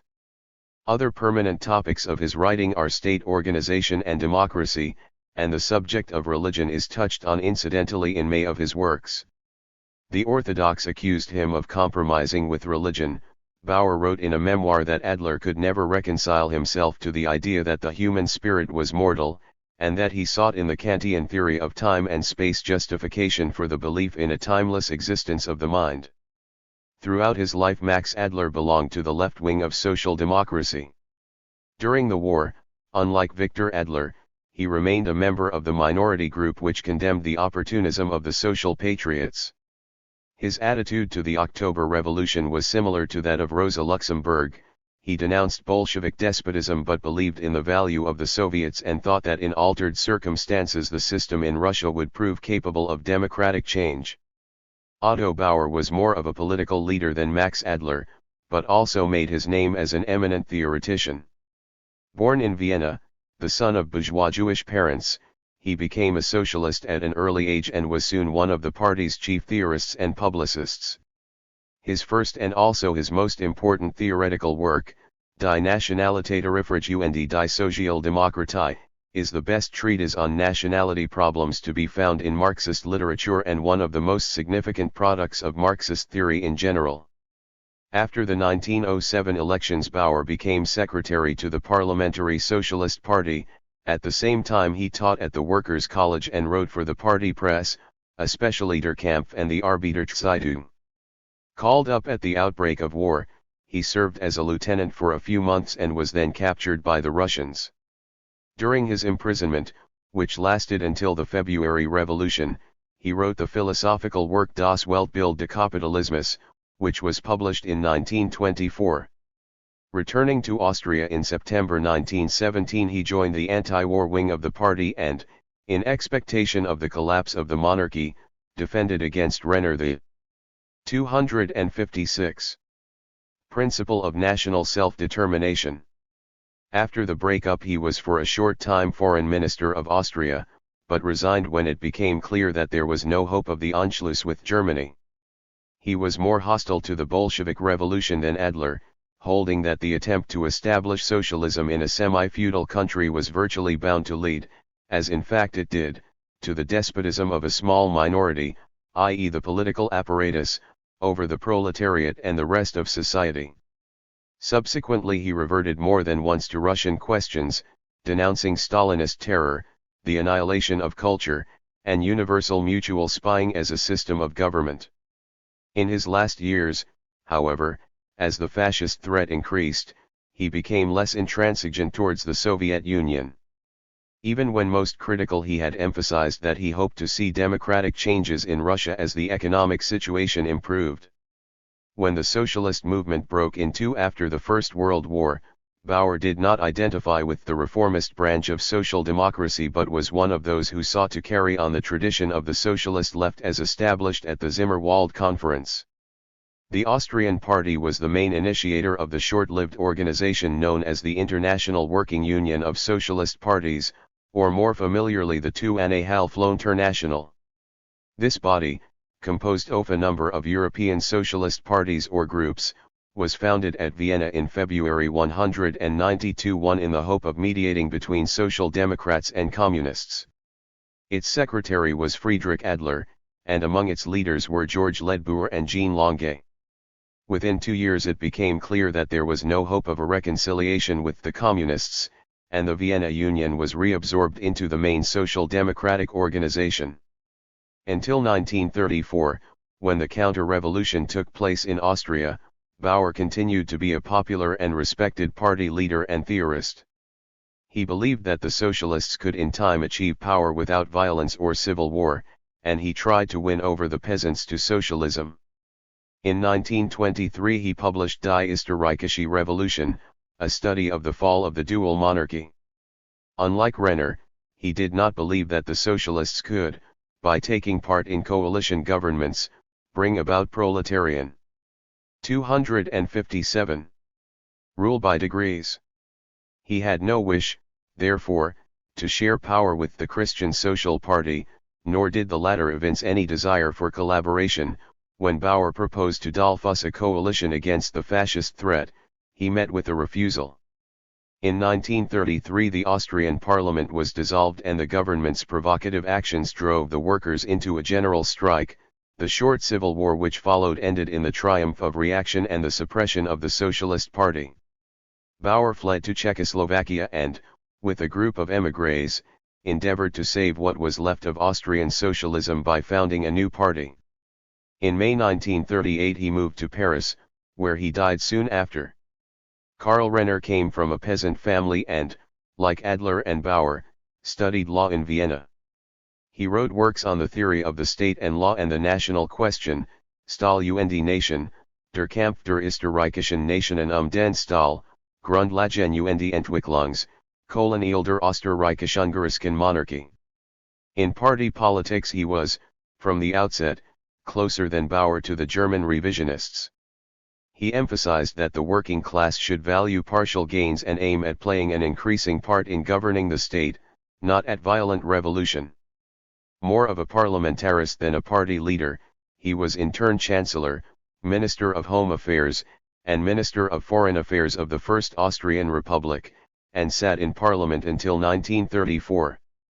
He survived Austrian fascism, the Anschluss, and the war in political inactivity, and in 1945 became the first Chancellor of the post-war Republic. In the same year he was raised to the office of President, which he occupied until his death. Rudolf Hilferding, a doctor by profession, was perhaps the most eminent Marxist writer on political economy during the period of the Second International. In 1904 he published in Marx Study and his defense of Marx's theory of value, and in 1910 the classic Das Finnen, Kapital, a general theory of the world economy in the imperialist era. From 1906 he lived in Germany, where he taught in the party school at Berlin and edited the journal Vorwärts. During the war he belonged to the anti-war group of socialists, and with the rest of this group he rejoined the SPD after 258. 1918 he was German finance minister in 1923 and 1928, and a member of the Reichstag. On Hitler's accession to power he emigrated and lived in Switzerland and France.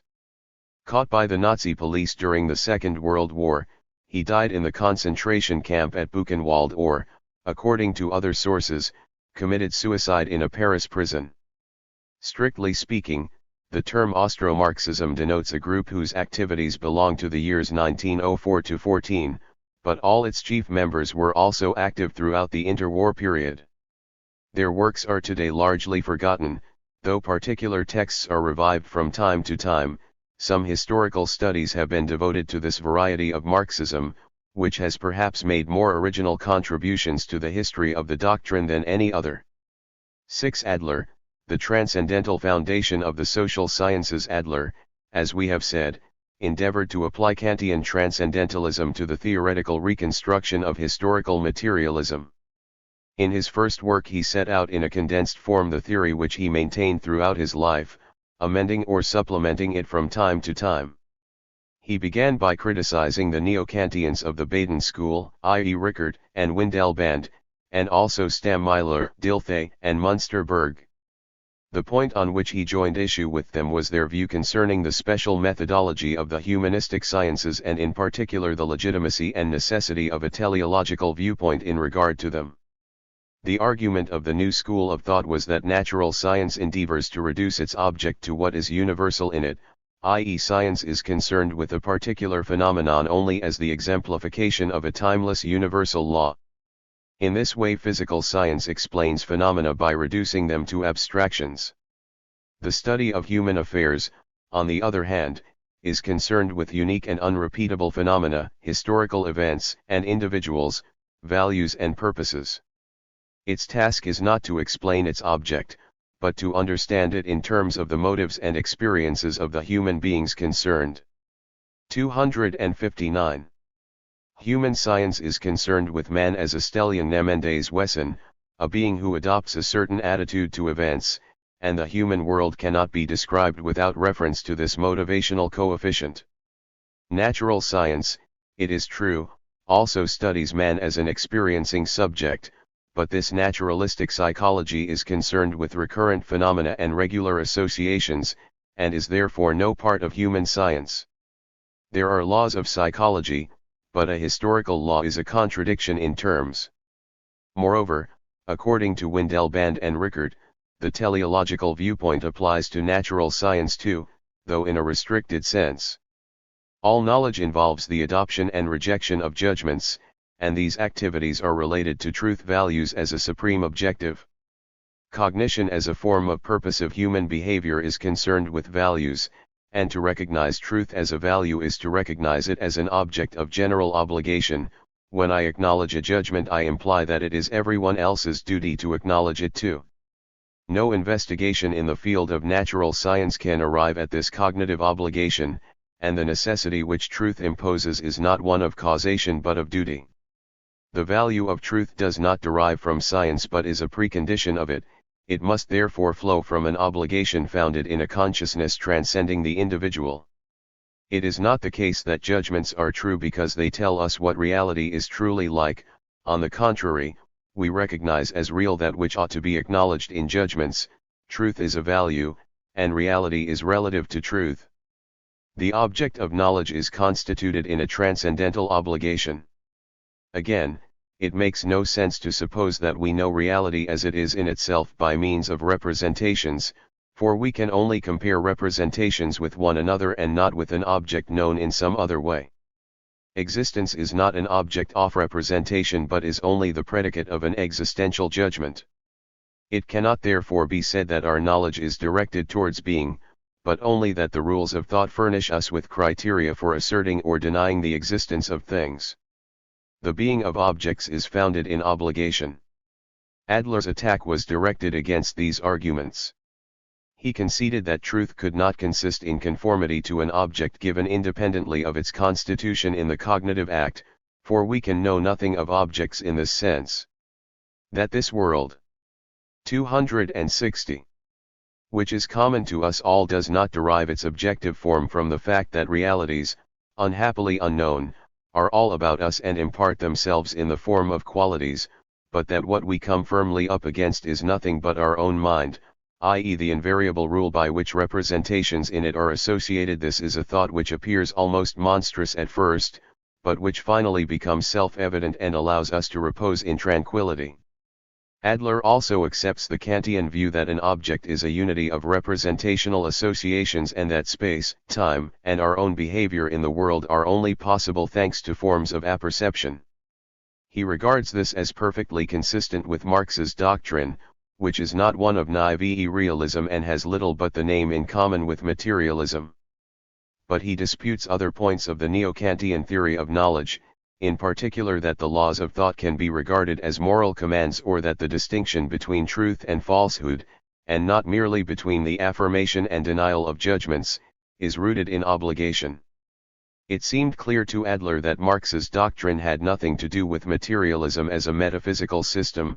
Misunderstandings on this point were due to the misleading term historical materialism and also to the fact that Marx felt a certain affinity with 18th-century materialism not because he shared its view of the world, but because he saw it as an ally against barren idealistic speculation. Materialism had no foundation either in Marxism or in the natural sciences, which were ontologically neutral and had themselves demolished the unintelligible abstraction called matter.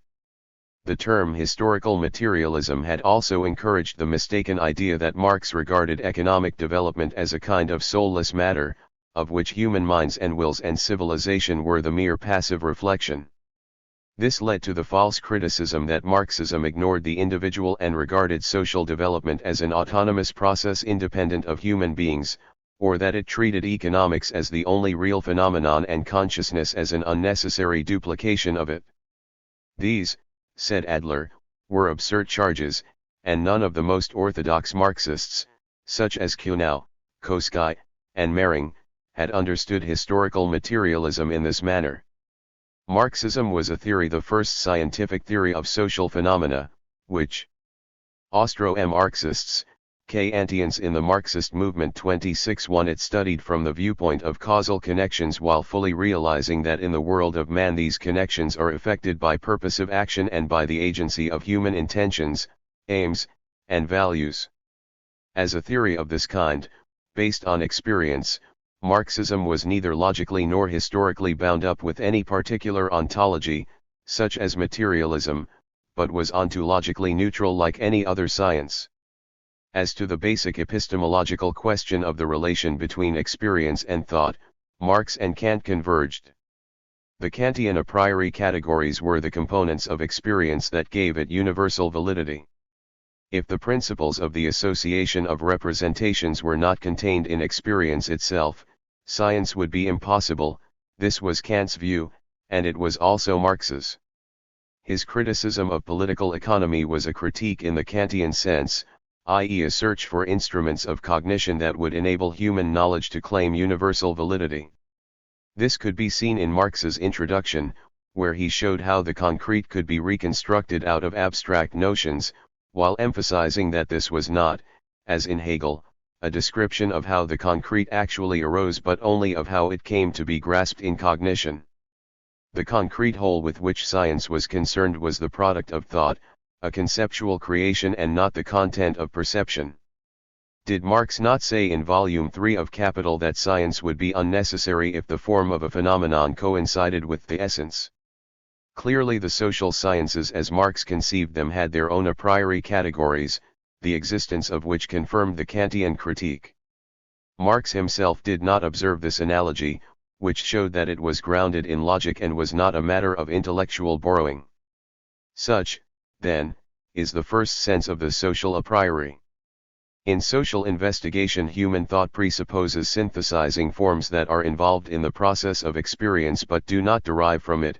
On the contrary, it is only through them that experience can have universal validity. But this, Adler continues, does not mean that these formal a priori conditions of experience have the character of an obligation, as Rickert and Windelband maintain. Admittedly, human acts, including cognitive ones, are purposive in their nature, and we strive after truth as a value. But the fact that 262 truth presents itself to us as an object to be attained does not mean that the aspect of purpose is contained in the concept or definition of truth. If we regard something as true, we ascribe to it universal validity, not merely validity for ourselves, and we expect others to acknowledge it, but this does not mean that its truth depends logically on this requirement of ours or on our affirmation of it. Experience may compel me to acknowledge certain judgments, but this is a logical compulsion, not a moral duty, for the latter would imply that I can perform it or not as I choose, whereas I cannot reject a judgment that my senses force upon me. The teleological view of the neo-Kantists rests on a confusion between the veracity that belongs to knowledge, and the desire for truth as an aspect of purposive behavior. The former of these is in fact quite independent of the latter. Adler thus adheres to the traditional concept of truth, which, while not presupposing any metaphysic of the world in itself, implies that cognitive acts do not constitute truth but ascertain it. The fact, however, that in addition to contingent truths we also have knowledge of the necessary truths of mathematics and logic, indicates that the mind to which this necessity appears must also be something necessary and not a mere contingent datum. And indeed, if we consider the matter, we find that it is impossible to conceive such a thing as the absence of consciousness. It is erroneous to say that we know of a past in which there was no consciousness in the world, for the past devoid of consciousness cannot present itself except to consciousness. A conscious being cannot know what unconsciousness is. The absence of consciousness cannot be a content of consciousness. This, however, is an intellectual necessity, not an ontological one. It does not mean that consciousness as a thing or substance is necessary, but that the content of all our knowledge necessarily includes consciousness. Again, this necessary consciousness is not the empirical self or contingent subjectivity, it is consciousness in general, the transcendental unity of apperception. Contrary to the system of Hegel or Fichte, transcendental consciousness is not a metaphysical entity, an autonomous being or spirit. It is known to us only through the individual consciousness, as being that 263, which enables the individual empirical consciousness to ascribe universality to its own content. Consciousness in general belongs to the ego, but is not personal. The ego is not the possessor of consciousness in general, but the form in which it manifests itself. The theory of consciousness in general points to the second sense of the social a priori. When we discover in our own consciousness a claim to universality and the satisfaction of that claim, we discover at the same time the social character of our own ego. We find that the existence of other people, and therefore the social tie, does not require to be deduced from perception but is directly given in the very manner in which our cognitive acts are performed. All empirical subjectivity is socialized in its every act, and is able to perceive this without going outside itself. There is therefore no problem of solipsism, and no need to postulate a social fact as something secondary to the immediate data of experience. Society is directly evident to the ego thanks to the latter's own transcendental components. Thus the Marxian concept of man as a social being is seen to be best founded in the category of transcendental consciousness, which shows that socialization is not merely a historical fact but is an integral part of the constitution of consciousness, an attribute of every individual qua human. The content of my ego presupposes the community of mankind, a fact already perceived, though not theoretically demonstrated, by Kant, who regarded individuality as a fiction and society as the only reality. Marx did not formulate his thoughts in this way, but he too believed that the content of every individual consciousness was necessarily socialized. Language itself, in which that content is expressed, is of course a social inheritance. Kant's theory supplies this idea with an epistemological basis. There is a profound analogy between Kant's refutation of the apparent substantiality of the self, and Marx's critique of commodity fetishism and rejection of the reified appearances of social phenomena. The life of a society is not secondary to that of the individuals composing it, but is a network of relationships comprehending those individuals. Man is a social being in his very essence, and not simply because he associates with others for reasons of instinct or calculation. Just as, in Marx's analysis, the apparent objectivity of commodities resolves itself into social relations, so the appearances of personal consciousness resolve themselves.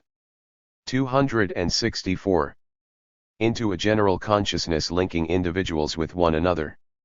Whether we know it or not, in communication with others we relate our thoughts to transcendental consciousness. A reality which cannot be directly perceived, but is accessible to critical analysis, is manifested in the relations between human beings, just as value is manifested in exchange value. To quote Adler once more, truth in respect of content not only presupposes logically the intellectual compulsion of the individual consciousness in the sense explained above, but would also be unthinkable as a historico-social product, if it were not that the peculiar nature of human thought, whereby it is both a separate, individual consciousness and also a manifestation of consciousness in general, constitutes the transcendental ground which alone makes possible the interaction and cooperation of human beings in the process of bringing about the knowledge of truth. For it is only thus that what is intellectually necessary becomes universally valid, so that there is a community of human existence to which every empirical individual consciousness can be related, in its intercourse with others, as to a unity comprising them all. If, on the other hand, the individual in his concrete historical reality is regarded as something altogether prior to social life, there is no possible way in which he can achieve such a union with his fellow man as to consider him as a subject and not an object. It is a complete misunderstanding and indeed atrocious metaphysics, since it is essentially a revival of the notorious dogma that everything can come out of nothing, to suppose that the unity of the social tie can come about as the result of human beings living in communities, in such a way as to be the mere sum or integration of those individuals. In order to grasp the fundamental significance of the concept of consciousness in general, and also to bring out the specific novelty of Marx's basic idea of the socialization of the individual, it cannot be sufficiently emphasized that the true problem of society does not originate in the association of a number of human beings, but simply and solely in the individual consciousness.